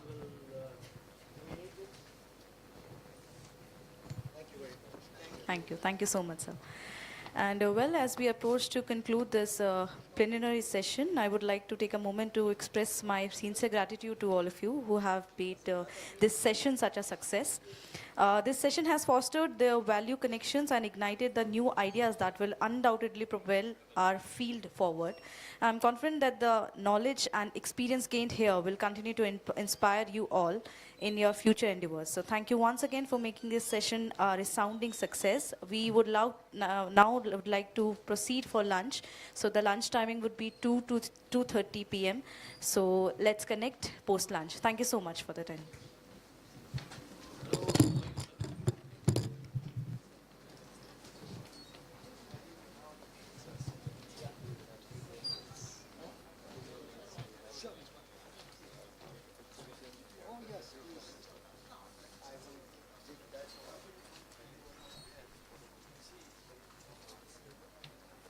You guys did a wonderful job.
Good afternoon, everyone. So, the session chair will be joining us shortly. So, by the time, let's follow accordingly, according to our promising schedule. So, first, we would like to welcome Dr. Kishle Mitra. He received BE NIT Durgapur, MTech IIT Kanpur, and PhD from IIT Bombay in chemical engineering. He led at General Electric Global Research and Tata Research Development and Design Center. He is currently working as a professor in the Department of Chemical Engineering and associated faculty in Departments of Artificial Intelligence and Climate Change at IIT Hyderabad. He has more than 200 international journals and conference publications. He has been named some among world's 2% scientists according to the latest review conducted by a group from Stanford University for the last 3 years since its inception. So welcome us with a warm round of applause.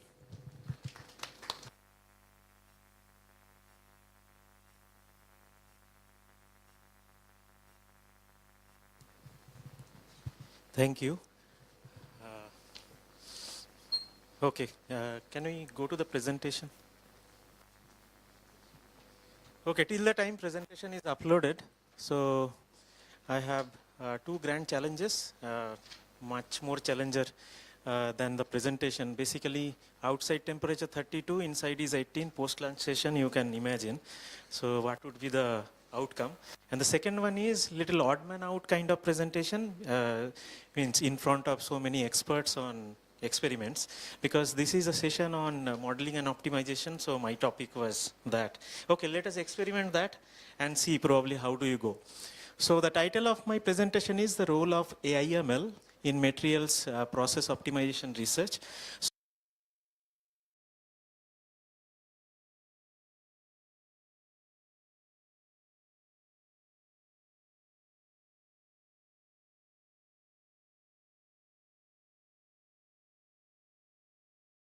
When we bring in this process optimization in the realm of this conference. So I belong to IIT Hyderabad. The name of my lab is Gokul, which stands for Global Optimization and Knowledge Unearthing Lab.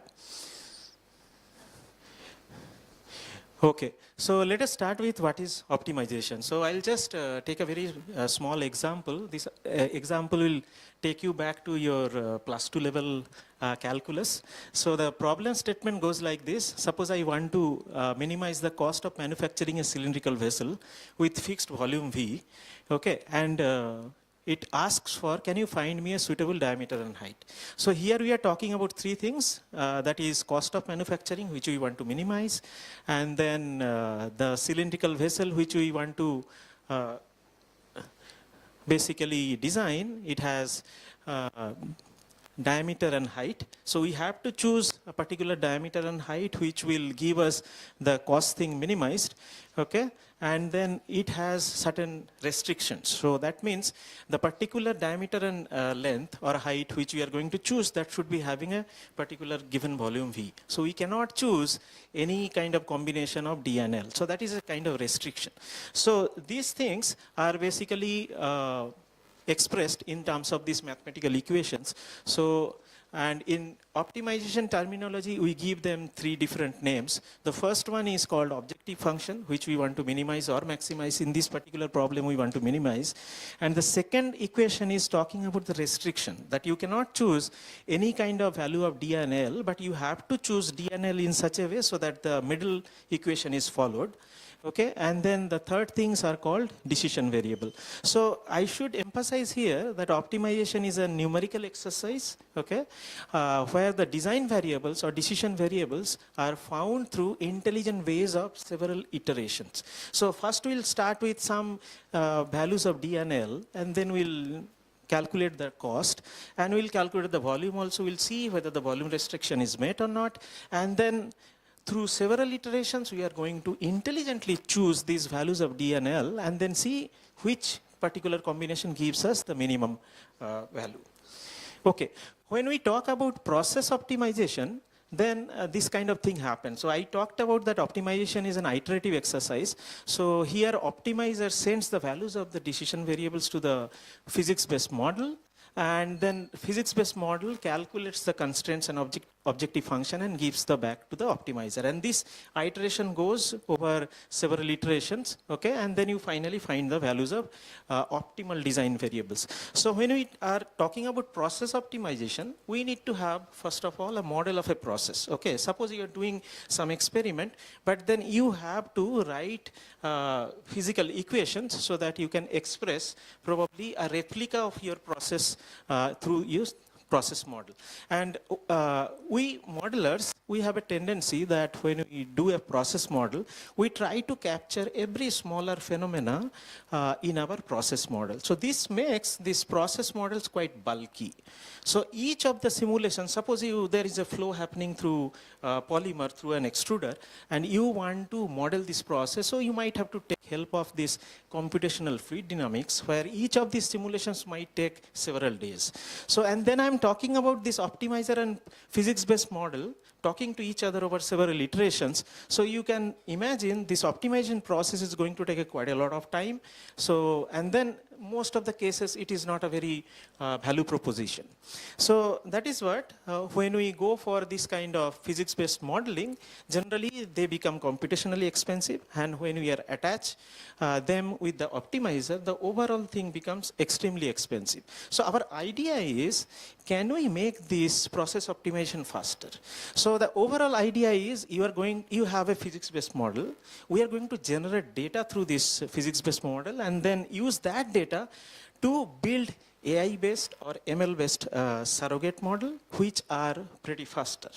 Okay, so actually these surrogate models are very fast, but in many cases the challenge is to make them accurate enough, because there is a trade-off, you know.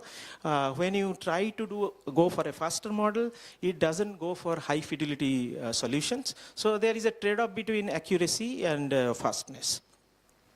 So in this surrogate model, I'm going to talk about this surrogate optimization, how we are doing it. And there are several machine learning based techniques which are shown here in the bottom, say Kriging, support vector machine, response surface methodology, or artificial neural network. Out of this all four, this is not an exhaustive list though, but then ANN is the most used machine learning technique. So we'll be talking about ANN because we use that for our research. So ANNs are mathematical construct to mimic the real neural network present in human beings. Okay, so if we just think about a single neuron cell, then what happens? So there are dendrites on one end where the information of rest of the brain, it basically comes, and then the middle part is known as action, through which the signal is transmitted, and from there it goes to the nucleus where it gets activated to further pumped out to other cells to get flown. Okay, so what basically our scientists have done, they have come up with equivalent structure where there is a summing unit for collecting the information from other places, and then an activation unit for further activating it. So this is basically shown in the bottom part. So actually, if you see, then neural network becomes a complicated structure like this, which is shown here. So I'll just try to tell you how a perceptor neural network looks like and how do they work.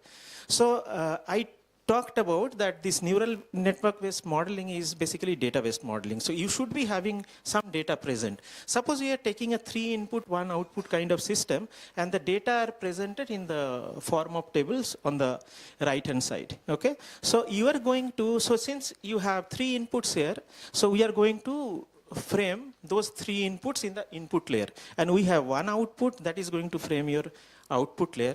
In between input and output layer, there can be several layers which are known as hidden layers, and in each of these hidden layers there can be several such nodes, okay, which are known as hidden nodes. Okay, now what do we do in this modeling process? We are going to take all these 3 inputs which are shown in yellow on the table, and they are fed to the neural network, and then they are multiplied with these weights which are written in the form of a W, and then following this weight balance equation, we are going to take an output from this neural network. So now you have two outputs. One is neural network predicted output, another is the output actually coming from the data. Your purpose is that your neural network predicted output should go as close as possible to the actual output. And that you do through an optimization exercise by manipulating these values of weights and biases. So you initially start with some weights and bias values, and then you try to modify them in such a manner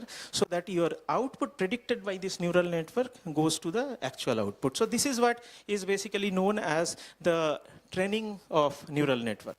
Okay, and then I have just shown one data point on the table, but you know there would be several such data points. So that's what summation signs are shown in the loss function and all those things. Okay, so but this kind of ANN design has several challenges, you know. So how many layers should be there in between input and output layer, how many nodes should be there, these are what kind of activation function we should use, these are all heuristics, okay? And then this kind of ANN is basically extremely data greedy. You give more data, it would be modeling the system very fast, but then if you provide more data, it might be overfitted with the data you are using. Then which kind of transfer function is to be used, what kind of sampling plan we have to use, because I talked about 3 input, 1 output system. So your input space is basically a 3-dimensional thing. Okay, so where from that you need to collect data. Okay, so there is no scheme which basically simultaneously determines all these things. So we came up with something called transform ANN, which is basically stands for this acronym, where all these things we determine through our algorithm. Okay, so I just take an example and quickly finish. So we are talking about polyvinyl acetate polymer system, which is a complicated model which has 285 nonlinear, very steep ordinary differential equations. So the input to this system is monomer initiator temperature, whereas we want to maximize molecular weight and branching index and minimize polydispersity index as well as polymerization time. So what we have done, we took each of these outputs and build a neural network, okay, out of it. And so we are going to replace the original computationally expensive model with the help of this neural network model. And then what we are showing that here we just use 280 function evaluations, but whereas actual original expensive model took 2800 function evaluations. So in that way, we made the simulation 10 times faster. Okay, so this is a very basically, okay, so that video didn't get played, no worry. So in this way, we explored these applications for several such things. Some of the results are presented here. So this is the conclusion side. I'm not reading out for you, but then the one final important thing is that we are doing, so AIML as an application can be used for many such things. So one example I have given, which is surrogate optimization. It can be used for database process modeling. Your data can be steady state in nature, time series in nature, it can be even images. So all those applications we can use, and then it can be used for parametric sensitivity analysis, or suppose you want to model the uncertainty involved in the process, all those things can be done. And we are applying these AML kind of things in various applications. Let it be wind modeling, means various renewable applications, or hydrogen energy reactor design and all those things. With that, I will try to finish, and thanks so much for the organizers. So we are up for questions.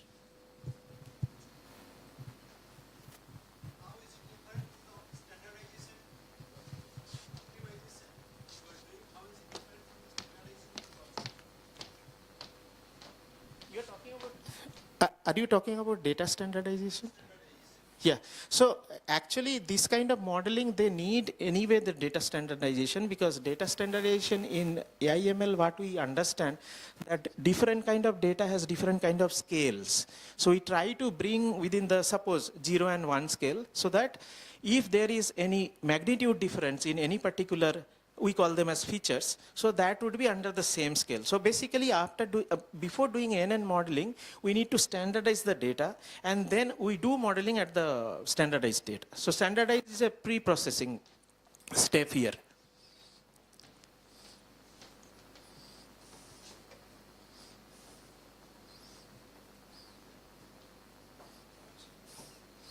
Thank you so much, sir. Glad to know somebody heard. Okay, thank you so much.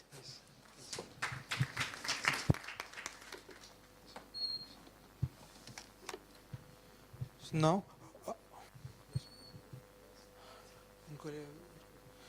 gift. Now I would like to invite Professor Krishnan Kenny for giving a small applause or memento to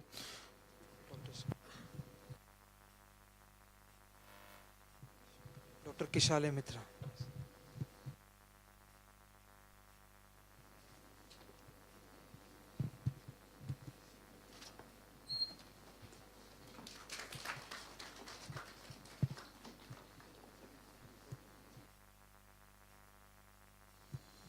next उधर PPT का बोल दिया introduction बाकी है ना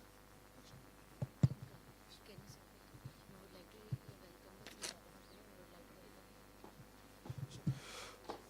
So we would like to invite Professor Krishnan Kenny as a chairperson for the afternoon session. So Professor Krishnan Kenny is Emeritus Professor at Durban Institute of Technology in Mechanical Engineering Department. He also serves as leader of the Composite Research Group of the university.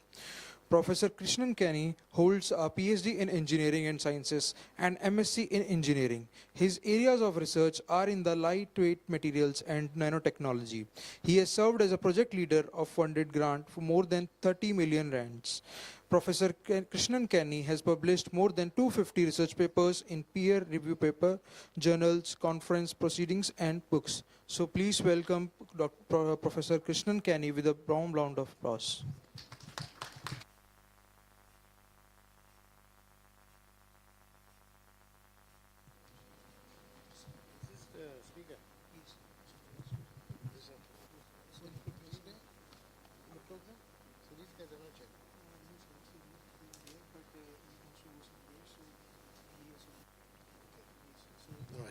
All right. Okay, so our next speaker, there's a slight change in the program. Our next speaker is Dr. Premchand S. Jain, who's currently working as General Manager for the Hitachi iTech India company. He'll be talking today on the thermal methods of analysis in polymer applications. Let's welcome Dr. Premchand.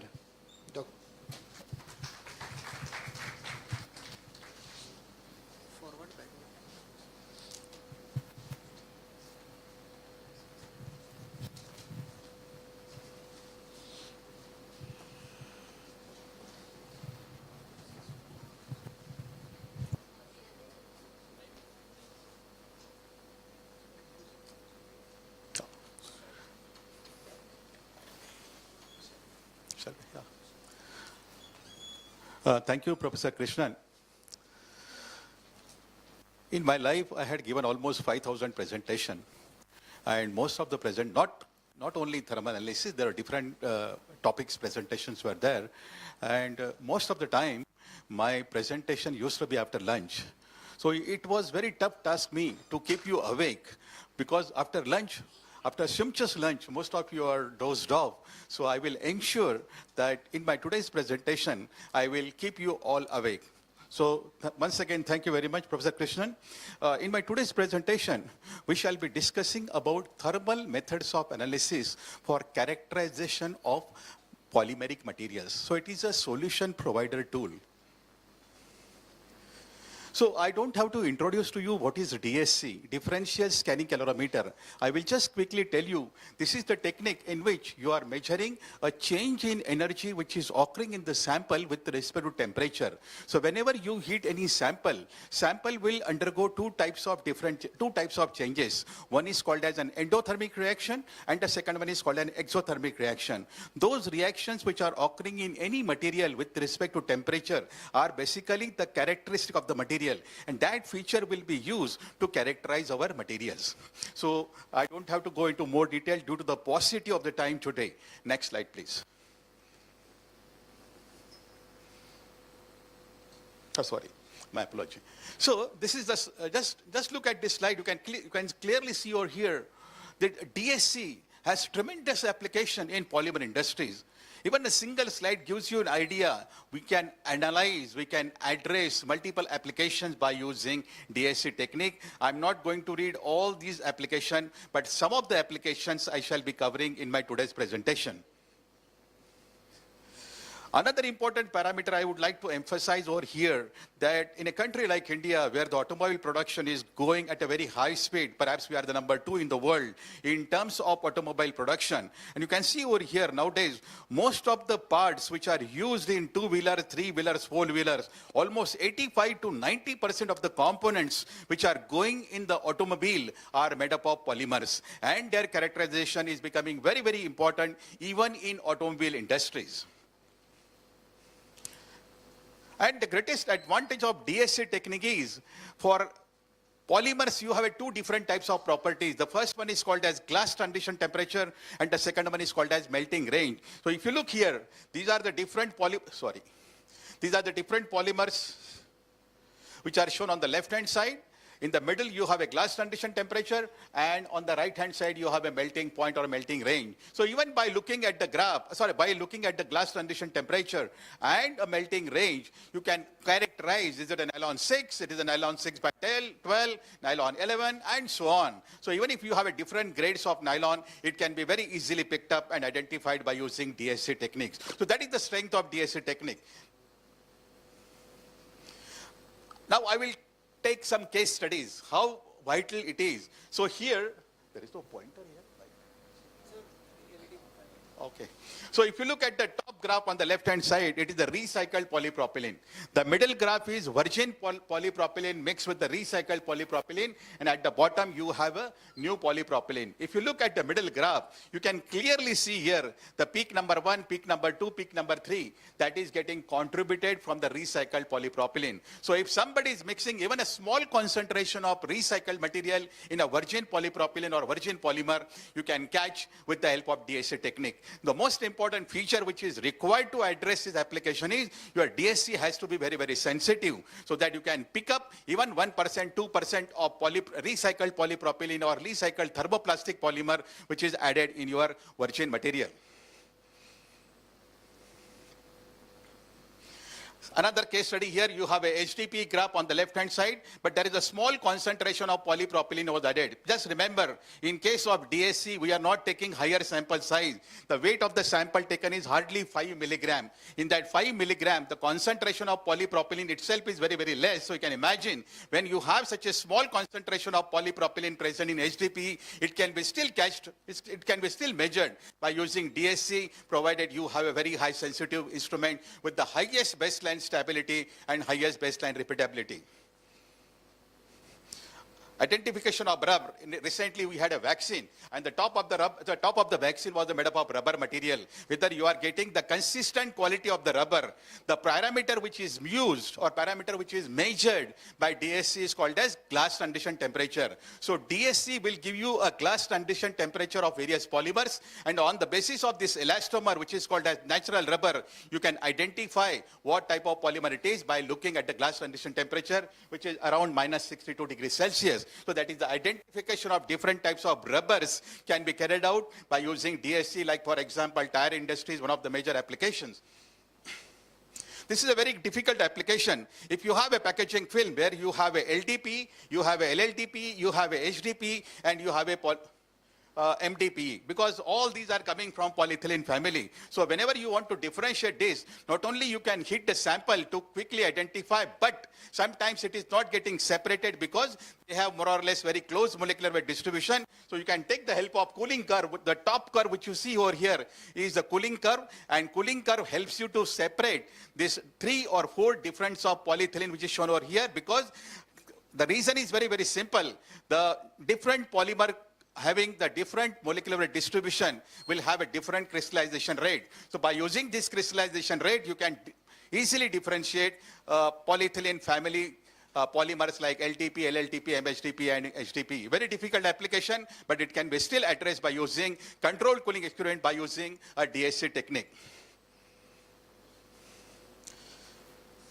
what is the effect of additive on the polymer? So here the case study has been taken for the polypropylene. You take the polypropylene sample, go up to 300 degrees Celsius, melt the polypropylene, cool down rapidly to 125 degrees Celsius. And you can see here sample A and sample B. Two case studies are shown. This sample A and sample B have a different amount of additives or different types of additives. By looking at the crystallization rate, you can quickly say you can quickly determine what is the effect of additive which is being added in my polypropylene. So such application can be also addressed by using DSC technique, for it is called as isothermal crystallization studies. Quick identification of rubber. You can see here on the right hand side bottom, there are 4 different types of rubbers are shown over here, and their identification becomes very, very easy by using glass transition temperature, and glass transition temperature will exactly give you an idea what type of rubber it is. So if you look at the right hand side, you have a rubber A, nitrile rubber, SPR, urethane rubber, epoxy resin rubber, and so on. Whether it's a copolymer or homopolymer, it can be easily determined, quickly determined by DSC. Copolymer and homopolymer have a different melting range, and on the basis of melting range, you can quickly identify these 2 different grades of polymers. The whole world is moving towards electrical vehicle. So in electrical vehicle, in lithium-ion battery which is used, so you have a polymer separator membrane. So within the 2 electrodes, you can see on the diagram, between anode and cathode, there is a polymer separator membrane is there. And typical polymer separator membrane, which is used in LIB, is called as polyethylene membrane, right? So characterization of polyethylene is very, very critical for performance of the LIB. So if we go to the next slide, you can see here the top graph is the first heating, a bottom graph is the second heating, and the middle graph is the crystallization. And if you look at the first heating has started at 129 degrees Celsius. This 129 degrees Celsius is called as shutdown temperature. So how much is the shutdown temperature of that polyethylene membrane will decide about the quality of the polyethylene membrane which is used. A shutdown, you can see over here, a shutdown function is directly related with the migration of the lithium ions from cathode to anode, and during that, if the polymer melts before that, there is a possibility the lithium ion migration will not take place. So this temperature has been selected in such a fashion that charging and discharging should happen very efficiently, and that should happen before 125. If by chance if it exceeds, it will stop the migration of the ions, so that explosive reaction or a safety hazard analysis can be prohibited. Another combination, in case of lithium-ion battery, you are adding some binder to the electrodes. So binders, and you are adding some additives which are used with the electrodes. So ratio of binder and ratio of additive is very, very critical for the battery life or a battery performance. So you can see over here, you have a binder which is a methyl cellulose, and the additive which is used here is called as SPR, and their concentration, binder concentration as well as additive concentration, is now here determined by thermogravimetric analyzer. So TJ can help you to identify the ratio of binder and methyl cellulose which is used here in this case. DSC can be connected to the pulse xenon source, or it's called as UV source. Sometimes nowadays, due to the pollution norms which we have to follow, we cannot heat the resins, because the moment you start heating the resin, the solvent which is there will start evaporate, and then it will damage your laboratory environment, or it will create the pollution.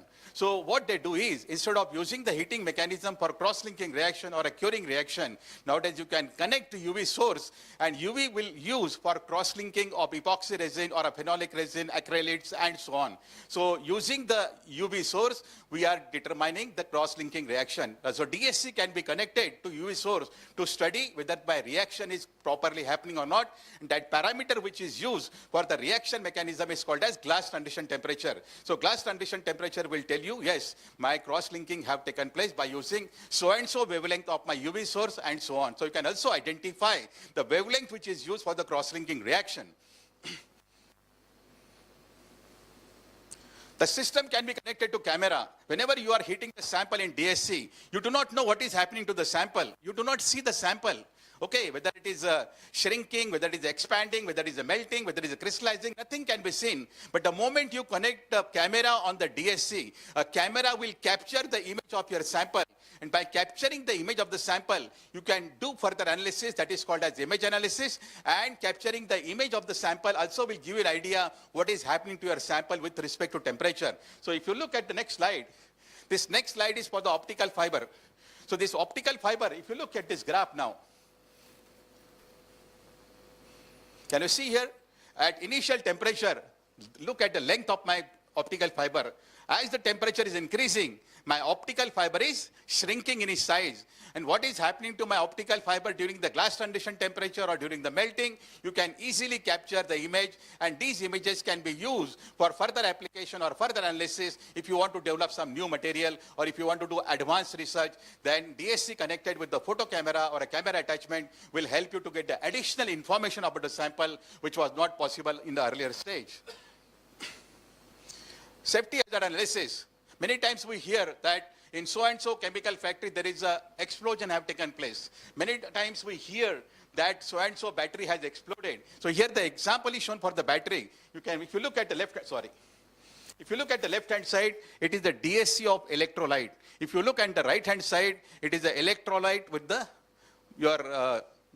electrode with the electrolyte. So whenever electrode and electrolyte is coming together, and if you hit there, you can clearly see there is a strong exothermic reaction is taking place. So what is important for this manufacturer is at what temperature this exothermic reaction starts, how much amount of energy is liberated during the exothermicity, and so on, that will enable them to have a proper composition of metals or electrodes which are being used along with the electrolyte. So safety hazard analysis of battery or a safety hazard analysis of chemical factories can be carried out by using DSC technique.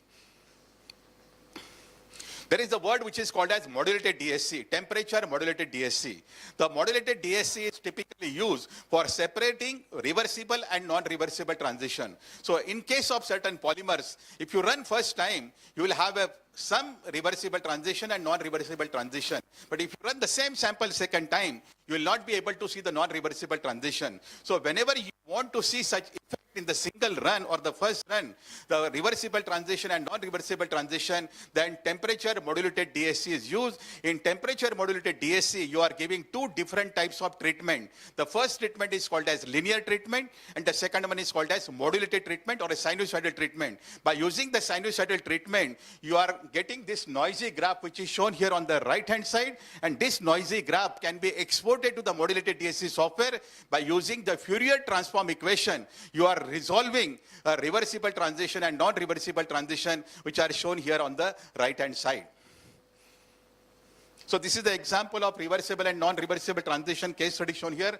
So on the left-hand side, you have a pharmaceutical sample, and on the right-hand side, you have a thermosetting resin. So if you look at the DSC graph, that is the middle graph, which is called total heat flow, you are not able to distinguish at what temperature my glass transition temperature is there, at what temperature my cross-linking has started, and so on. But if you look at the two separated component, reversible and non-reversible component, you can easily see this is my glass transition, which is a reversible component, and cross-linking is a non-reversible component. So whenever you want to separate these two phenomenon, modulated DSC is being used.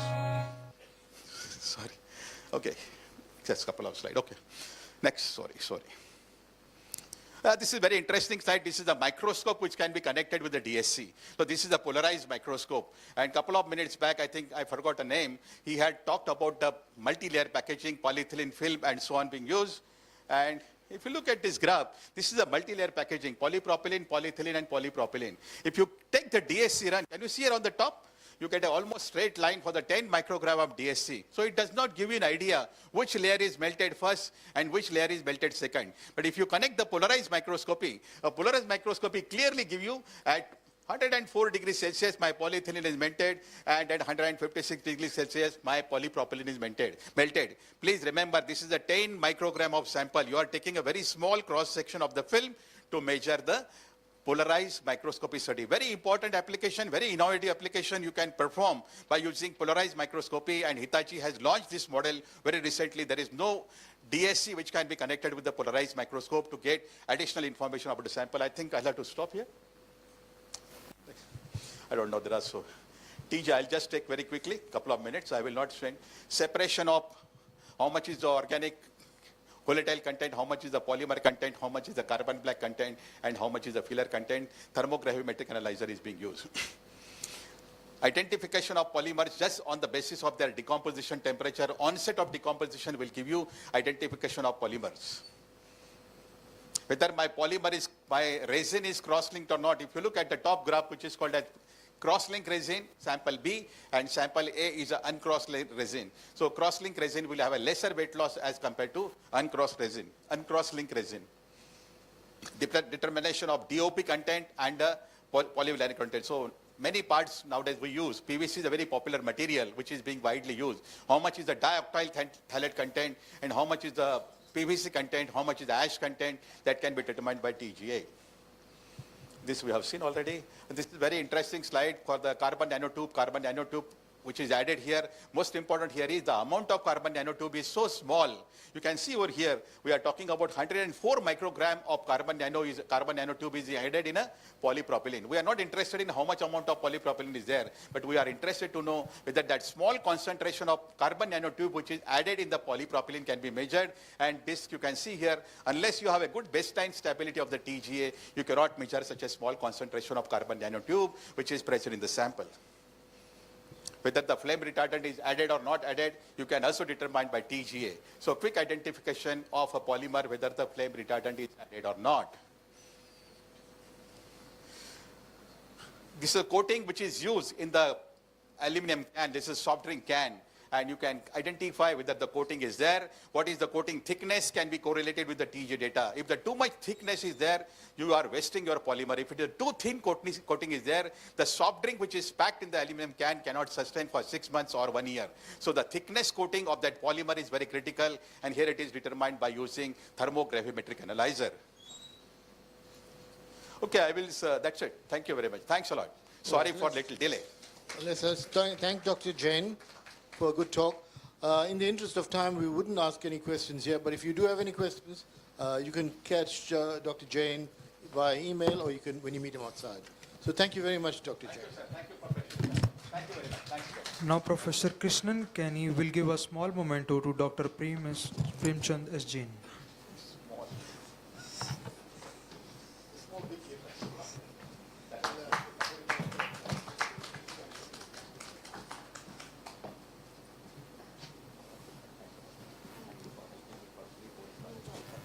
All right, we're going to move on to the program. I think we're going to get back to the program, so we skipped a few speakers. I'm not too sure if Dr. Ingoli is here. Is he here? Okay. All right, so our next speaker then is Dr. Praveen G. Ingoli, who's working as a senior scientist at the Chemical Engineering Group ESTD Division, CSIR. He did his PhD at CSR Bhavnagar under Dr. H.C. Bajaj supervision. He also worked at CSR in 2017. He worked for 5 years as a senior researcher at the Korea Institute of Energy Research, and he's also worked in the treatment of water and water desalination. He's published over 90 research papers. He has 6 patents and over 65 conference papers. We'd like to invite Dr. Praveen G. Ingoli to talk to us about polymeric thin film nanocomposite membranes, sustainable and innovative materials for industrial needs. Dr. Ingoli. Thank you, sir, for the nice introduction. So today I am going to talk about the polymeric membrane, thin film nanocomposite membrane, sustainable and innovative materials for industrial applications. So I belongs to the CSIR NIST, that is the CSIR lab located in the Assam. This is our lab, and we are located in the nearby Brahmaputra river. Jorat is the place of the lab, and we have highly equipped with the sophisticated instrumentation facilities for our R&D work. So before going to the main presentation, just within 1 minute, I will explain about the membrane. What is the membrane? Everyone know what is the membrane, but how it's work, what is the mechanism of that? So I want to explain that one in within 1 minute. So there are the 4 types of first generation membranes: microfiltration, ultrafiltration, then the nanofiltration and reverse osmosis. Based on their pore size, because the application takes place on the pore size, the minutes they are present on the membrane. So based on that, the separation can be happen. but there are the several mechanisms for that. According to the liquid, we are going to the liquid or solid, solid particle, liquid, then the gas separation like that. So based on that, the different mechanisms takes place. So this is proportional to the pressure also. The class came, the higher pores membrane having the higher low pressure required, and if the membrane is having the low pores, high pressure is required. So accordingly, there are the as first generation process, then the second generation processes are also there, like the gas separation, power evaporation, and the membrane distillation. So our lab, we are working on the nanofiltration as well as the gas separation applications. So why the membrane is required, or what is the application of this membrane? So as if we compare the membrane technology with the conventional separation technology, so this is easy to operate, as there is the benign process also, there is the no any side product. Once you have fabricated membrane, then develop this membrane for the particular application. But here is also one challenge, that is the selectivity. So to enhance the selectivity of this membrane, so which kind of material we are going to use, so I will explain.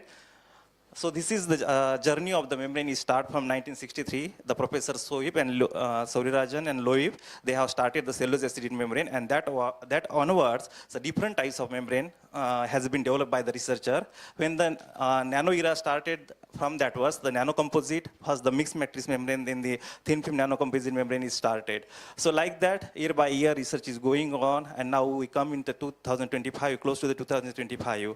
So our lab is also, we are working on the development of membrane. So we have developed the new method, that is the green process for the coating process for the development of thin film nanocomposite material. In 2022, this is the first time in the membrane history by using the green process membrane has been developed for the implementation of the heavy metal ion removal as well as the microbolden removal. So this is the work, those we are doing our laboratory for the different applications, like the mixture gas separation, wastewater treatment, water purification, then the flue gas treatment, like that. So accordingly, the mandated, those we have given back from the CSIR, we are working on the different applications. So these are the facilities, those we have for the fabrication of membrane, like the flat sheet, you can see here, flat sheet membrane, then the hollow fiber membrane. After the fabrication of membrane, we make it selective for the different application, those I explained before. So after the development of that membrane, then make the modulation and test it for the particular application. So going to the basic example for that, this is the well-known process, the interfacial polymerization method for the development of thin film composite membrane. So here, the diamine monomer interact with the triacyl monomer. Anyway, this is not working. So, and we'll get the cross-link polyamide structure. So this reaction happen in the aqueous and organic phase on the interface, and we will get the cross-link polyamide structure, that is the selective layer on the polyester fabric as well as the polymer membrane. This is the thin layer, those we develop. So this is the well developed. So what we have done in the novelty, to give the novelty of this membrane, instead of the organic phase, that is the N-hexane, we have done this interfacial polymerization in the vapor phase. So here you can see, so first case we have used the aqueous monomer diethyletryamine with the nanofillers, that is the carboxylated TiO2, those we have functionalized, and dip the membrane in this aqueous phase monomer. So this material can be absorbed by the polymer membrane surface. Later, instead of the organic solvent, we use the just vapor of the this acyl chloride monomer. So in the interface, the reaction is happen and we get the cross-link structure. So here we remove the N-hexane, the N-hexane solvent. So without the organic solvent, this process has been happen. And this work also we have published. So after synthesis of the materials, means we have not synthesized TiO2, just functionalized the TiO2 and confirm after the functionalization of this TiO2 by using the different physicochemical characterization technique. And here after that, the membrane has been fabricated and different concentration of monomers, then the concentration study of the nanopillars we have done, and we have found that which combination is good to which will give the good selectivity of the membrane as well as the permeability. So accordingly, different membranes have been developed and characterized by using the FTIR, SAME, TAME, APM, then the contact angle to check the hydrophilicity of the membrane. And we found here the TFN membrane 2, which will give, which gave the lowest contact angle, the more hydrophilic structure, the performance of this membrane also very high. Before going to the result, so this membrane also characterized by using the XPS analysis technique. So by using the binding energy of particular, by calculating the binding energy, we found that those structure we want that can be happen or that is synthesized or not. So we check by the XPS, and the elemental composition also has been taken, and then goes to the result testing of this membrane, and we found that for the heavy metal ions, it's reached up to the 87% of the heavy metal ion removal. This was the first membrane developed by this process. So result was that much good. But after that, again we have done several modification, and now we reach up to the 98% of rejection by using such a kind of membrane. Then we use the micropollutant separation, like the antibiotic and different micropollutant from the organic micropollutant. And here also similarly, the same method, green vapor phase interfacial polymerization has been applied, and the membrane has been fabricated by this way. You can see here, the fibrazine is taken for the aqueous phase along with the nanopillar. Here we use the amine functionalized montmorillonite, closed montmorillonite as a nanopillar, 2D nanopillar. That is the cheapest material we tried and developed the membrane, and we got such a kind of structure here, crosslink structure. And after that we have tested this, characterized this membrane by using the different physical chemical characteristic technique. The surface roughness also has been calculated by using the APM analysis, and we found that membrane have the good surface roughness along with the good hydrophilicity. So we can reach up to the mark. As the result here, you can see the 98 to 99% rejection of diclofenac and triclosan micropollutant.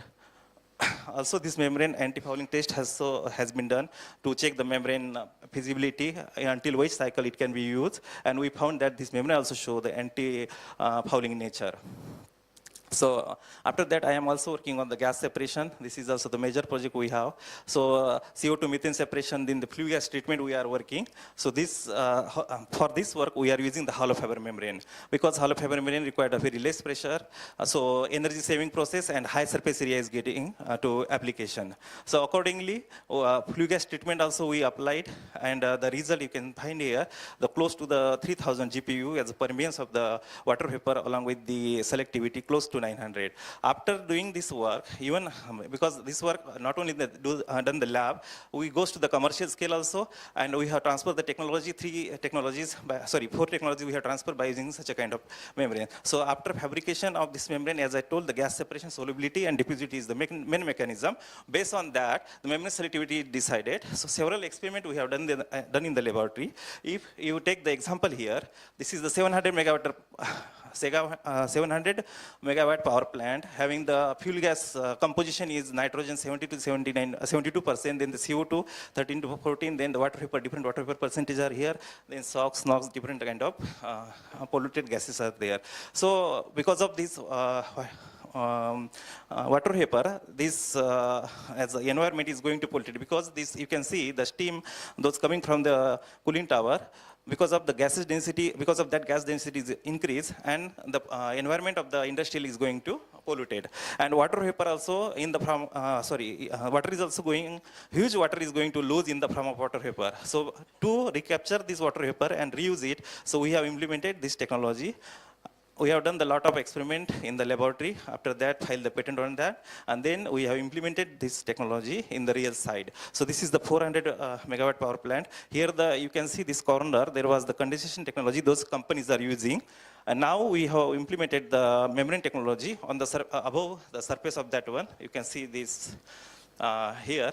So that type of curtain type of boxes we have implemented, and in the condensation technology 30% of water vapor can be recaptured, but when we apply the membrane technology, the 70% we are able to recapture this water vapor, and this water is recollected and reused. So second technology also we have implemented in the paper mill. You can find here such a type of membrane we are fabricating, then making the modulation for that, making the curtain type of membrane module, and after that implemented on the upper surface of the membrane. So these are the we have the system for the fabrication and development of membrane and make the membrane modulation also cylindrical as well as the curtain type of membrane. So two technology recently we transfer from the niche Jorat also. So as our lab and our institute is in the northeast, so there are the lot of medicinal plants are there. So our natural product chemist, they are extracting this natural product from the different plants. And after that, we are using the membrane technology. We are purifying this natural product or the, you can say the, any molecule, those are, those are required for the, those are the characteristics of the medicinal characteristics. So we have extracted that one and purified by using the membrane. And this is the zero waste process we have developed. So nothing can be waste. After that waste also we have implemented. We have the different groups, so they are working for that. So process become the feasible. Also the natural dye, as you know, there are a lot of advantages of this natural dye. A synthetic dye we are using for the food application that is hazardous for the health. So by using the membrane technology, the extracted natural dye we have, the natural dye we have purified by using the membrane technology. So this technology already we transfer to the industries and the people are working, I mean, so they are running the industries in the Northeast as well as the West Bengal. So what we are doing fabricating the membrane in the laboratory, then developing that membrane according to the application, make the modulation and implement it. Recently, we are also started working with the petroleum industries. Those are located in the Northeast. And we got the one big project from the numerical refinery, that is the 90 crore to establish the center in our department, chemical engineering department in NEIST, Jorat. So from next month, we will start the working for that center. So we are also interacting with the industry regularly to discuss with them what are the problems, their problems, and to give the solution to them.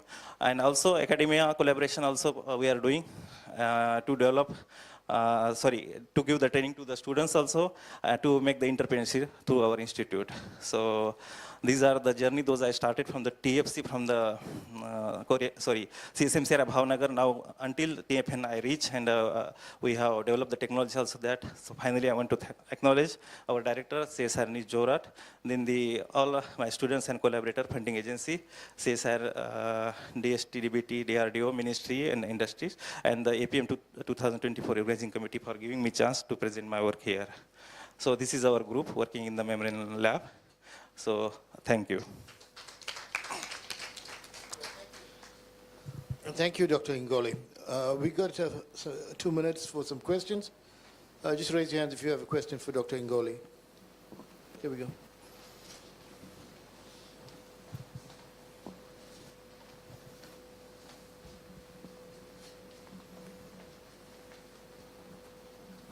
Thank you, Dr. Ingolu, for a really nice presentation. Thank you. And it is particularly special to me because Jorat happens to be my hometown. Okay. So my question is very simple. We know that Jorhat and many of its surrounding areas has a severe problem of arsenic and fluoride contamination in groundwater.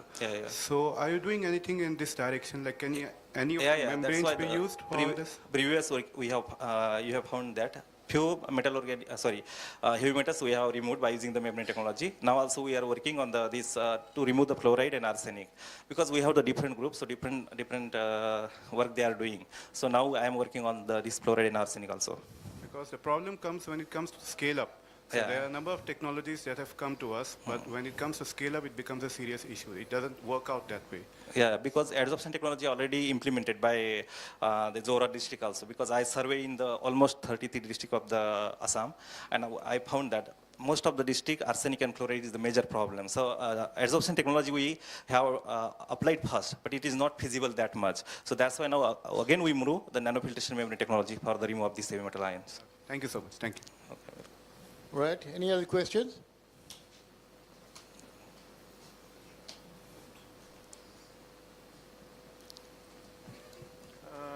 Really a good presentation, sir. Thank you. I would like to know that have you filed patent for the kind of membranes that you have prepared in your lab? Yeah, we have filed the 6th patent. Because it looks like that you have a lot of data assimilated from your experiments. And it becomes possible for you to file patent, and if you get a patent, what are your future plans? Sir, already 6 patent has been filed, and 4 technology we transfer by using our work. Now also if new novelty is coming, so we are filing the patent like that. What are your future plans? I mean, what diverse work would you like to? Sir, as the CSR gave us the mandate, because we are working on the mandate given by the our headquarter. So now our working plan is, particularly my working plan is to work on the gas separation, CO2 separation, like that, flue gas treatment, as well as the water purification or wastewater treatment. In terms of water purification, what do you think you would like to continue with? Already, sir, membrane is applied for the water purification also. So now, just recently, I started to remove the heavy metal ion. This micropollutant removal, already I have done a lot of work, but heavy metal ions, just I started from 1 year before. So that's 2022 onwards, and I'm working on that by using the new technology as to reduce the cost of the material. Basically, I am working on that to use the 2D nanofiller. That is only the clay particle I am using for that, functionalized clay particle. Because heavy metal percolation in soil is a big problem. Right. Because when you grow vegetable, they absorb these heavy metals from the soil. And Yeah, you are how right. do you think you can do work in order to stop or Sir, reduce these activities? our case, we are giving the membrane treatment for that. Okay, based on the nanofiltration membrane.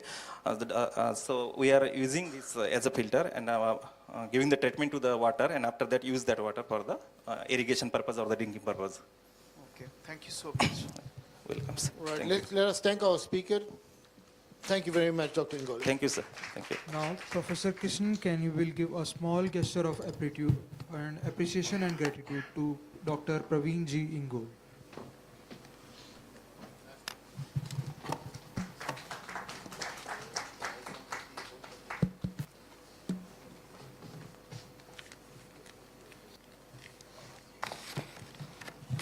All right, our next speaker is Dr. S. Ananda Kumar. Now, Dr. Ananda Kumar did his PhD from Anna University and his postdoc studies at De Montfort University in the UK and the Institute of Polymer Composites of the University of Minho in Portugal. He served as the Assistant Director of the Center for Entrepreneurial Development at Anna University. He has more than 65 publications in reputed journals, and he's contributed to 8 book chapters for international publishers.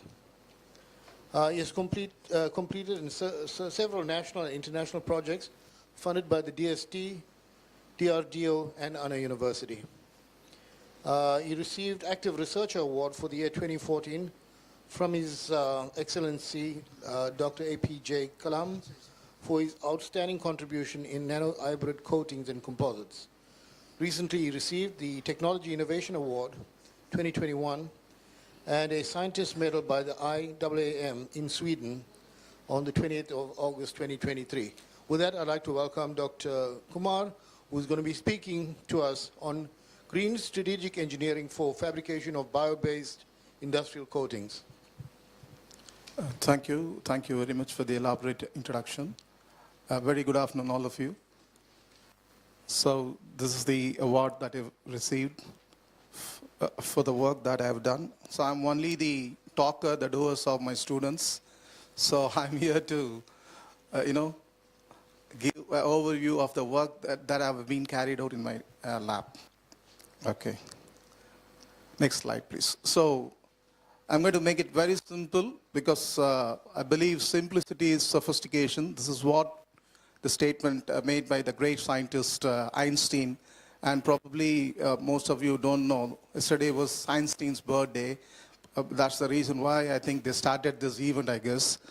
Okay, so what we did is, we made some work on polylactic acid. The reason behind is the man who is sitting here right now, Dr. Sundar Balakrishnan, who introduced that material a decade ago. It was a fascinating material. So what we made some attempt to synthesize useful carbon from peanut shell. In fact, and there was a presentation yesterday talking about the sustainability, circular economy and all. So main idea is to realize sustainability and circular economy. In order to realize circular economy and sustainability, we need brand new materials. And I strongly believe polylactic acid, one of such materials which can really make us realize the sustainability. So we synthesized peanut shell carbon carbon from peanut shell subjected to pyrolysis, and then we reinforce the carbon powder obtained from peanut shell with PLA. We made two different products. Basically, one is coated abrasive, the other one is packaging. So as far as the coated abrasive is concerned, it is made using a craft paper, which is given a synthetic coating on which you spray some abrasive particles. So what happens when you give a synthetic coating on craft paper, you're deliberately or desperately or making a degradable material into non-degradable one. So when craft paper gets this coating, synthetic coating, the product will not be degradable one. So what we did is we simply replaced the synthetic coating with the bio coating, basically the polylactic acid. And we could find a phenomenal reduction in the coating thickness. The conventional coated abrasive coating thickness would be around 35 GSM. As far as our coating thickness is concerned, it is 9.5 GSM. So we could literally reduce the coating thickness without compromising the mechanical and barrier property. And we made a patent for that. So one of the products that we made in collaboration with Carbondum Universal were the stalwarts as far as the coated abrasive products are concerned. The other one is packaging material. Again, yesterday, Senior Professor Ramani Narayanan Professor was indicating how we make paper on the outside. It is paper, inside it is polyethylene, so it's neither bio-based or biodegradable. So I think this material, what we have made using polylactic acid, is completely compostable, and it's very safe to use. And the carbon footprint of this material is very, very low. With reference to the synthetic polymers which are in use for the same application. Okay, so the innovative features as far as our work is concerned, you could see peanut shell is considered as a waste in India. So we generate a lot of peanut waste. So we thought, why can't we use it for a wealthy purpose? So we collected peanut waste and then we synthesized carbon powder. Because whenever you're looking for any antibacterial property, barrier property, all you could do is, in fact, in the previous presentation, there was a mention about nanocomposite. So people are very much fond of nanomaterials. And the bitter truth is nanomaterials are very expensive. And we thought, why can't we use carbon material from peanut shell and then try to compete with nano? That was the reason why we synthesized this carbon powder from peanut shell. And we can avoid using nanomaterials, which is slightly expensive. Wherever you want to use carbon nanotube, perhaps we can use this carbon powder from peanut shell, which is obtained from pyrolysis, which is completely biodegradable material. Okay, so the natural peanut shell was converted into carbon powder, which was impregnated with the PLA, and we made a PLA-PEC biocomposite material, which is completely biodegradable and bio-based. And we were able to develop aluminum oxide-based coated abrasive and packaging material as well. So we did a lot of tests to confirm the barrier property. Okay, and these are the patents that we could produce from the work that we did from the lab. So all of the patents, we could get it from polylactic acid and the peanut shell carbon. So one of it is the coated abrasive, which could develop by replacing synthetic polymer with the bio PLA coating. The other one, PLA-PSC combination. Okay. So why I'm here to talk about the bioplastic? As you can see, the demand is increasing. So global bioplastic market, it was 6.3 billion in 2021. Now it is expected to reach 18.7 billion, which is 3 times higher than it was before.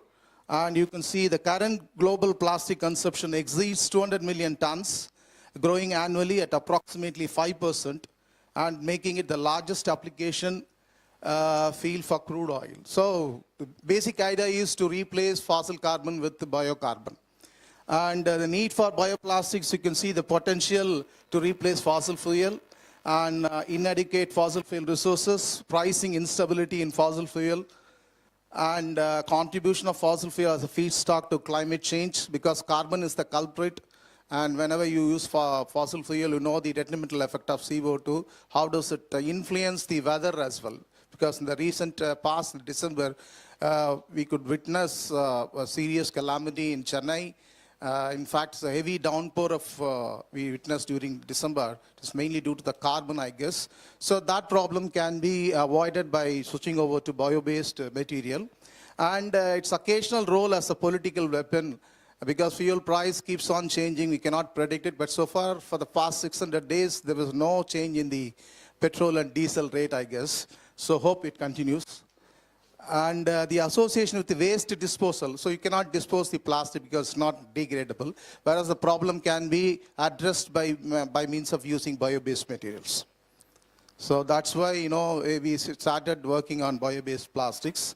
So the advantages, as you could see from the slide, they're lightweight, corrosion resistance, they're abundantly available, they're eco-friendly, and the best part is they are compostable and biodegradable, and they are less expensive. And PLA is one of the fascinating material, as I told you. It is a bio-based, biodegradable material. There are bio-based, non-degradable material as well. But this one, PLA and starch, these are the two materials. They are bio-based and they'll undergo biodegradation as well.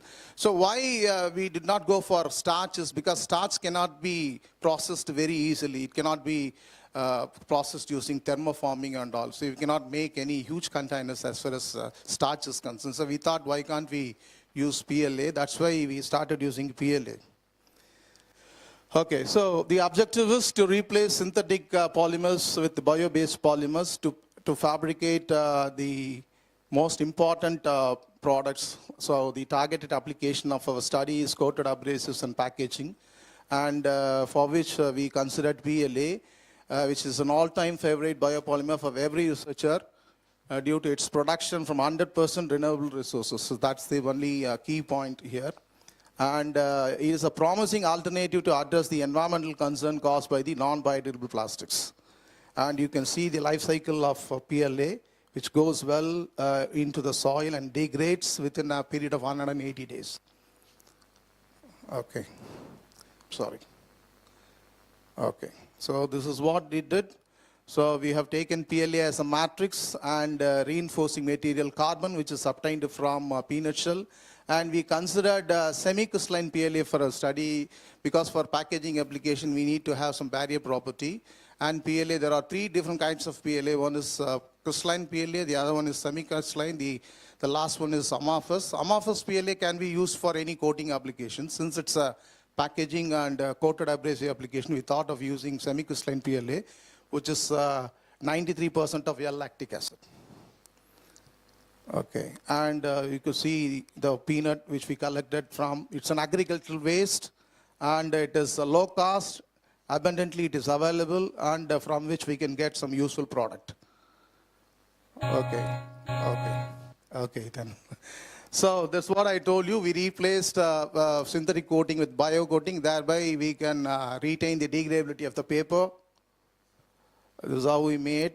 And there are certain interesting results which I wanted to share. And this one is very important. As you can see, the coating thickness for PLA PSC is 3.5 GSM. Whereas the conventional coating thickness of coated abrasives 35 GSM. So there is 10-fold decrease in the coating thickness without compromising the mechanical property. You can see the weight reduction. So lightweight with a very high strength, that composite philosophy can be realized. Okay. So we could see interaction between peanut shell carbon with PLA. There was an hydrogen bonding which took place between the carbonyl group of your peanut and the acid group of PLA. So that was indicated over there.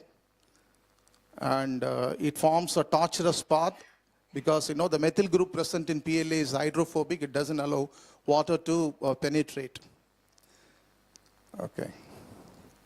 And DSC also we could see, the crystallization temperature is slightly reduced. When you add carbon, peanut shell carbon to PLA, what happened, the crystallization temperature is reduced, and we found that the carbon is trying to increase the free volume and also try to reduce the crystal size of your PLA. So it hinders the crystallization. Though the crystallization is low, but still it is able to offer barrier property required for your packaging application.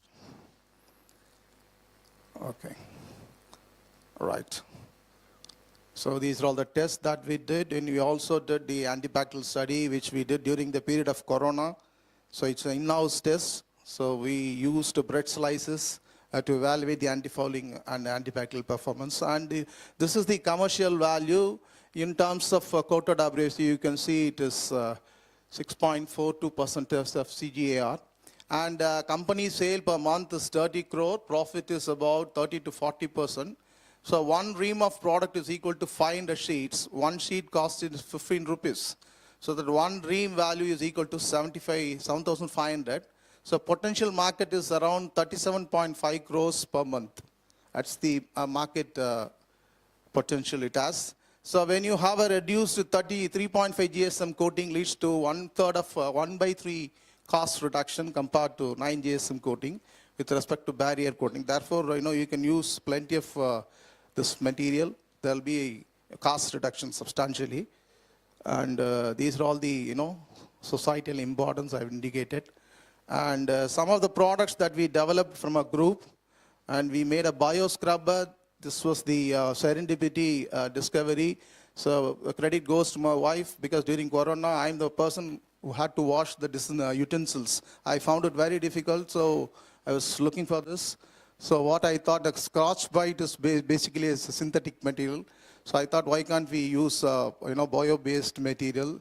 Again, we started using PLA with some natural fiber. We made this bioscrubber, for which one of my students received 50,000 rupees cash award from Anna University. And some of the papers that we published. And this is very interesting.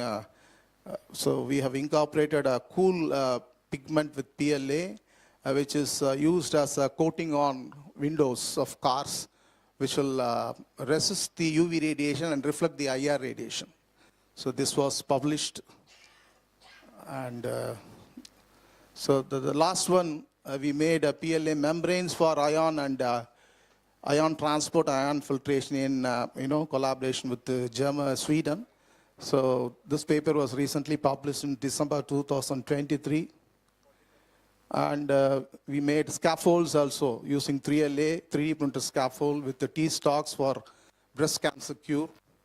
And some of the membranes are made in our group, PLA, PEG, PLA, PCL, PLA with cashew nut shell liquid, and PLA with polyhydroxybutyrates. And we also made products using neem oil and champaka leaves loaded into zeolites. There was mention about zeolites yesterday, which is a porous material. You can load the natural materials and you can use it for anti-fouling and anti-corrosive applications. And we made also formaldehyde-free phenolic resin in our lab. So we replaced formaldehyde with the natural material. So this was also one of the discoveries. Chicken feather made composites. And this is the polyurethane, which obtained from non-edible oil. Actually, polyurethane is obtained from castor oil. This one is obtained from mava oil. And I think probably you may not have heard of this particular oil. Mava oil is a non-edible oil. We were able to develop polyurethane from non-edible oil. And this fruit was, sorry, 1 minute. This fruit was available in Anna University campus. It's called Stercula foetida. It was so eye-catchy. So when we were walking in the campus, suddenly we thought, why can't we use this fruit? And we plucked the fiber from the fruit. We made a composite. One of my students received a Best Paper Award in 2017 International Conference. Okay. So thank you for your patient listening. This is about Anna University. Thank you so much. Thank you, Dr. Kumar. Since we have no time left, if you have any questions for Dr. Kumar, please catch him at tea, okay? We want to move on. The next speaker, there's a change in the program, so we have a new speaker. The next speaker is going to come on online. Excuse me, sir. Sir, I would like to invite you to give a small gratitude or of appreciation to Dr. S. Anand Kumar.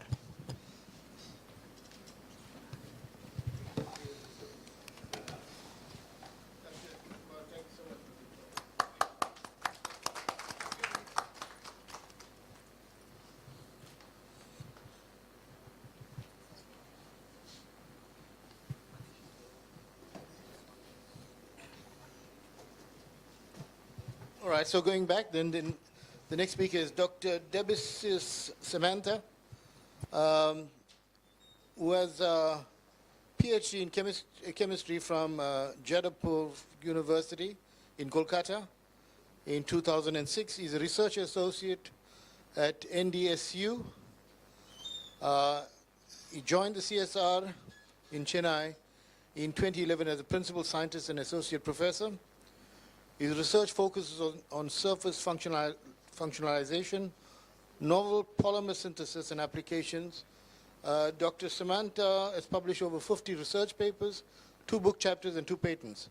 He's elected as the Fellow of the Academy of Sciences in Chennai 2020. Today, Dr.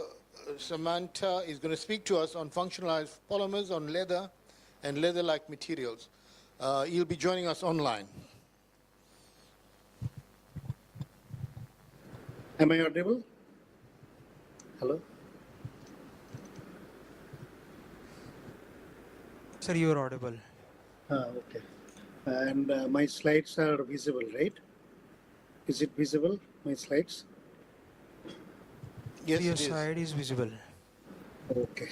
Okay. Thank you, the organizers, for giving the opportunity. I'm really happy to attend this prestigious conference, actually, APM. And today we're going to talk about polymer, the functionalized polymers. So polymer, how we can functionalize and then immobilize on the leather, and also I'll talk about the leather-like material also, how we can functionalized polymer, we can use it for the leather-like material surface also, and which way it can change or it can improve the properties, some of the properties of the leather as well as leather-like material. So first about the functionalizations of surface, I want to go, let me just this slide pointer. Okay, so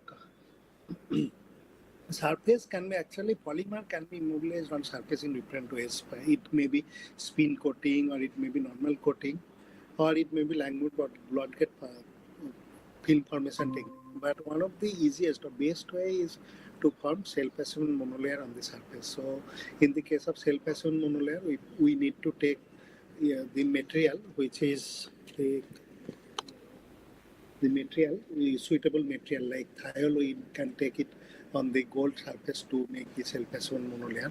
So when self-assembly monolayer form, it is actually very durable, and then it can give the property, change of the property in a big way. So that's why self-assembly monolayer formation technique now taken place, and now many people are using it to functionalize in more durable and then more easier way. So then the next slide is big.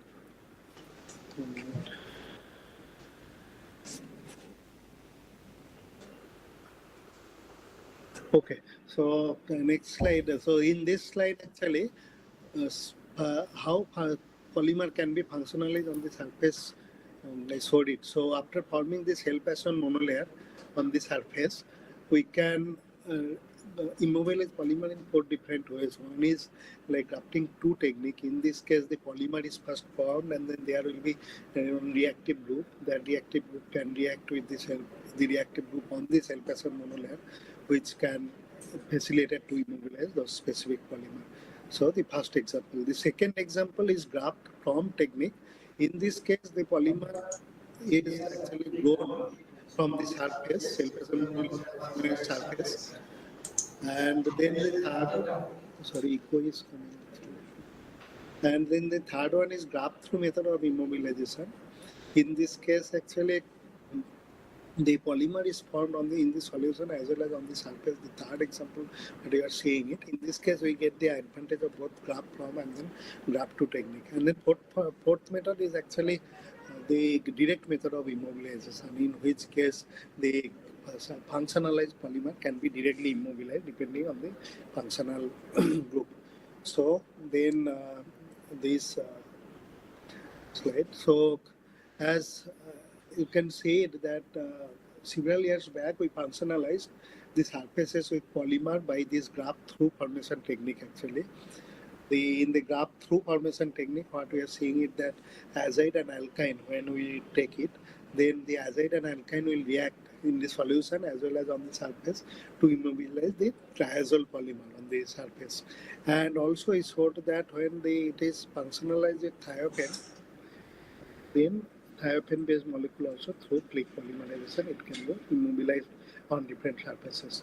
So next I am coming to the the formation of the polymer on leather-like material. So usually leather-like material nowadays, a lot of interest it has been shown on the leather-like material because there are some issues on the availability of raw material for natural leather and other issues. So many leather-like materials are there like polymer-based or non-polymer-based or like vegan leather where the vegetable based material is the source. So in this case, cellulose based material we used it, bacterial cellulose, combustible bacterial cellulose, that one we used it.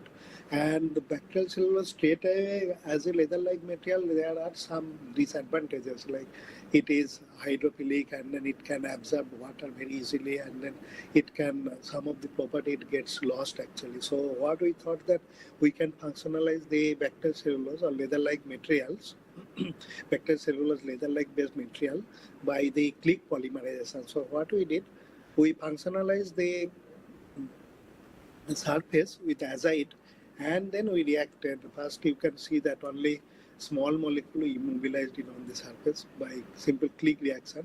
Then we took the click polymerization reaction also where we took the dialkyne and then diazide so that the polytriazole can be formed. Again it is the graph-through method. So polytriazole is formed on the surface and we are seeing that the hydrophobicity, the contact angle actually improve. It goes above 100 degree. On the other hand, without functionalization, contact angle is like 30 degree, 40 degree. So obviously tolerance towards water actually improved and then hydrophobicity also improved it by functionalization and then more effective is the when we functionalized with polytriazole.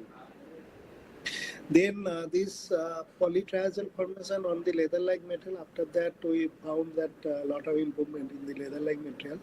And we thought that this kind of polytriazole formation, since it is ABB type monomer, where dialkyne is taken and then diazide is taken, this ABB type, there is some issues like we have to take exactly in similar quantity and then only the reaction will be effective. Then we thought that we can try like AB type monomer where the alkyne and azide will be in the same molecule.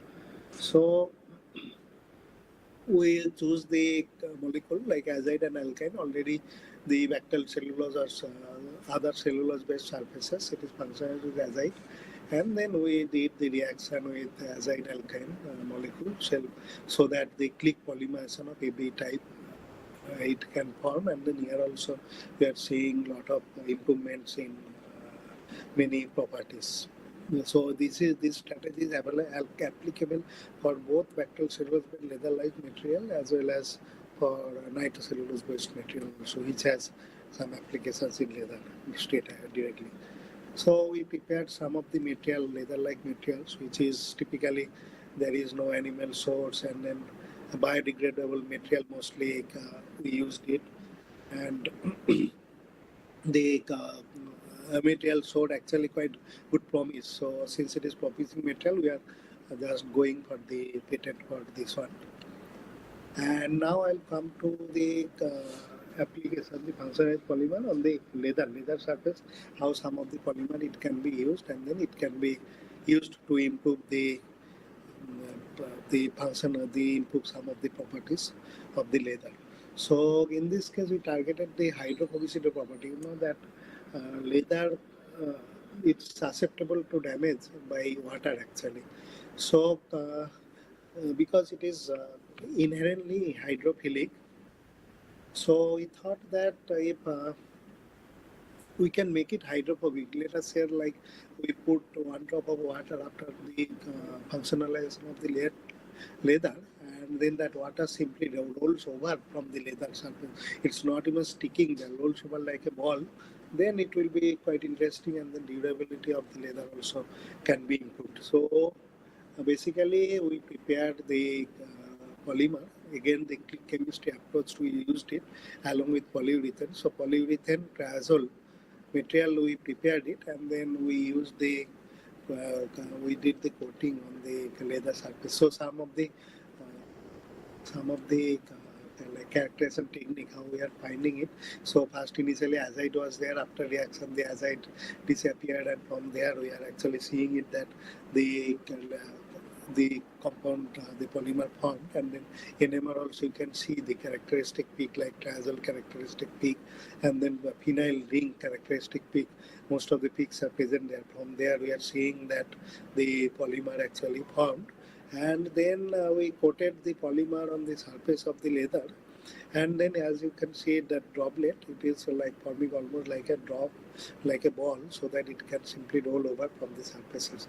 So what we are seeing, like even laser around 5 degree, when the sliding angle is around 5 degrees, then the water droplet simply sliding out of the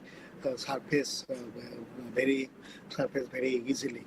So as you are seeing it, like 0 degree not sliding, 1 degree, 2 degree, 3 degree, 4 degree, 5 degree, and then more than 5 degrees means the leather is itself not there on the surface. And then hydrophobicity, water contact angle, we are seeing it in some case like around more than 150 degree. In some case we are able to get it the hydrophobicity. And then the material also is transparent. Transparency is important because you know that when we coat the leather, we don't want to see it like it has some kind of color or other thing is coming. So we saw that to see the transparency, we studied it by UV visible and other method, and then as you can see in the picture, right, that the background later it is clearly visible by the when it is coated on the glass surface. Okay, so I'll go quickly, and then so this is basically the thing, like the water droplet can roll over, and then more than 155 degree we are getting it. So this is just the other strategy where click reaction again was used actually. So where silica based material we formed it, and then again we coated it on collagen and leather, and then we can find it that the material can, by this way also, the material can be formed hydrophobic or super hydrophobic. So the nanomaterial, and then we are seeing it again sliding in angle, sometime 5 degree or 10 degree, which is clearly showing that the material had a good hydrophobic property.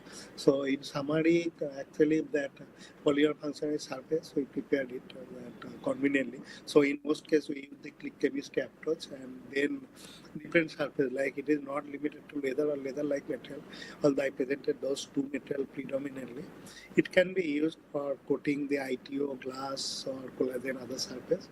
And it has different application, like apart from hydrophobicity, it has dye degradation, making leather-like material, other thing. And of course, I am thankful for the funding from DST and Caesar Pass project, and also to the collaborators. So thank everyone for this opportunity. So now I may be able to, I can answer the question if anything is there. All right, any questions?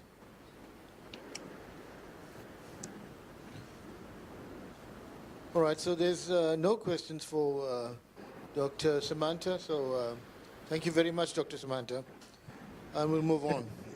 Thank you. Thank you. Thank you.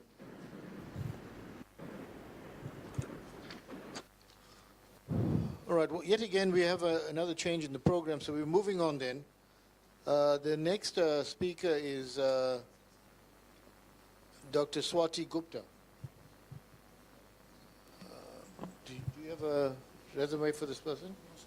Okay, and Dr. Gupta will be speaking to us on shear strength and fracture toughness of it. Pardon? Okay. We'll be speaking to us on shear strength and fracture toughness of adhesively bonded steel joints and different adhesive thicknesses. The student, Sweta, is from MINNIT at Allahabad. All right.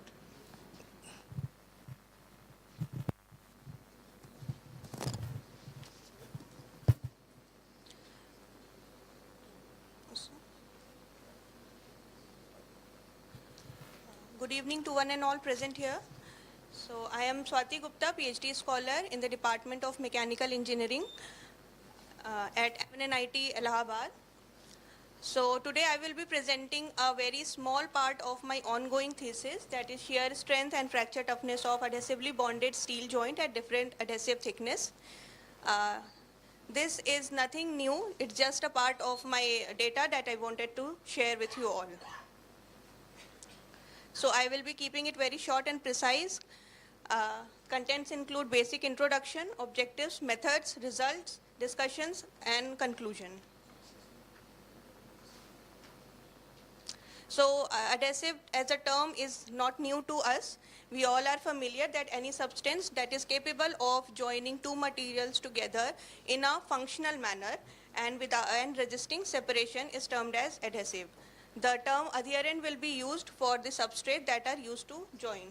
So modern day adhesive is mainly polymer based material, and also today also these are used in wide variety in various industries and various areas, even in households.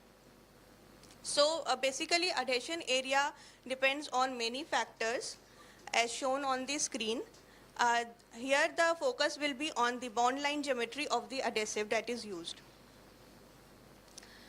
In any adhesive joint, the failure may occur basically in two parts, like adhesion failure and cohesion failure. As the picture depicts, adhesion failure is the failure in which the interfacial bond of the adherent and the adhesive detaches, and all the adhesive is kept on one of the substrate.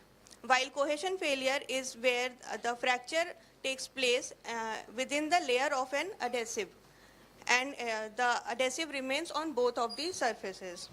Apart from these two, there might be possibility that cohesion and adhesion failure both occur simultaneously on the joint, or there might also be a possibility that on applying the load, the substrate fails itself.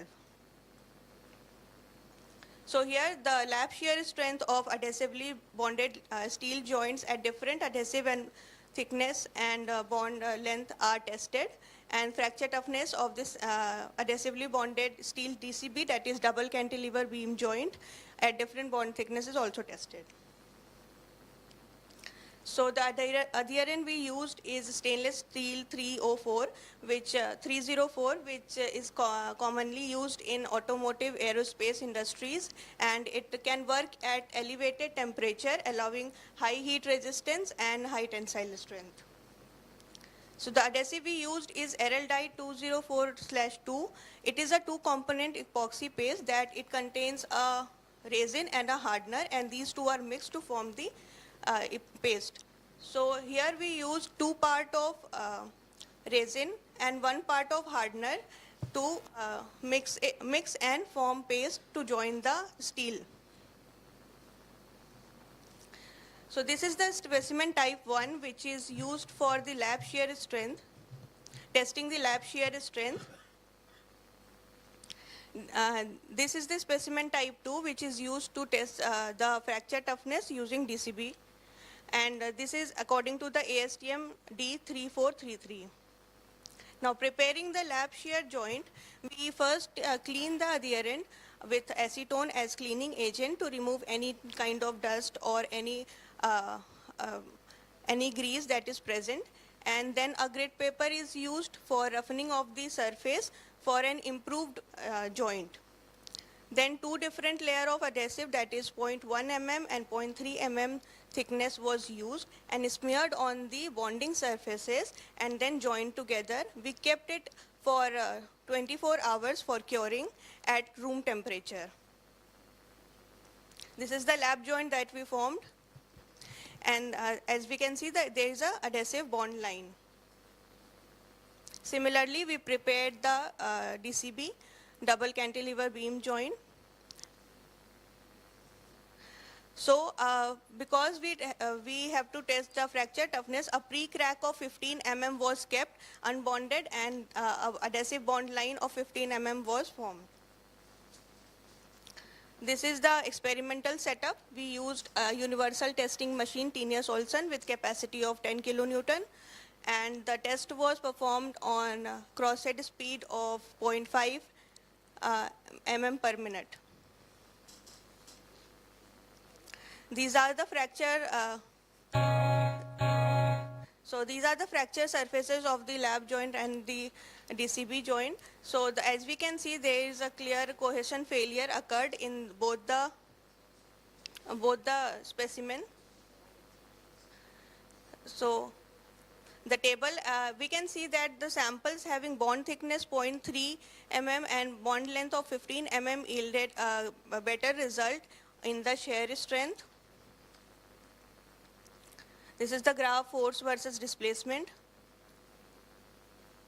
So a comparative study that of lap shear strength versus bond thickness, and here also we can see that the 0.3 mm thickness with 15 mm length yielded better result. Similarly, for the fracture test, we have the table. Here the fracture toughness of 0.5 mm bond thickness was better than 0.2 mm thickness.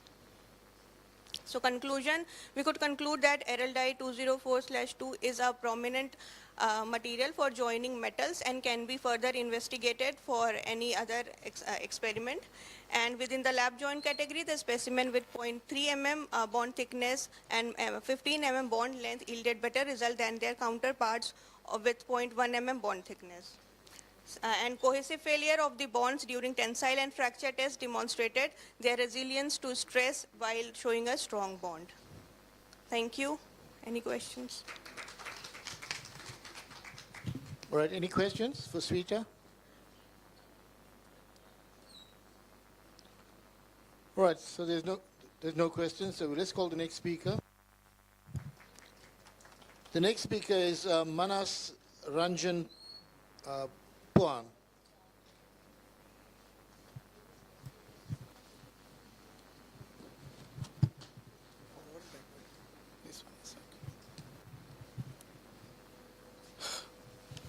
Okay, so good afternoon to all. I am Manas Ranjan Puhan, and currently I am pursuing my PhD at Central Salt and Marine Chemical Research Institute under the supervision of Dr. Santanu Karan. And today I am going to present about thin film composite membrane with tunable, with customized force size and surface characteristics for precise molecular sieving and high desalination efficiency. And these are my contents, which I will try to cover within the prescribed time. Okay, so first one is type. So before going to the types of membrane, a tiny question arises in our mind that what is a membrane? So although it is quite difficult to give a precise definition of membrane, but we can say in general that it is a selective barrier between two phases, and that phase may be liquid-liquid, liquid-gas, or maybe gas-gas. And by nature, the membranes are classified into two types, that is synthetic and biological. Again, synthetic membranes are further classified into two types, that is organic and inorganic. Similarly, if we take the morphology of the membrane, then according to morphology, the membranes are classified into two types, like symmetric and asymmetric, and further these symmetric and asymmetric membranes are classified into various categories. If we take the driving force of the membrane, which are responsible in separation process, then according to four fundamental driving forces like pressure, electricity, concentration, and thermal, the membranes are classified into various categories. Like taking pressure as a driving force, the membranes are classified into four basic classified, like microfiltration, ultrafiltration, nanofiltration, and reverse osmosis. Similarly, by considering electricity, the membranes are classified into two types, like electrodialysis and electroosmosis. And if we take the concentration as driving force, then it will be osmosis and dialysis. Similarly, by considering thermal energy, we have thermosmosis. And I am working in pressure-driven processes. So I just want to elaborate this pressure-driven process. Like if we classify these four fundamental pressure-driven membrane processes, like microfiltration, ultrafiltration, nanofiltration, and reverse osmosis, then we see that there is a pore size difference of like from microfiltration, it will be varies from 0.1 micron to 1 micron pore size. Similarly, for ultrafiltration, it will be 0.1 to 1 micron. And my research area is nanofiltration, which pore size varies from 1 to 10 nanometer, and for reverse osmosis is less than 1 nanometer. Okay, so before going to the synthetic membrane part, I just go to this biological membrane.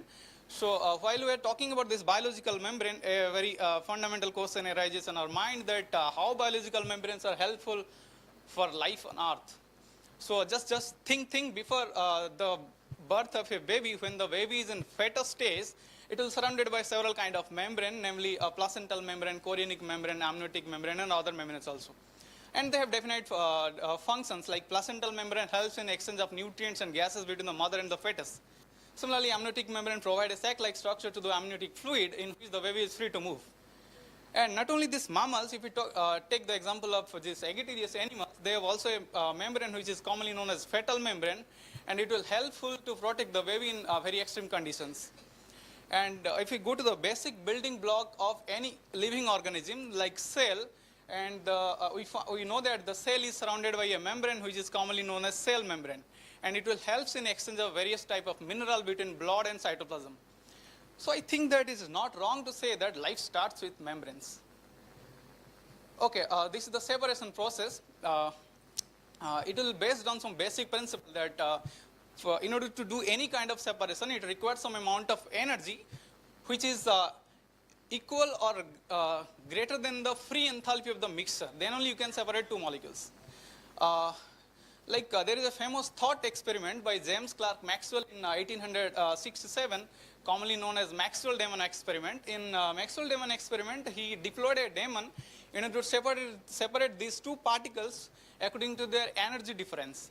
And at the end, he come with two different particles in the two compartments with different energies. Why I am giving this daemon example? Because in modern world, the daemon role is played by our driving forces only. So why I am saying that this is a thought experiment? Because at the end, we end up with a low entropic state, but which violates the second law of thermodynamics, that entropy cannot be reduced. Okay, whatever be the separation is, it must follow two basic criteria. That is, it must be feasible technically and it must be feasible economically. So if we look back into the history after the Second World War, a numerous amount of oil and natural gas field was discovered in the Middle East countries. And at that time, US come up with some refineries which provide some economical benefits and some technical aspect. And you know that now dollar is the international currency. Okay, okay. Oh, so this is my research part. This is the fabrication process of thin film composite membrane. Although it is a very complex process, but I give it in a very precise way, like step 1 and step 2. First one is preparation of ultrafiltration support, and second one is coating of this ultrafiltration support by using two monomer. One is piperazine in the aqueous phase and TMC in the organic phase. And this is the schematic representation of interfacial polymerization. You can see that hexane phase and water phase will form an interface at which the polymerization process takes place. This is the, so after making this membrane, I have classified into two classes, like class A and class B. Why? I will go through it. The class A membrane has a thickness of almost 30 nanometer, which is also confirmed by the AFM image analysis. And this is the TEM image. You can see that there is a high and low density polymer regions in the TEM images. And by this is the XPS analysis, which follow that O2, oxygen to nitrogen ratio of 1.33, which is most similar to fully cross-linked structure. And by deconvolution of carbon spectra, you can see that NC double bond O and OC double bond O is quite high, which results the high zeta potential. That means at pH 7, we get a minus 40 millivolt of zeta potential energy. And it is a pore of radius 6.8 angstrom with a standard deviation of 1.24 angstrom. Okay, so while we add some additives, I termed as phase transfer catalyst, like CTAP, DOTAC, etc. It will modify the surface structure, which means that it will form a more surface to volume ratio in order to increase the water permeance. Similarly, if we add some anionic phase transfer catalyst, it will increase the thickness of the nanofilm, like it varies from 30 nanometer to 97 plus minus 10 and 131 and 198 nanometer. because addition of anionic phase transfer catalyst will promote the interfacial polymerization. That's why the thickness will increase with different concentration. Similarly, you can see that the zeta potential will vary by the addition of this phase transfer catalyst. And very interestingly, the pore size also varies from 6.8 angstrom to the 9.5 angstrom. And that's why it termed as a class B membrane, that is with a different pore size by the addition of this phase transfer catalyst. Okay, so this is a performance study of class A membrane.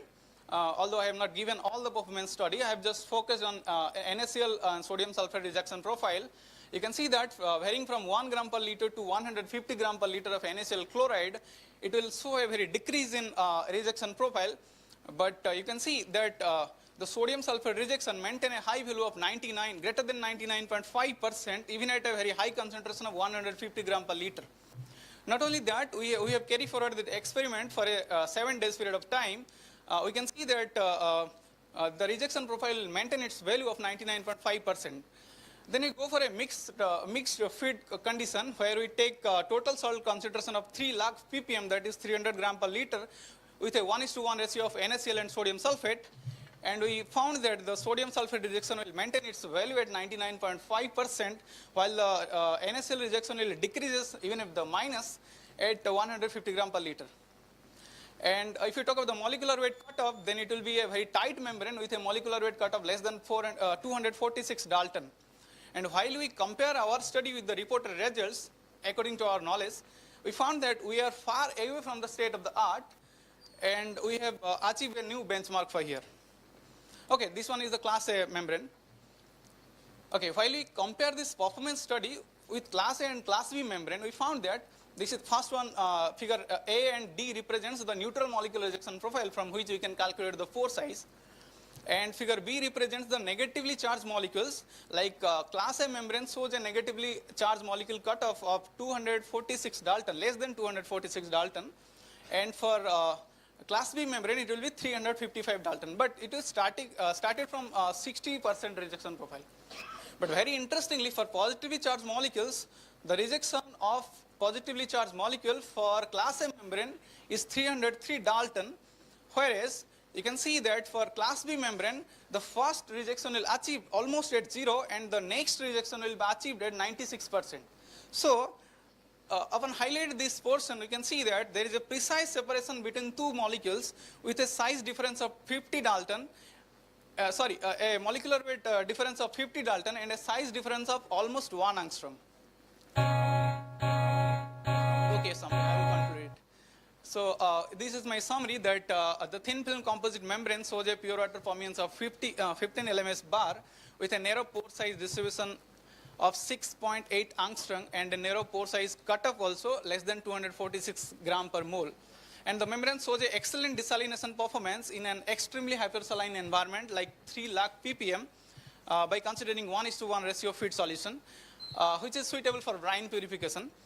And the selectivity of the membrane with mixed feed like sodium sulfate and sodium chloride is very promising for real scale application. And it will be helpful in chloroalkali industry for separation to form industrial grade NaCl. And definitely last one is precise molecular saving, or almost 1 angstrom precise molecular saving can be achieved by class 2 membrane. So at the end, I would like to acknowledge CSIR, CSMCRI for providing me research facility, and I am deeply grateful to my PhD supervisor, Dr. Santanu Karan, for his invaluable support. And special thanks to the CSIR Centralized Analytical Division, who gave me opportunity to create some AFM, SCM, and TM images. And I also wish to thank DST Inspire for providing me financial support. And also wish to thank my lab mates and for their collaboration and supports also. And at last but not the least, I would like to give some appreciation to the organizing committee to present my work here. Thank you. All right. Thank you so much. Unfortunately, we don't have any time for questions, but let's thank Manas for that presentation.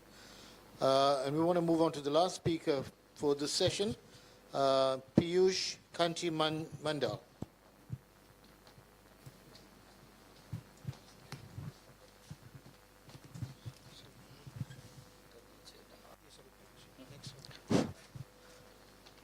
So, very good afternoon to all. Today I am going to present some research work in brief. That is, my student is doing one. That research work is carried out based on the composite film using some nanomaterials. You know, for nanomaterials is very much intelligent and creative materials that is used for packaging, particularly for food packaging application. It is very important material. So today my topic is exploring the potential of nanofiller on mechanical, thermal, morphological, and barrier performance of polyethylene composite film for sustainable packaging applications. So with this, it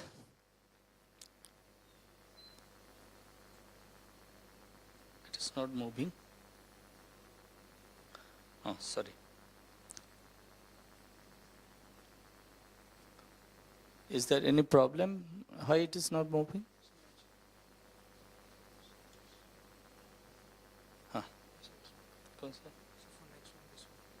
Next one, this one.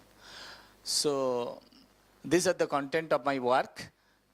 So various types of plastics are used in our life, particularly for commodity plastics, engineering plastics, and specialty polymer. Basically, the polymer which I used for commodity plastics, it has some drawback. To overcome that drawback, I am using some nanomaterials and develop a new material which is suitable for packaging application, particularly for food packaging sector. It is a very intelligent and creative material which will helpful for food packaging industries. So why plastics? Because in application wise, if we go for various field, a lot of application, particularly in the packaging sector, particularly in the automobile sector, particularly in the aerospace industries, medical sector, electrical, electronic, lots of applications are there in our daily life from morning to evening, even if bedtime, but maximum material goes 30 to 40% material goes into the packaging sector. So because lot of advantages of there, particularly for this material, because it is very, very lightweight, durability, easy availability, processability, and it is also a versatile material by which we can give any shape, any time with very low temperature. So that's why it has a longer shelf life, cost-effective material, again, corrosive resistance material, and sustainable material which can go for recycling also. So if you see the sector-wise application in various fields, packaging is a very important sector. Maximum material goes into the packaging sector, 35 to 40% material. But problem is that when you are throwing or littering, this will create the problem. But it is a very valuable material. We can make the various product by using this packaging material. So LLDP and LDP based material. So I am taking LDP and LLDP as a base material. I have incorporated the various dose of the nanomaterial, very small percentage of the nanomaterial into the LLDP and LDP matrix, and develop a new material which is suitable for high barrier performance, which is required for food packaging industries. So if we think for sustainability, environmental, social, and economic, these three factors are very, very important. Nowadays, for sustainable development, environmental, economic, and social consideration, recycling is a very important term. Another is the biocomposite, bio-based composite. But there is a problem for biocomposite or bio-based composite, particularly for PLA, PBAT-based composite, because some under environmental condition, this material undergo degradation. It will not go degradation directly in environment by microbial degradation. So under certain condition means biocompostable material. So what is the solution for environmental consideration, for economic, for social consideration? Recycling is a very important factor. So this material can go for recycling also. So as per circular economy, these three terms, make, use, and recycle, these three terms is very important. You have to make your product, you have to use your product, and you have to go for recycling. So what is the problem for polyolefins? The poor mechanical properties, poor barrier performance, poor thermal stability, and multi-layer film also separation, very costlier process, because we have to use some solvent for separation from the metallic layer to polyethylene layer. So it is a very costlier process, but by using the nanomaterial with monolayer film, with high performance of the barrier properties, we can use for food packaging sector. That's why this is very important work for, particularly for packaging material, particularly for food packaging industries. So this is the objective of my mark. Material which has high barrier performance, and by utilizing this we can use for packaging application, and that is for, we can preserve the food for longer shelf life. That is the beauty of this work. We can keep this material for longer shelf life. What we are doing, the foil layer and another polyethylene layer, we have to separate right now, but in monolayer system with the nanomaterial, very small doses, we can achieve the same properties with the high barrier performance. That's why it is very, very important. So keeping this point, my conclusion of my work is that the enhancement of the barrier properties up to 3% of the nanomaterial, nanocalcium carbonate into the polyolefin matrix, mechanical properties, I mean tensile strength, and also the modulus, enhancement of the barrier performance by incorporation of the nanomaterials, by decreasing the value of this oxygen transmission rate and water vapor transmission rate, and also morphological feature indicates the better homogeneous mixing in presence of suitable competitive agent. With this, thank you all. Thank you, audience. Thank you. Any question you can ask me. Question open to all. Right, if there's no questions, I'd like to thank all the speakers for the session. Okay, thank you. We'll break for tea. Okay, thank you, sir. Thank you.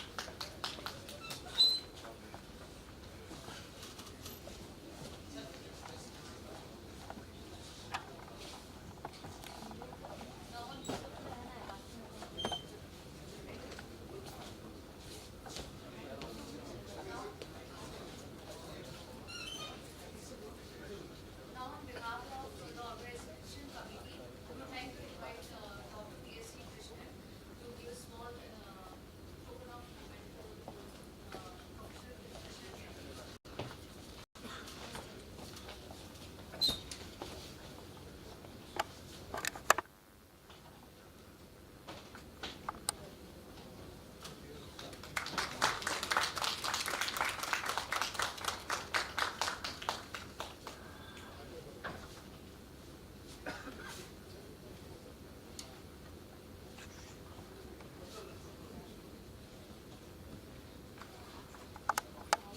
Go for a tea break for 10 minutes and then we'll continue with the event session.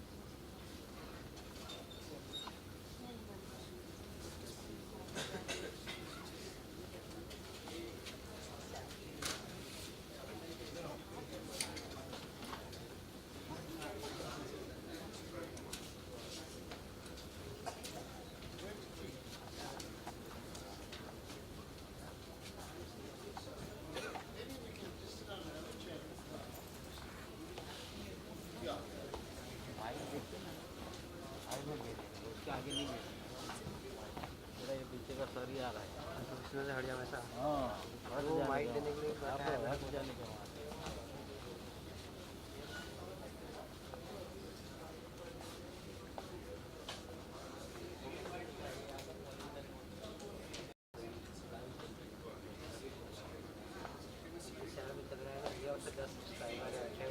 ये भी बीच बीच में घूमता रहता है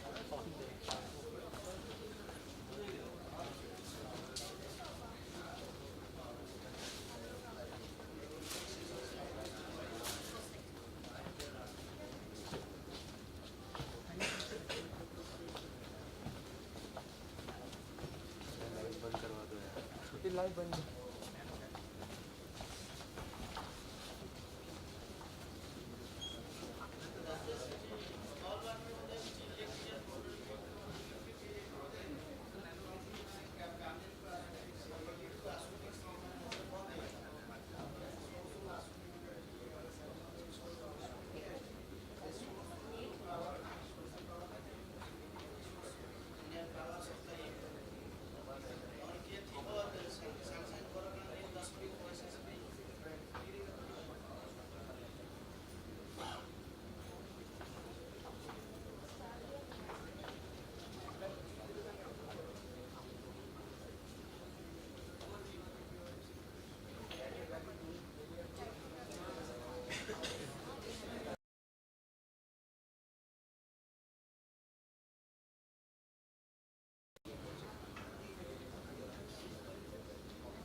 can be operated at very low temperatures.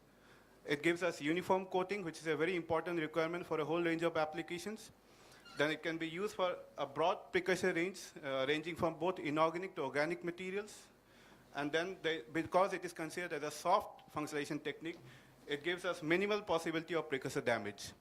So the image that you see over here is basically an in-house developed PECVD system, which we have in our labs in BRC Mumbai.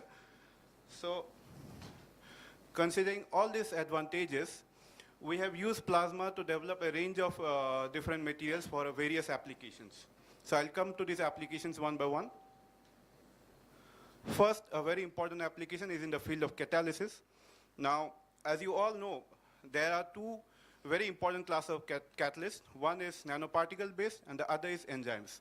So both these materials show excellent catalytic properties, but then their extensive application in the industry are limited by various limitations, which we'll try to overcome using some of our materials. So I'll start by speaking about palladium immobilization on plasma functionalized polymer matrices for catalytic applications. So now, palladium nanoparticles are very well known for their ability for reducing other metal ions. So one of the most prominent applications is in the field of reducing chromium-6, which is a well-known environmental pollutant to its less toxic chromium-3 form. And apart from that, it has a number of applications in the organic industry as well. For instance, Heck coupling, Suzuki-Mayura coupling, etc. Now, the problem with palladium is high cost and stability issues, which restricts its commercial viability. So we try to circumnavigate these problems by using a unique approach, which combines PECVD and gamma-mediated approach to simultaneously generate and immobilize palladium nanoparticles onto a functional polymer substrate. So the process is very simple. We start with a PE-PP copolymer-based matrix. Then, because this matrix is inert in nature, we functionalize the surface of this matrix by introducing some epoxy groups. So we introduce these epoxy groups by a process which we call PECVD, wherein we introduce a monomer epoxy propyl methacrylate onto the surface. So once we get this, I have not yet started. So once we introduce these groups onto the surface, and the next step, we dip this matrix into a solution of a precursor ion solution, the palladium ions, and subject it to gamma irradiation. And what we get is reduced palladium nanoparticles that have been stabilized onto the surface of this functionalized PEPP matrix. And this matrix is an excellent catalyst. So if we follow the SEM images, we can see that we start with a pristine PEPP matrix, which has a very smooth morphology. As we introduce these grafted layers, we get a very conformal sort of morphology. And once we immobilize these nanoparticles, what we get is a very rough morphology where you can distinctly see the palladium nanoparticles embedded onto the fibrils. So as I said, we have used these palladium nanoparticles for carrying out the catalytic reduction of chromium-6, which is a well-known toxin. In fact, it's a carcinogen, to its less toxic chromium-3 form. And this reaction is very simple. It can be monitored spectrophotometrically by simply following the reduction in the OD of chromium-6 at 350 nanometers.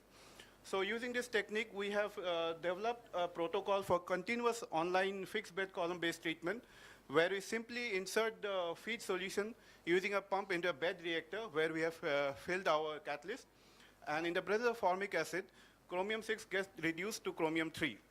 So you can see that it's a highly efficient process. Just 1 gram of our catalyst can reduce thousands of liters of this feed. In fact, we have also studied it on actual effluents containing chromium, which we have collected from the tannery industry in Kanpur.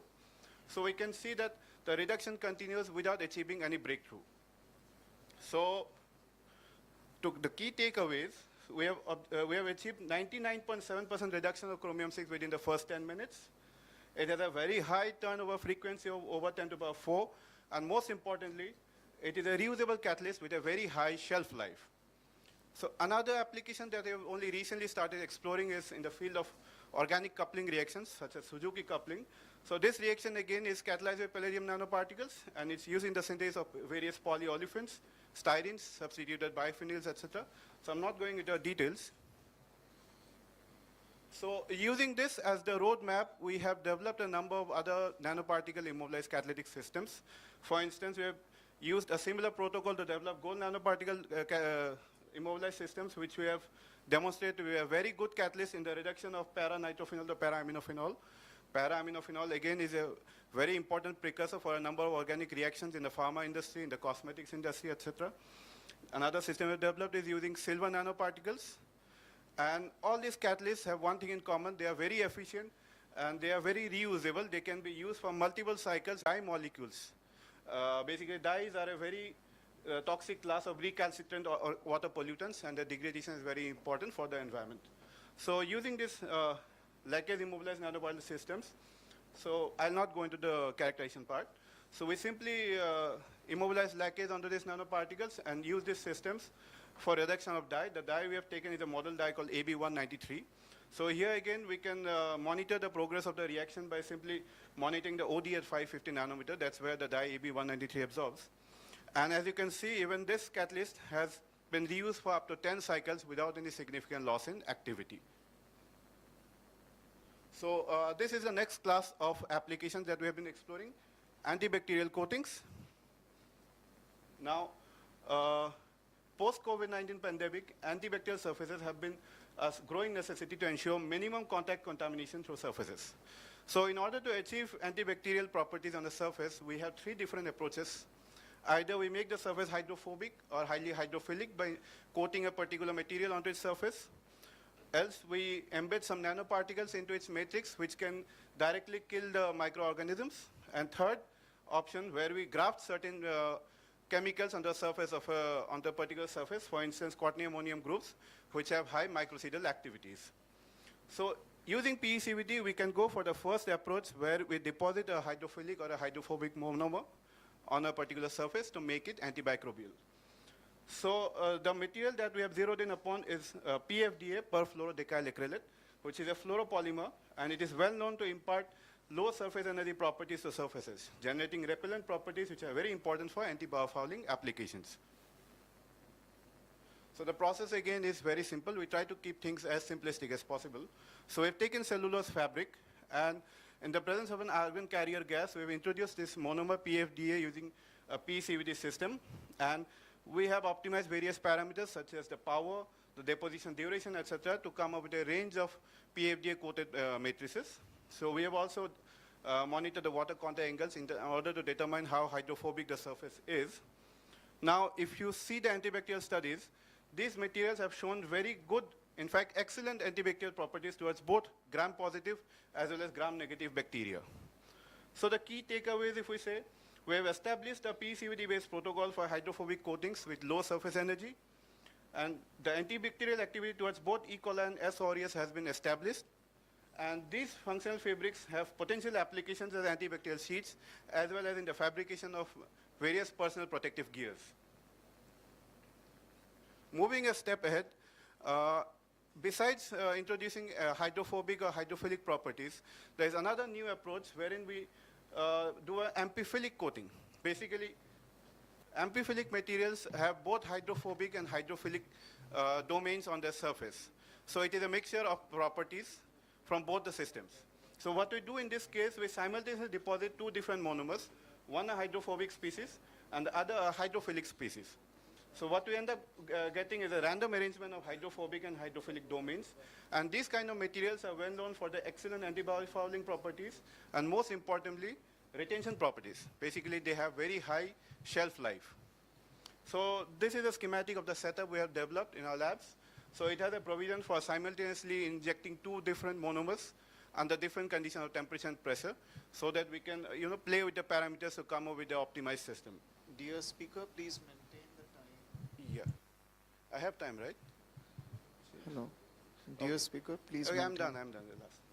So now if you can see, we have calculated the water contact angles. So the 1:1 ratio where we use equimolar ratios of both the polymers, they have water contact angles somewhere in the middle of hydrophobic and hydrophilic membranes. So again, over here, we have studied the antibacterial properties, and we have also studied the washing properties. What you see that these materials have very good retention properties. That is, even after 5 washing cycles, they continue to show their antibacterial properties. So this is the last application that we explored, superconducting coatings. So here the method we have used is not PECVD exactly, it's called HPCVD, that is hybrid physical chemical vapor deposition. And this method is important because it has been used to deposit superconducting coatings on the surface of cavities that are used in accelerators, linear accelerators. So currently they are using bulk niobium, which is very expensive. So we are trying to replace bulk niobium with a coating of magnesium boride, which is a very cheaper option, very good superconductor, and shows superconductivity at much higher temperatures.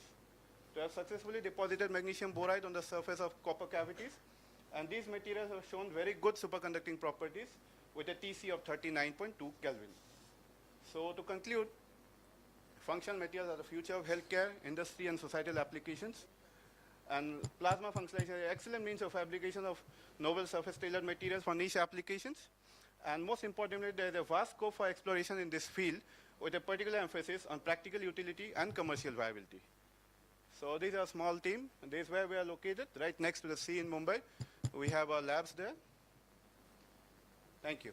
Okay, just 2 minutes for question session. Anyone having a question?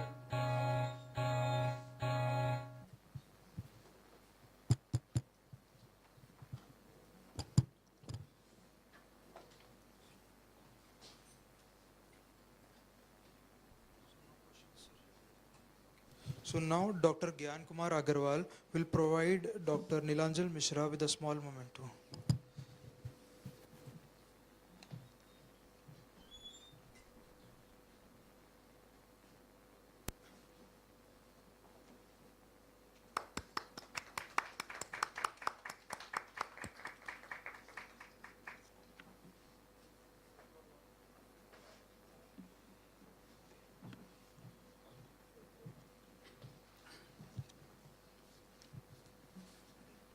Our next speaker is Dr. S. Anadhan.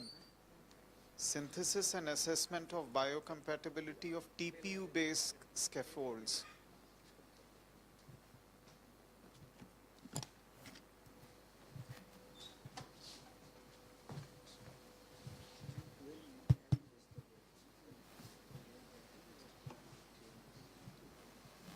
Good evening. So first of all, thanks very much to the organizers of APM 2024 for providing me this opportunity to share my research. So I'm going to speak about the synthesis and assessment of biocompatibility of TPU-based scaffolds containing strontium-doped hydroxyapatite nanorods. This work is part of the PhD research of my student, Mr. Harsha Patil. And in this work, I have some collaborators, my colleague Dr. Selvakumar Murugesan from my department, and Dr. Nivedita Lenka and Dr. Archana Rajendran from Pune University.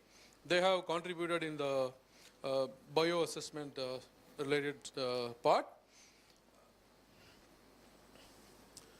So a very brief introduction in the form of some pictures about my institute. So this is my institute, National Institute of Technology, Karnataka. This is a beautiful campus, and we also have a private beach, and my department is the Metallurgical and Materials Engineering Department. So what is tissue engineering? It is an interdisciplinary field which applies the principles of engineering and life sciences towards the development of biological substitutes that restore, maintain, or improve tissue function or a whole organ. And it is a marriage between different fields, people working in different fields like medical doctors, biologists, engineers, and chemists, and material scientists. Organ replacement is a global issue worldwide because of a number of factors like infections, and parts like tendons, skin, heart valves, and bones are the most commonly transplanted organs. And bone is the second most replaced tissue next to blood. And orthopedic surgeons carry out bone grafting to regenerate damaged bone. And currently they follow 3 methodologies, which are namely autograft, allograft, and xenograft, which are explained in the schematic on the right-hand side. And the main issues in the transplant is the disease transfer, lack of donors, and donor site morbidity, and multiple surgeries are required frequently. So to alleviate all these problems, we need new materials which can address all these challenges. And if you see the construction of bone, it's a connective tissue made of collagen, which provides flexibility, and hydroxyapatite, which is a biomineral that provides strength and hardness. And in addition to these, bone is continuously engaged in a constant cycle of resorption and remodeling. And hydroxyapatite has perfect biocompatibility but lacks osteoinductivity, which is the ability for differentiating cells into osteoblasts. And strontium doping of hydroxyapatite can be used as one of the strategies to overcome the problem of osteoinductivity. And the thermoplastic polyurethane based nanofibrous scaffolds, which we developed in our study, will act like collagen in the extracellular matrix.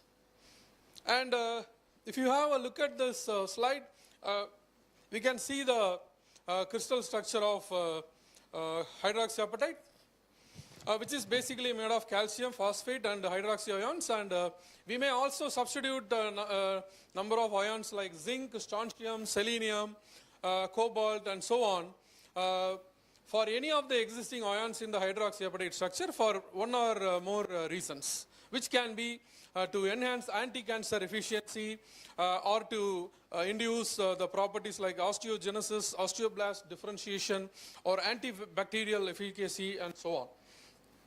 So in our work, we took strontium as a dopant in hydroxyapatite.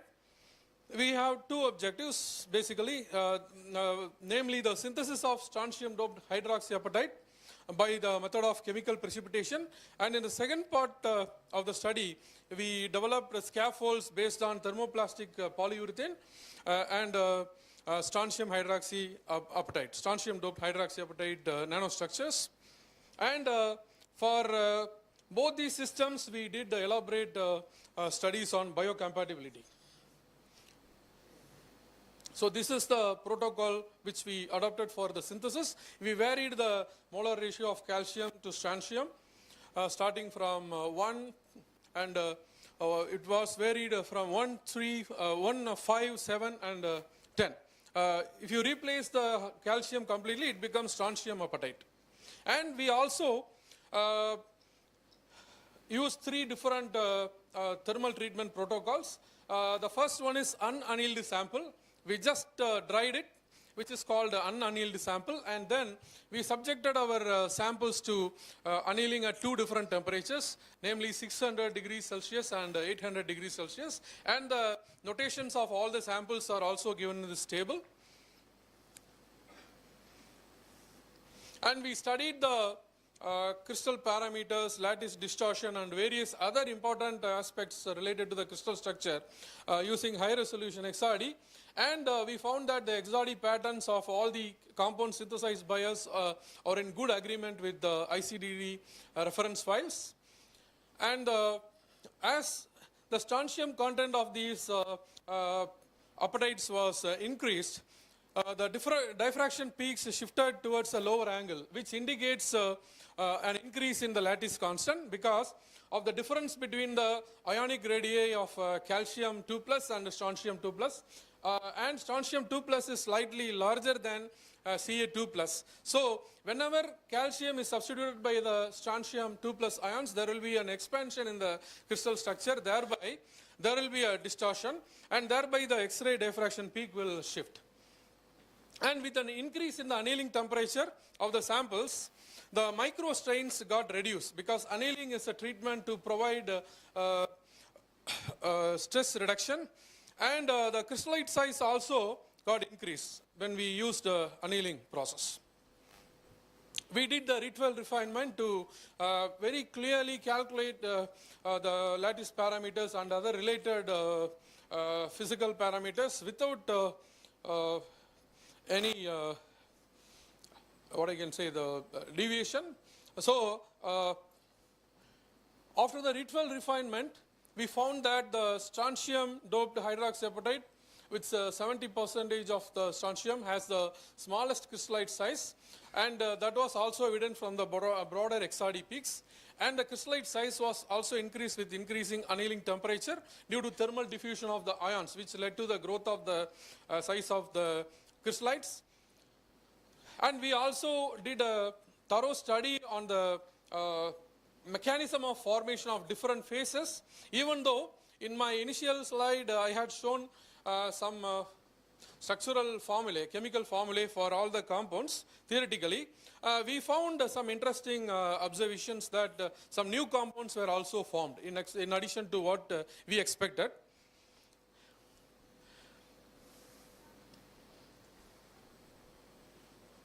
We took the FTIR signatures and Raman signatures to establish the different types of chemical bonds which are usually observed in the case of hydroxyapatite and the substituted versions. And the spectra were dominated by the signatures of phosphates, hydroxyls and carbonates and adsorbed moisture. And the phosphate wave numbers slightly decreased upon the increase in the strontium content, which is due to the tetrahedral symmetry distortion that caused a shift in the internal phosphate frequencies to lower energies due to decreased anion-anion repulsion and higher anion-anion separation as the cation radius increased.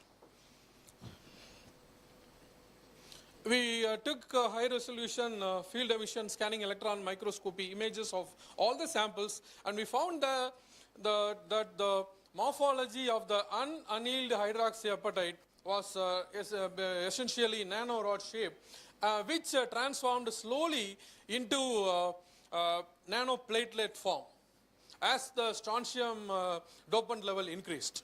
And we also calculated the aspect ratio for all these materials, and we found that the aspect ratio got reduced when the strontium level was increased.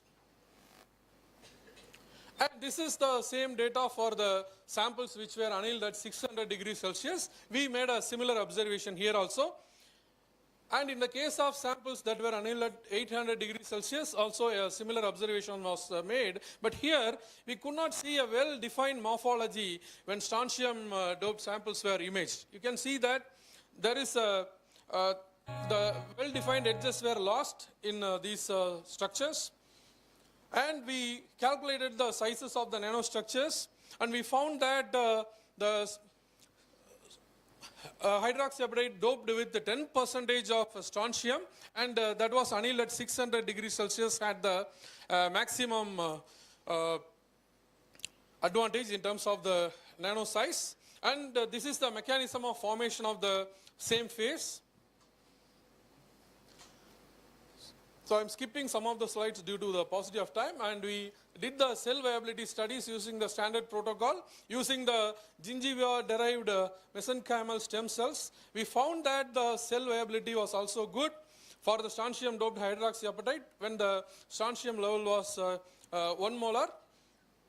And then we took this sample for our further study for developing the scaffolds. And for developing the scaffolds, we used thermoplastic polyurethane because of its biocompatibility and biodegradability. And we dissolved this polymer in DMF and electrospun it under various conditions. And we did the optimization using the Taguchi table, which is shown here. And we found that a certain combination of parameters, as highlighted here in this table, is the best one in terms of the fiber smoothness and the diameter, which is going to be good enough for the biocompatibility studies. So this was the protocol for the preparation of the scaffolds by the electrospinning process. So in this process, the strontium doped version, which was annealed at 600 degrees Celsius, was used, and its loading was varied from 1, 3 to 5 8%. And this is the structure of the thermoplastic polyurethane that was used as the matrix. And these were the electrospinning parameters. I'll just go through quickly. How many minutes? 3 minutes, right? Okay, I will do it.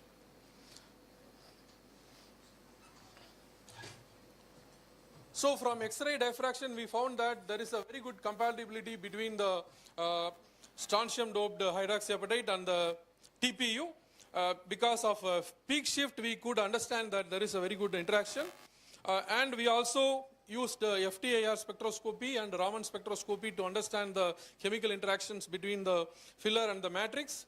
We found also that the filler matrix have very good interaction among them. And we analyzed the morphology of these nanocomposite based nanofabrics. We found that the fibers had a smooth surface and the interconnected network structure resembles the structure of the collagen, which will enhance the adhesion and growth of Dear the speaker, cells. please maintain time. It's only 2 minutes. Yeah. So in the TEM micrograph, you can see the dispersion of the hydroxyapatite particles in the TPU matrix. And these rods, nanorods, are supposed to, they are seen to orient along the fiber axis. We evaluated the mechanical properties in the tensile mode for all these compositions, and we found that the mechanical properties improved as a function of the filler loading. And finally, we did the cell viability studies. In vitro biocompatibility test was carried out on all the scaffolds, and the fluorescence imaging of the GMSCs seeded on nanofibrous scaffolds also was done. Then the cells were stained with DAPI dye and cyanine dye for nucleus and cytoplasm. And the MSCs, which are the mesenchymal stem cells, were found to spread along the fiber axis and interior of the scaffolds, which is a very good indication of the biocompatibility of our newly prepared scaffolds. And finally, we also did the osteogenic differentiation potential evaluation of our newly developed scaffolds using the same stem cell system. And we also found very promising results. And to sum up, I can conclude in 2 sentences just that. The composition containing the 3 weight percentage of strontium doped hydroxyapatite had the very good mechanical properties, which is good enough for the bone tissue regeneration purpose as a good biomaterial, and the scaffolds were non-toxic to cells as proved from the biocompatibility studies. And finally, I would like to thank my collaborators and the students who are working with me or who had worked with me in the past in the field of electrospinning. And thank you very much. Okay, And if you have due any to- questions, you are welcome Due to to ask. time constraint, we may not be able to permit question time now. So it's time for next speaker. So you may be, you can put mails to inquire your questions to the speaker. Okay, thank you. Thank you. I would like to invite Dr. Gyan Kumar Agarwal to present memento to Professor S. Anandan.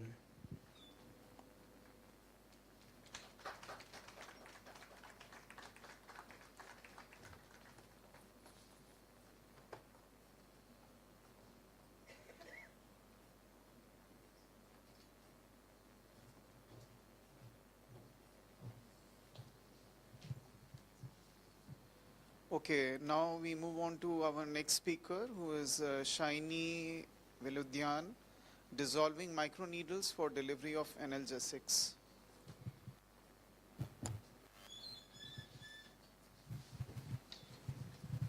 So good evening, everyone. So which is this one? So I'm going to talk on a small device which is dissolving microneedles, and today I'll be discussing on how to design a microneedles for delivering of analgesics. So I begin with a bit of about my institute. I come from Trivandrum, Kerala, and this institute is an autonomous body and under the Department of Science and Technology. So it's a medical institute, and I primarily work. So where the, from where do I do the pointer? Thank you. It's not working. Okay. So that's about my institute. So we get into the lecture. So what are analgesics? Analgesics are actually painkillers. So I'm going to talk about delivering analgesic to the body through the microneedle. So when we have pain, it is actually a very unpleasant sensation, and you can have a variety of reasons for pain. It could be due to the arthritis, it could be a neuropathic pain, or any kinds of pain. And normally, we take care of the pain. The conventional methods, that is, the doctors administer analgesics, which are otherwise known as the painkillers. And there are a lot of different varieties of analgesics. Some are steroid-based, some are non-steroid-based. So the main disadvantage or main limitation of giving the painkillers to the patients are they suffer from various side effects, especially when it is taken too long. It could be like side effects like nausea or blood loss in the stools. It could be stomach upset, that is gastric mucosal damage, or it could even lead to peptic ulcerization. So what is the next method of giving it? Another way to give painkillers is through the skin. So the conventional method is when you have a pain, you apply some ointment or something. That is what is called the topical drug delivery. So because the skin has a very good barrier system, the ointment does not really seep into the body. Second thing is by giving injections, which is mainly very painful. And the third variety is like we have transdermal patches, which just patch, which you put on the skin. But again, because of the barrier properties of the skin, that method is also not very effective. So what we propose is, we propose a kind of delivery device, which we call microneedles. It is a patch. It is a patch, so you can see the finger. On the finger, the patch is there. On that patch, you have 100 small needles. And each needle is somewhere around 300 to 600 millimeters tall. So in that context, I would like to tell you, this is the structure of the human skin. So what you see here is the blood vessel. And after the blood vessel, you have the pain sensors. That is why you get pain when you are injected. And for a drug to get into the blood, you don't have to take the drug through the nerves. You can simply put it in the blood. Or some kinds of vaccines, you just have to put it just under the skin. So we don't really require this deep penetration of the drugs. So what we are trying to do is, we are trying to make a device like this, wherein the needles are so small, and each needle is dissolvable. They have drugs, and once they are put on the skin, they penetrate the skin, they touch your body fluid, and they dissolve and give out the drugs. So there are a lot of different kinds of microneedles. People are working on various kinds of microneedles. So on the right, I have put just a kind of a demonstration on how they work. You put them on your skin as a patch, and depending on the type of the polymer you use, they can immediately dissolve or they can swell and give out the drug. So now, why do you have to go for this? Because microneedles have a lot of advantages. The first advantage is it is the rapid drug delivery. The second one is, as I already said, it has no pain. It's a way of painless delivery of drugs. And the third one is it would avoid a lot of cold chain. That way, it would reduce the money involved in developing the drug. And then it doesn't go through the liver. Any drug, if you take orally, it goes to the liver destroys the drug, and only part of the drug gets into the blood. So every time you take any drug orally, you take a higher dosage of it. So if you give it directly through the blood, the dosages can be reduced. That way you use less amount of drug, and then it reduces the waste caused by the hypodermic needles. So when you go for the normal injection, there's a waste from the needle, the waste from the plastic, so you could cut down the waste as well. So there are a lot of different ways by which you could use this design. The main challenge lies in the fact that the needles have to dissolve, so it has to be water-based. It has to be a polymer which will easily dissolve in water. And the drug that we are going to put in is not water-soluble. It is lipophilic. So it is very difficult to get the lipophilic drug into a water-soluble polymer. So that is the challenge. So we have tried to design a polymer system. So there's another point here. If it has to puncture the needles, you have to use a polymer which is very crystalline and of high molecular weight. And if it has to dissolve faster, you have to go for a low molecular weight polymer. So you have to make a formulation which lies somewhere in between. So we have come up with a polymer blend, and we add a surfactant into it so that we can incorporate the hydrophobic drug into there. And the final polymer formulation, we make the microneedles, which are rapidly dissolving, which have improved drug dissolution, and they are improved puncture strength and improved drug dissolution. So these are the various formulations of the polymers that we use. And these are the needles that we have created from this polymer formulation. So we have tried various formulations, and these are the formulations that worked for us. So you could see that they are pyramid kind of needles, very sharp. They easily puncture the skin. So the pressure that you apply is the pressure of the thumb that would apply for opening up the lift. So that is the pressure you have to apply. You shouldn't apply a lot of pressure. So we have made small patches as well as large patches, because making larger patches was more challenging. And then we have carried out the performance evaluation. One is that it should easily puncture the skin, and while they puncture, they shouldn't break. So we have applied 40 Newton load, that is a normal load the adult human applies over a lift. So you can see that the needles are so strong that they are bent a bit, but they don't break. And then we also need to see whether they go through the skin. For that, we have taken a skin model, which is a parafilm film. 8 layers of parafilm film is considered as a skin model, and we have pressed the needles across the skin, and you can see that they have left the marks of the needle, but they have not broken the needle. So which means that these needles can be used for transdermal delivery. Now the next one is what happens when you put the drug in there. So we have tried various methods, and we found that in some of the methods where we use organic solvent, we cannot form the needles. It would dissolve the drug, incorporate the drug, but the needles are not sharp. So we went for a kind of surfactant wherein we could load the needle as well as get sharper, load the drug and get sharper needles. And then we check how it dissolves. So we found that these needles easily dissolve in 10 minutes. We have done only in vitro analysis. We are yet to test them in animals. So in 10 minutes, the needles have all dissolved, and they have given out the drugs. So a patch of size around 1 centimeter into 1 centimeter, it gives around 300 micrograms of drug. That is what we have calculated now, and we have to optimize the dosages. And you can also see that the needles, the skin penetration studies, those are the needles which have penetrated the parafilm. So they have not broken, and they have left marks for the 4 layers of parafilm, which means that they would pierce the dermis and they reach the dermis.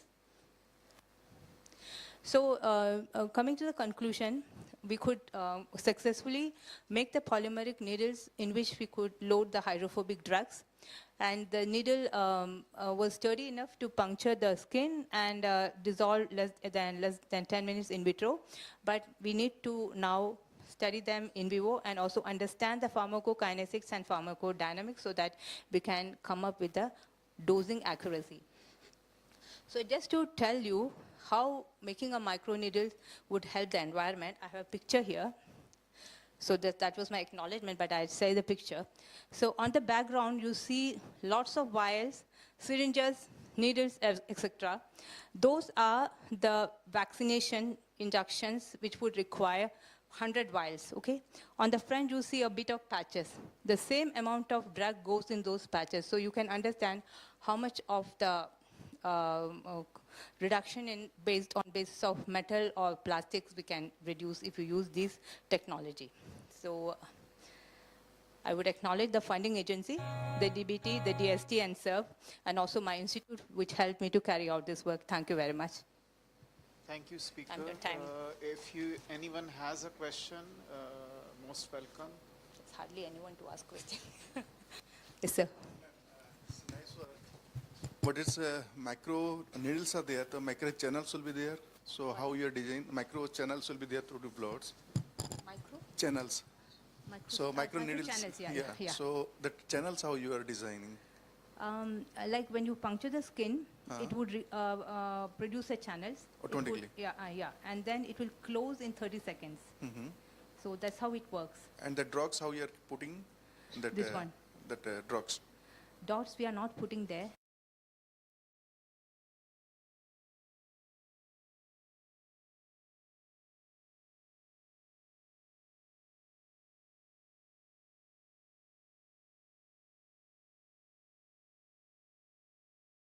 Of some pores on your skin which should disappear in 30 seconds. Otherwise you get some kind of infection. Yeah. So that is why we are careful with taking the making the right kind of polymers for making the needles. Okay. Any viscosity effect is there? Drugs viscosity, something? Yeah, viscosity effect is there. Is there. So we have to monitor the viscosity of polymers. If you go for very high viscous polymers, the pores that they leave are very large and it takes more time for the closure. So we make normally blends so that it can puncture the skin at the same time if the skin doesn't remain open for a long time. So it's a bit challenging. You have to work between. You asked a very valid question.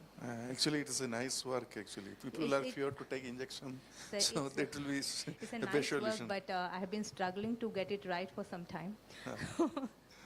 I just have a question. Is it applicable to all kinds of analgesics or just a couple No, of them? people have made microneedles with water-soluble drugs. It's easier.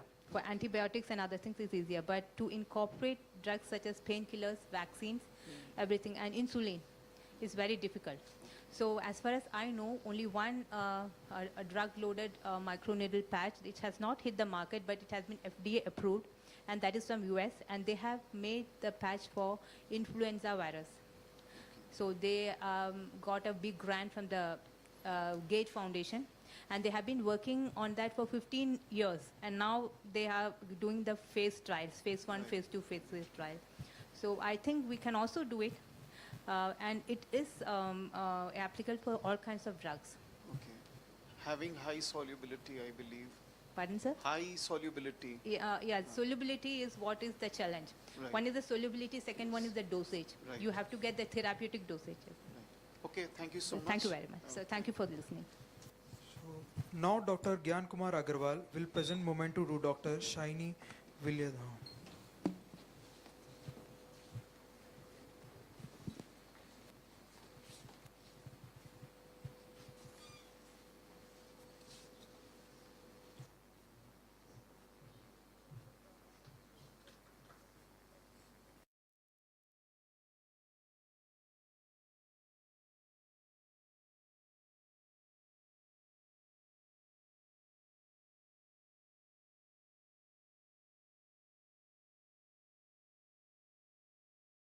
On organic solar cells from molecules to devices.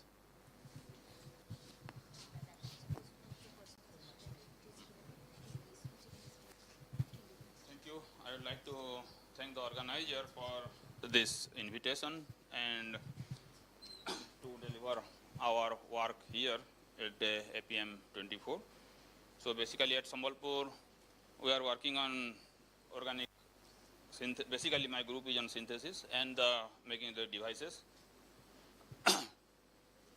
And a lot of work we heard about polymers and so on, so I'll come back to real organic, some organic synthesis and then to devices later on. So here I show pictures of some organic solar cell devices like building integrated photovoltaics. They can be implemented here, or in flexible devices and semi-transparent devices which can be applicable for our agrivoltaics, indoor applications and so on.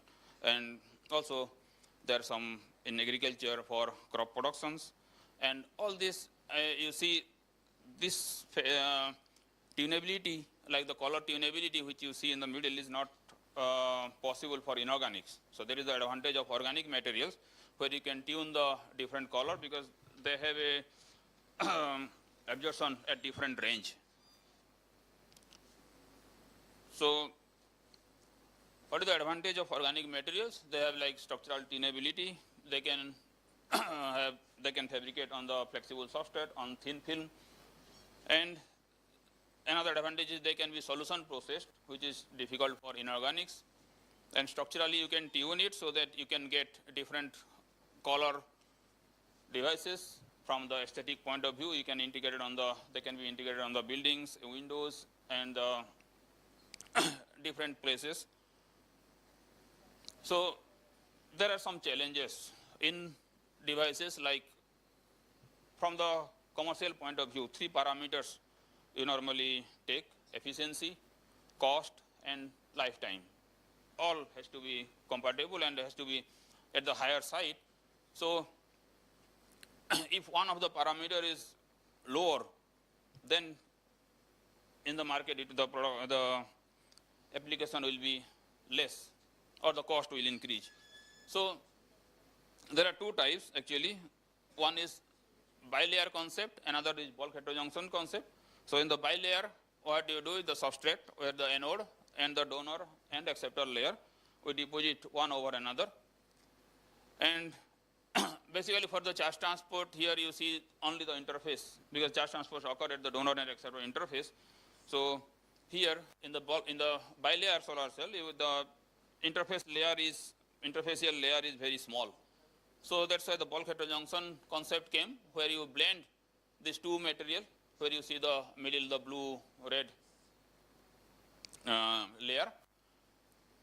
And the charge transport process basically takes place by absorption of light by either by the donor or by the acceptor. And then if the electron get excited, and it forms the exciton, which then move to the interface, and then at the interface, charge transfer basically takes place. So this is the development, and there are many organic molecules and polymers have been developed.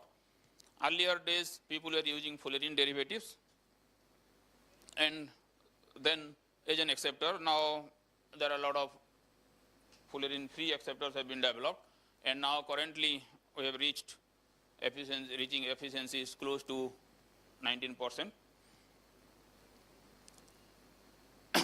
So with respect to molecular design, the concept we follow is the acceptor, donor, acceptor.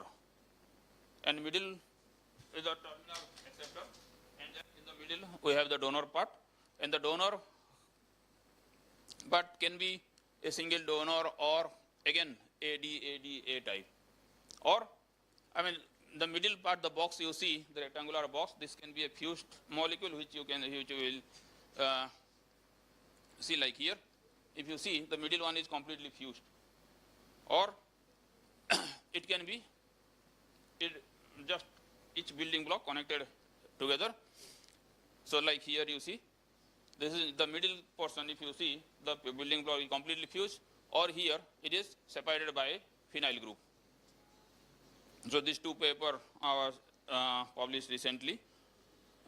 So earlier we have developed these 2 molecules, where you see the upper one having 3 thiophene ring and 2 pyrrole unit. The middle one you see is separated by the pyrrole unit is separated by thiophene, where we have reported slightly improvement of efficiency from 5.6 to 7.1%, using C60 as an acceptor. Then we have also developed some dithienopyrrole with the bithiophene.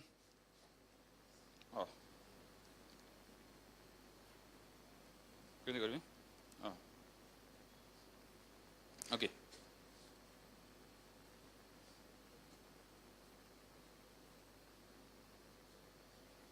Okay. So here by changing that, if you see these 2 molecules in the middle, the change is only at the outer acceptor. So by changing the acceptor group, we can also improve the performance. And what you see here, the whole transport layer was P.PSS or copper thiocyanate. So that with copper thiocyanate as a whole transport material, the performance has been improved. Then we can also use this molecule as an electron acceptor by changing this terminal group to another one. So we could change the molecule as an acceptor, and we reach up to 7% efficiency. So currently we are working on coumarin derivatives, where the coumarin derivatives, it has been used in dye-sensitive solar cells, light emitting diode, in sensor. But what I found is that in organic solar cells, the use of this molecule is very less, because the absorption of coumarin is below, I mean, the nearly 400 or below 400 nanometer, unless you functionalize it. So basically, for the organic solar cells, the molecule has to absorb in the visible region, because you do not need the UV region. So, so that's why we found that only these two molecules has been used before we start this project. And why we choose is because they have the outstanding photophysical properties, tunable energy levels, and excellent photostability. So what we did is we start with the acetyl coumarin, or the, if you see here, the top one, we vary the X with the oxygen or dicyanoethylene group, and we react with the 4 different aldehyde group to get this C1, C1CN, and so on to C4CN, these 8 molecules which were synthesized by standard Naval condensation procedure. Then, by this modification of the donor unit, what you see here, you could vary the energy levels. So, all these molecules you can have a different energy level. So, depending on the requirement, we can change the molecules, or we can use the molecules what for the different purpose. Then, okay, so here for example, say C1 and C2. So these two molecules were used using this in the middle, what you see the different acceptor groups, and the absorption of that in the black one is the absorption of this molecule in the solution, and the orange one in thin film of one of this molecule. We also do the density functional theory calculations to see how the homo-LUMO distribution of this molecule, and what you see is the HOMO is distributed on the over the donor unit, and LUMO is distributed mostly on the acceptor and then spreading over the molecule. And this is the electrostatic potential difference, which showed you how the donor acceptor overlap is. And we could reach the efficiency up to 13.5% by these two changing this molecule. And the difference is the rest is same, only the terminal unit is different in this molecule. And then, so the previous one carbonyl, the carbonyl group now changed to cyanoethylene group. If you see in the middle of the molecule, that portion is changed. And here, by changing this, we could lower the energy level and also redshift the absorption. And here, we could achieve till up to 15.3% efficiency. And also interestingly, what we found is with this DBTBT-IC molecule, one of these, there is a between, and these two, the lower two are used as an electron acceptor, and you see there is an energy transfer between these two molecules, because one of the absorption is overlap with the emission of the other molecule. And then we also change the last molecule here, the terminal group, what we change with the zololidine, because we see you have when you have triphenyl amine, there is the shape is like a propeller shape, so the packing was not good.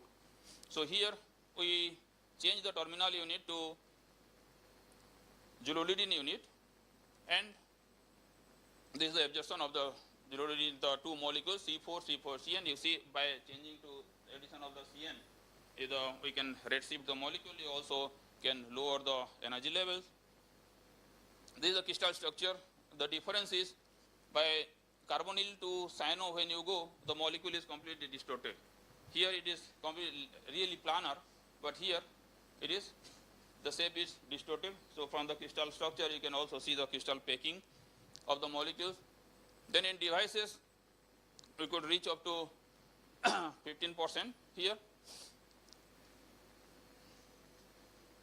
and with the high core intensity and high VOC, high open circuit voltage. So today I showed you the synthesis or development of these 8 different molecules with the different properties of the absorption and energy levels and the device performance. And till now we could have, the different molecules, this is the efficiency of the different molecules. Another thing is that every time you cannot change tune the properties of the different molecules. So there can be a room for improvement by if we can use the different acceptor molecules. So this is my group, a small group working on the synthesis and devices. This is my collaborators and the funding agency, ACRB and Science and Technology, Government of Odisha. Thank you. Thank you, Speaker. Now we are open for questions. If anyone has a question, please.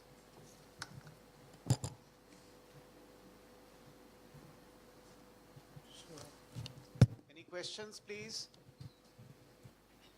Okay, no questions, sir. Thank you so much. So now I would like to invite Dr. Gyan Kumar Agarwal to give a memento to Dr. Amrish Mishra.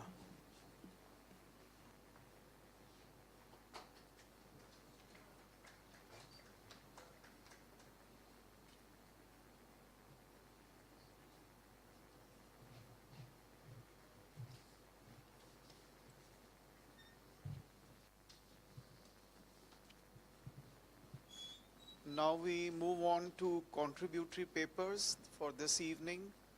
The first paper is by Deepak Kumar, hydrogel-based electrochemical microfluidic sensor for food safety applications.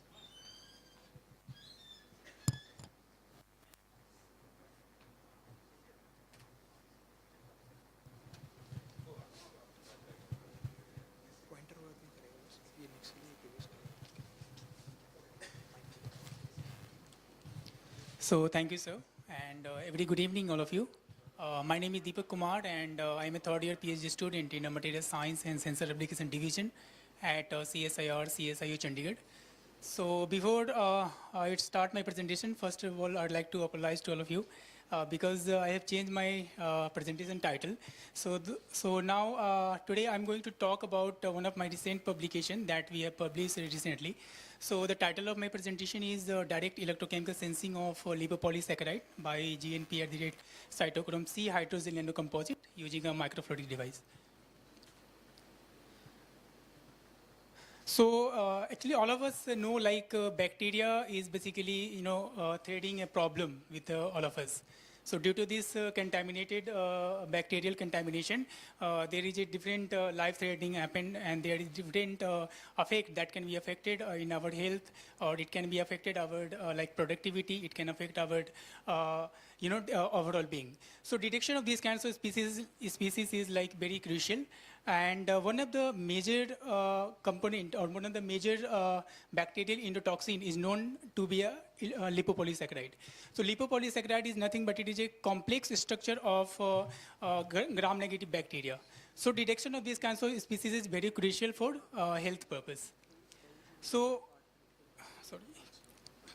So what we have done in this paper is we first synthesize the GNP at the rate cytochrome C hydroxyl nanocomposite using a ultrasonication method, and after that we modify the working electrode by drop casting methods. So we use 5 microliter of the electrode solution, and we are drop casting on the working electrode so that we can modify it, and we further conduct the electrochemical sensing application. So CV and DPV both we have conducted to analyze the electrical behavior of these nanocomposites. So for characterization purpose, we further characterize the morphological behavior of FESM image. So as you can see in FESM image, there is 6 to 10 nanometer thickness was basically confirmed due to the presence of graphene. And figure B and C basically represent you the incorporation of cytochrome C within the hydroxyl polymer matrix. And figure D basically represents you the EDS spectra of GNP cytochromosome hydrogen. So basically it indicates the different element which is present in this spectra, like nitrogen, oxygen, and carbon, which is further confirm the successful formation of these nanocomposites. Further, we also analyze the Raman analysis and FTI analysis. So both techniques are basically is visible according to the literature that we have reported. So both techniques are basically also confirm the successful formation of these nanocomposites. After that, we further evaluate the electrochemical performance of GNP Site C hydrogen nanocomposites. So as you can see in figure A, basically this CV is performed on the basis of 0.5 molar of PVS. So PVS we use for the monitoring the peak within this potential range. So as you can see, there is when we add bare SPC having a very low current response as compared to hydrogen nanocomposite. And figure B basically represents you the with and without LPS. So as you can see, without LPS, there is nothing in change in the peak. But when we add a 0.5 nanogram per ml of LPS, there is a very sharp and well-defined oxidation peak has been observed. So this is only due to the interaction between the binding interaction between the hydrogen and as well as cytochrome C. Another, we have also studied the scanded study by using a scanded. So you can like easily see when we increase the scanded, when we increase this candidate, there is a linear peak, oxidation peak has been increased due to the presence of these LPS. So this conformation basically confirm the absorption control reaction. And after that, in D especially, basically we study the incubation time study. So you can see 0.0 to 30 minutes, there is a increasing in current, but after 40 minutes, there is a decreasing in the current oxidation. So basically 30 minutes incubation time will be selected for the LPS detection. Then we also quantify the analysis of this electrochemical performance of by using DPV and CV. So in a various concentration of LPS. So you can see when we increase the concentration of LPS, there is a slightly increase in the oxidation peak current, both in CV and DPV both. So this basically enhancement only differ from only due to the integration of this nanostructure as well as the immobilization of cytochrome C within the hydrogen matrix. We also calculate the limit of detection and quantification for this study. Further, we have also integrated the microfluidic system to this. So we can also further conduct the DPV analysis, and we calculate the DPV LOD of DPV from 1.9, and limit of quantification has been 5.75. So the comparison basically, if you then we further study the selectivity and reproducibility of the sensor. So this will basically show the good selectivity and reproducibility towards the LPS sensing. So I would like to thank acknowledge all these institutional which provide us the analytical facility, as well as a special thank you for the Serve India for the financial support. Thank you so much. Thank you. Open for questions, please. Any questions for the speaker? Okay, then thank you. Thank you. Thank you so much. Thank you.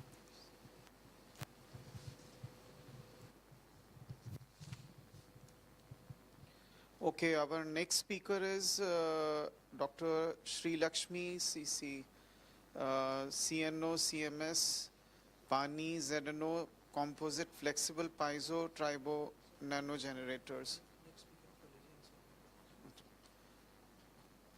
Our next speaker is Subbalakshmi Sengupta. Our next speaker is Subbalakshmi Sengupta.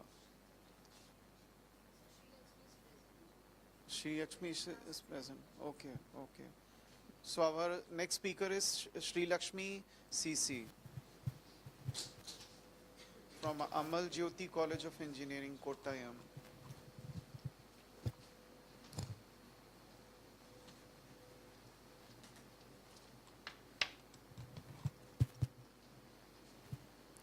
Good evening, one and all.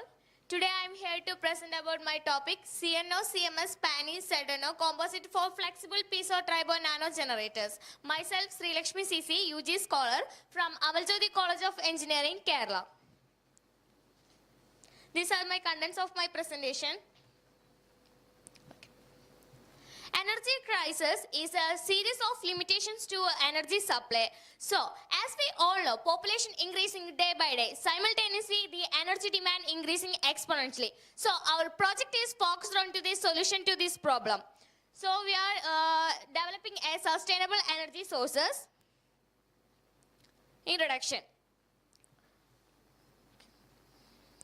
Consider a busy railway station. Thousands of people coming and going day by day. Just imagine how much energy can be generated by using this pressure. So, our project is focused to generating this pressure using this pressure and generating energy by here we are synthesizing the CMS, CNO, SEDNO, PANI, and that will incorporate into rubber lattice and we are prepared.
The main objective of our project is to synthesize the zinc oxide, CNO, CMS and PANI to develop a hybrid composite combining the piezoelectric and triboelectric generators for efficient energy storage.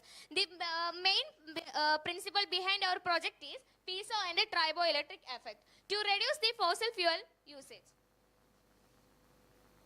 Coming to the methodology, the synthesis of carbon microsphere. Here we are using the hydrothermal method for sucrose and DI water taking, and then it is in autoclave. Then it is placed in a hydrothermal oven. Then it is for 3.46 hours, and then in filtering and washing and drying, we get the carbon microsphere. Coming to the synthesis of carbon nano-onion, here the wick is dipped in a castor oil and then it is burned and a slide is placed in the flame and the soot is collected. Coming to the synthesis of polyaniline, here the aniline, when taken in the porcelain mortar, and then a concentrated HCl is added in dropwise, and then is grinding, a white precipitate is appears. At that time, ammonium persulfate is added and grinding. At that time, is green color is appear. The green color represents the presence of polyaniline. The synthesis of zinc oxide, here the sodium hydroxide solution is dropwise adding to the zinc acetate, and then it is sent to the hydrothermal autoclave, and then we get zinc oxide. Coming to the film preparation, here the rubber lactose is using as a matrix. It's easily available, especially in Kerala. It is a cost-effective method. For that, the four materials are adding to the rubber lactose, and mixing occurs using the magnetic stirring, and we are transferred to the petri dish, and we get the films. This is a film we are making. This is a different composition we are making for the film preparation, with a different composition and with different thicknesses. This is a same image of our composition. We are compared to the reference papers. We are confirmed these same images. Okay, this is the first composition. Here we are using the 1% of polyaniline, CMS and CNO, and we are just placed in the copper film. Copper film placed in the film, and we are just taking the palm testing. We get around 10 volt for the palm testing. This is each section we are taking different thicknesses of film. First one is 1 mm, second 2 mm, third is 3 mm. For this, C3 and C4 represent the presence of zinc oxide. When the zinc oxide is here act as a triboelectric effect, and then the voltage is increases. In the C4, the polyaniline containing 10% of polyaniline. So the conductivity is increases. We get around 8 volt. Applications. In every continuous pressure is applied situations, we can incorporate our film, and when we can we get in energy, like in keyboards, roads, walkways. Conclusions. We are synthesize these all materials, and we get around 4 to 10 voltage. And when the area of in the copper film, area increases, the voltage increases. When the pani content is increases, the voltage increases. And the matrices here we are using the rubber lactose. Rubber lactose is easily available and cost-effective material. Future works, the composition of zinc oxide will be varied, and film to be reduce the thickness. Here we can see the thickness of the film decreases, the energy, the output will increases. So the film thickness is reduced, the thickness will be developed. These are the references. Acknowledgements. I would like to express my gratitude to the organizers of the APM 2024 for selecting our abstract and giving us the opportunity to present. Thank you. Open for questions, please. Any questions?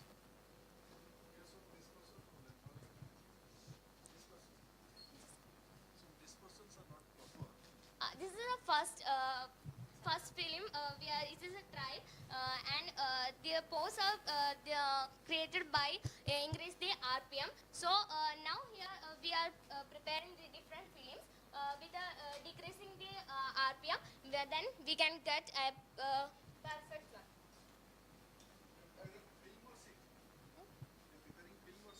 Film. Sir, sheet. That's why there are so many phase separation are there. I don't think this doesn't have got if you see totally phase separation. Only rubber is there. Other particles are totally separated from each other. There is no compatibility among the particles. Sir, here's first trial, and then we can get. Yes. Yes, sir. Thank you. Okay, sir. You look into the modification of the Okay, sir. so they are properly Okay. combined with each other and they get a good viscosity. Okay, sir. Okay. Thank- Okay, now we have. Okay, now we have Subbalakshmi Sengupta on sustainable polymer composites for wastewater treatment. Is she here?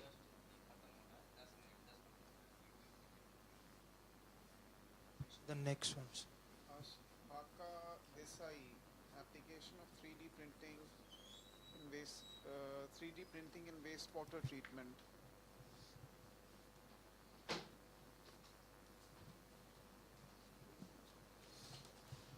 All are requested to be here because otherwise we will get a vacant space here only.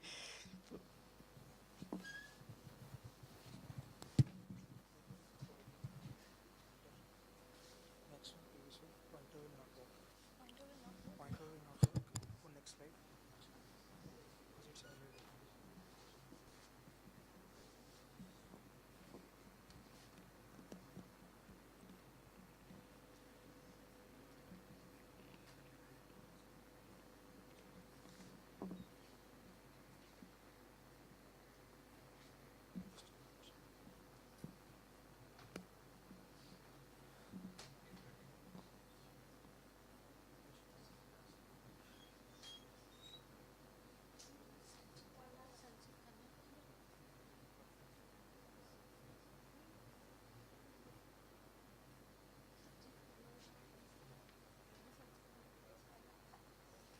No, but he's coming somewhere to. Okay, let's see.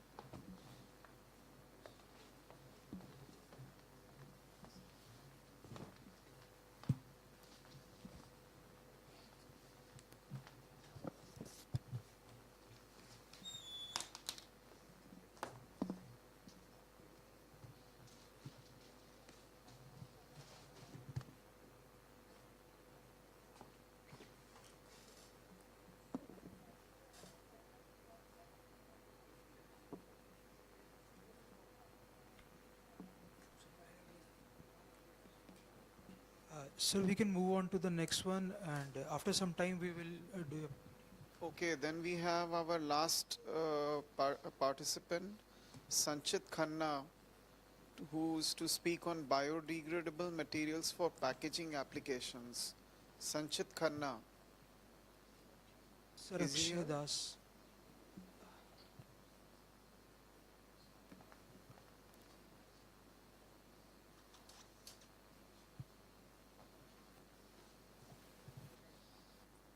Akshay Desai. Who called college? She's sitting there, but I don't know what the problem is. Why she's taking time? Yes. No, no. I called her. She can start. You are waiting for something? So I'm waiting for that only. Last वाले हैं ना तो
Good evening, everyone. My name is Ashka Desai, and I am a final year student majoring in mechanical engineering at Pandit Deen Dayal Energy University. First of all, thank you so much for this opportunity. I have conducted this review under my professor, Dr. Vishwesh Badheka and Dr. Abhishek Kumar. My topic for today is application of 3D printing in wastewater treatment. So today I'm going to discuss about the scope, polymer 3D printing, process parameters of polymer 3D printing, material properties of 3D printing materials, emerging 3D printed wastewater treatment technology, benefits, limitation, conclusion, and future prospects. So additive manufacturing is basically a process which builds an object layer by layer, adding material in a controlled manner, which holds great potential for revolutionizing the way wastewater is managed or treated. So not much research was being done up till 2010, but since the last decade, it is a growing field, and especially for the treatment of water. So water treatment can be done into two ways, which includes physiochemical wastewater treatment and biological wastewater treatment. Physiochemical wastewater treatment includes photocatalysts or adsorbents or monoliths, which we will discuss in the further part of the presentation. Biological waste treatment includes biocarriers or electrodes. This topic is important because it gives us the flexibility to design how to treat water, rapid prototyping and iteration. Complex geometry and internal structures can be built easily. It gives us the advantage of selecting a material and optimization. Also, it is important for sustainability and green manufacturing. Polymer 3D printing. Polymers can be in form of resins, powders, filaments. Thermoplastic, elastomeric, thermoset plastics are commonly used in polymer-based AM process. Advantages include low processing temperature, cost-effective design flexibility. So first, a complex CAD file of an object is created, then that object is converted to STL file.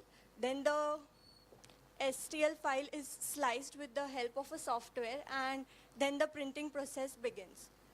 Its application are membrane technology, adsorption, AOPs, bioreactor operation. It presents a versatile and efficient method for fabricating customized components for applications, providing opportunities for innovation and optimization in fields of water treatment and management. So additive manufacturing is categorized into 7 parts, mainly powder bed fusion, vat polymerization, material extrusion, material jetting, binder jetting, directed energy deposition, sheet lamination. I have conducted a survey of all the water treatment application which have been done through the process. So I will discuss each one of them in short. Powder bed fusion includes selective laser sintering, multi-jet fusion, selective laser melting, and electron beam melting.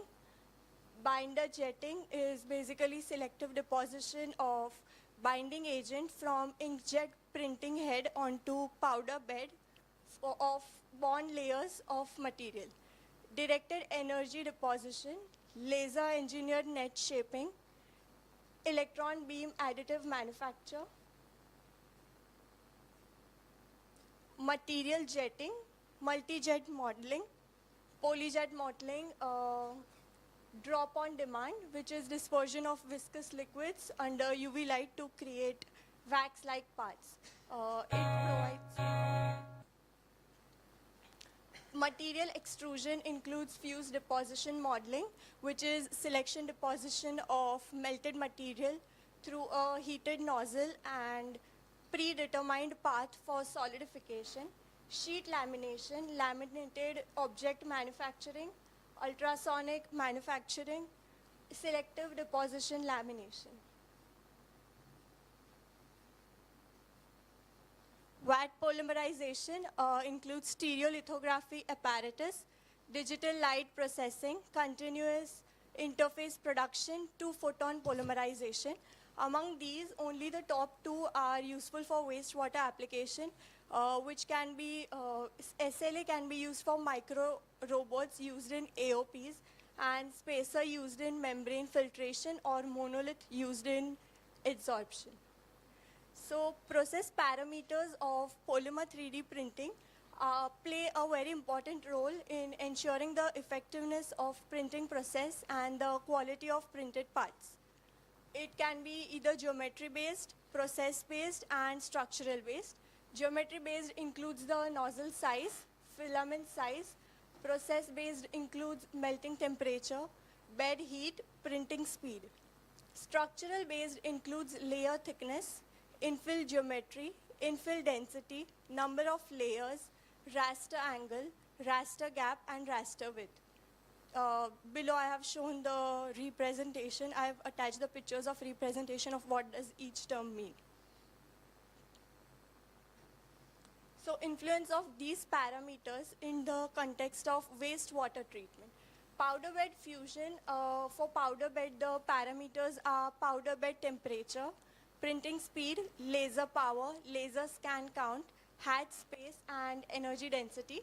Maintaining temperature within polymers melting and crystallization range is vital. Too low temperature can cause curling, and while high temperature can lead to cracking.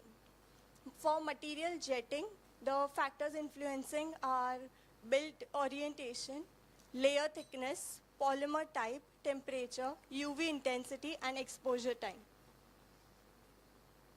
For material, extrusion process is highly affordable and very applicable for wastewater related treatments.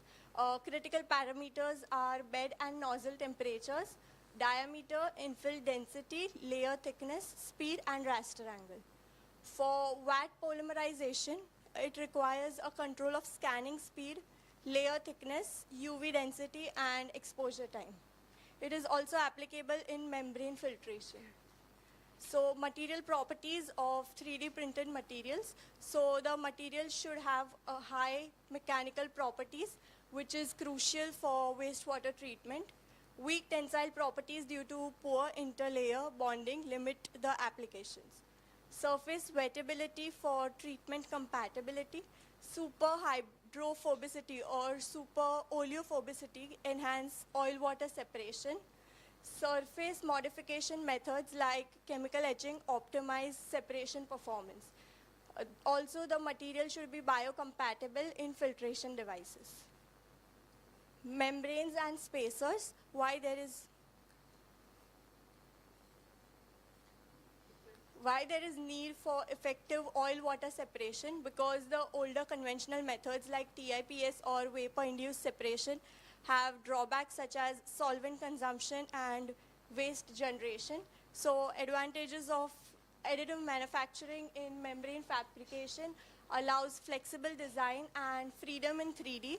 It is a single-step process, solvent-free, cost-effective, and energy efficient. Application of candle soot coating, it also provides hydrophobicity, enabling efficient oil-water separation.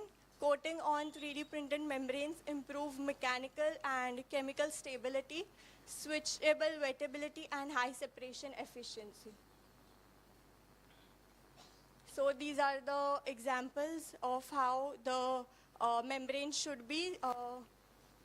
It is also, the figure B shows the plot of deviation of actual 3D printed spacers with specified design dimension alongside with commercial spacer as benchmarking. The another application is for adsorbent. Adsorption by solid adsorbents is highly efficient and economically feasible. Simple to design and operate. You can continue, but please finish fast. Okay. These are very important for various contaminants like organic contaminants or heavy metals, ammonia, and volatile organic contaminants. This is the visual where PLA pellet or zeolite powder is processed, and PLA only and PLA zeolite is 3D printed. Then is the catalyst. AOPs, especially heterogeneous photocatalysis with TiO2, are effective for removing contaminants of emerging concerns. Biocarriers, algae growth plate, suppose example, essential component in photographic biofilm, reactor for wastewater treatment, providing economic benefits like biofuel precursors. Other applications include mini hydrocyclone and microfluidic chip. These are the benefits and limitations of this process. Limitations include that it is quite expensive, and so the economic feasibility is less for industrial scale. For conclusion, it is easy, versatile, and efficient in designing adsorbents with various shapes and geometries, integration with physical or chemical modification, surface functionalization in AM. Future perspectives is challenges include accuracy, scalability, material selection, and total process cost of industrial use. Evolution to 4D and 5D printing aims to tackle limitations, providing better performance and reducing material consumption. So we have our own 3D printed advanced manufacturing technology center at our university. I would like to thank my university for providing me this platform. These are the references. Thank you.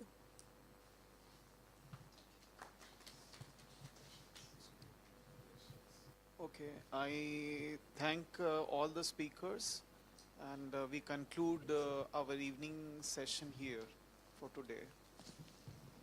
So now you I would all. like to invite Dr. J. Bosco sir to give a memento to our Dr. Gyan Kumar Agrawal for this session.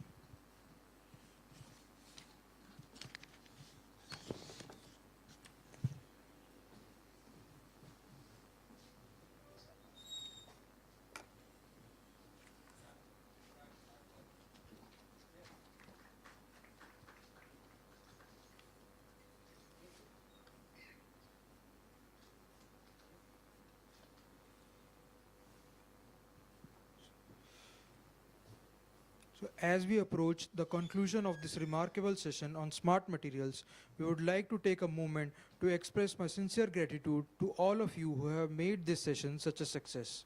Now, I would like to guide towards the cultural session followed by dinner. Thank you so much.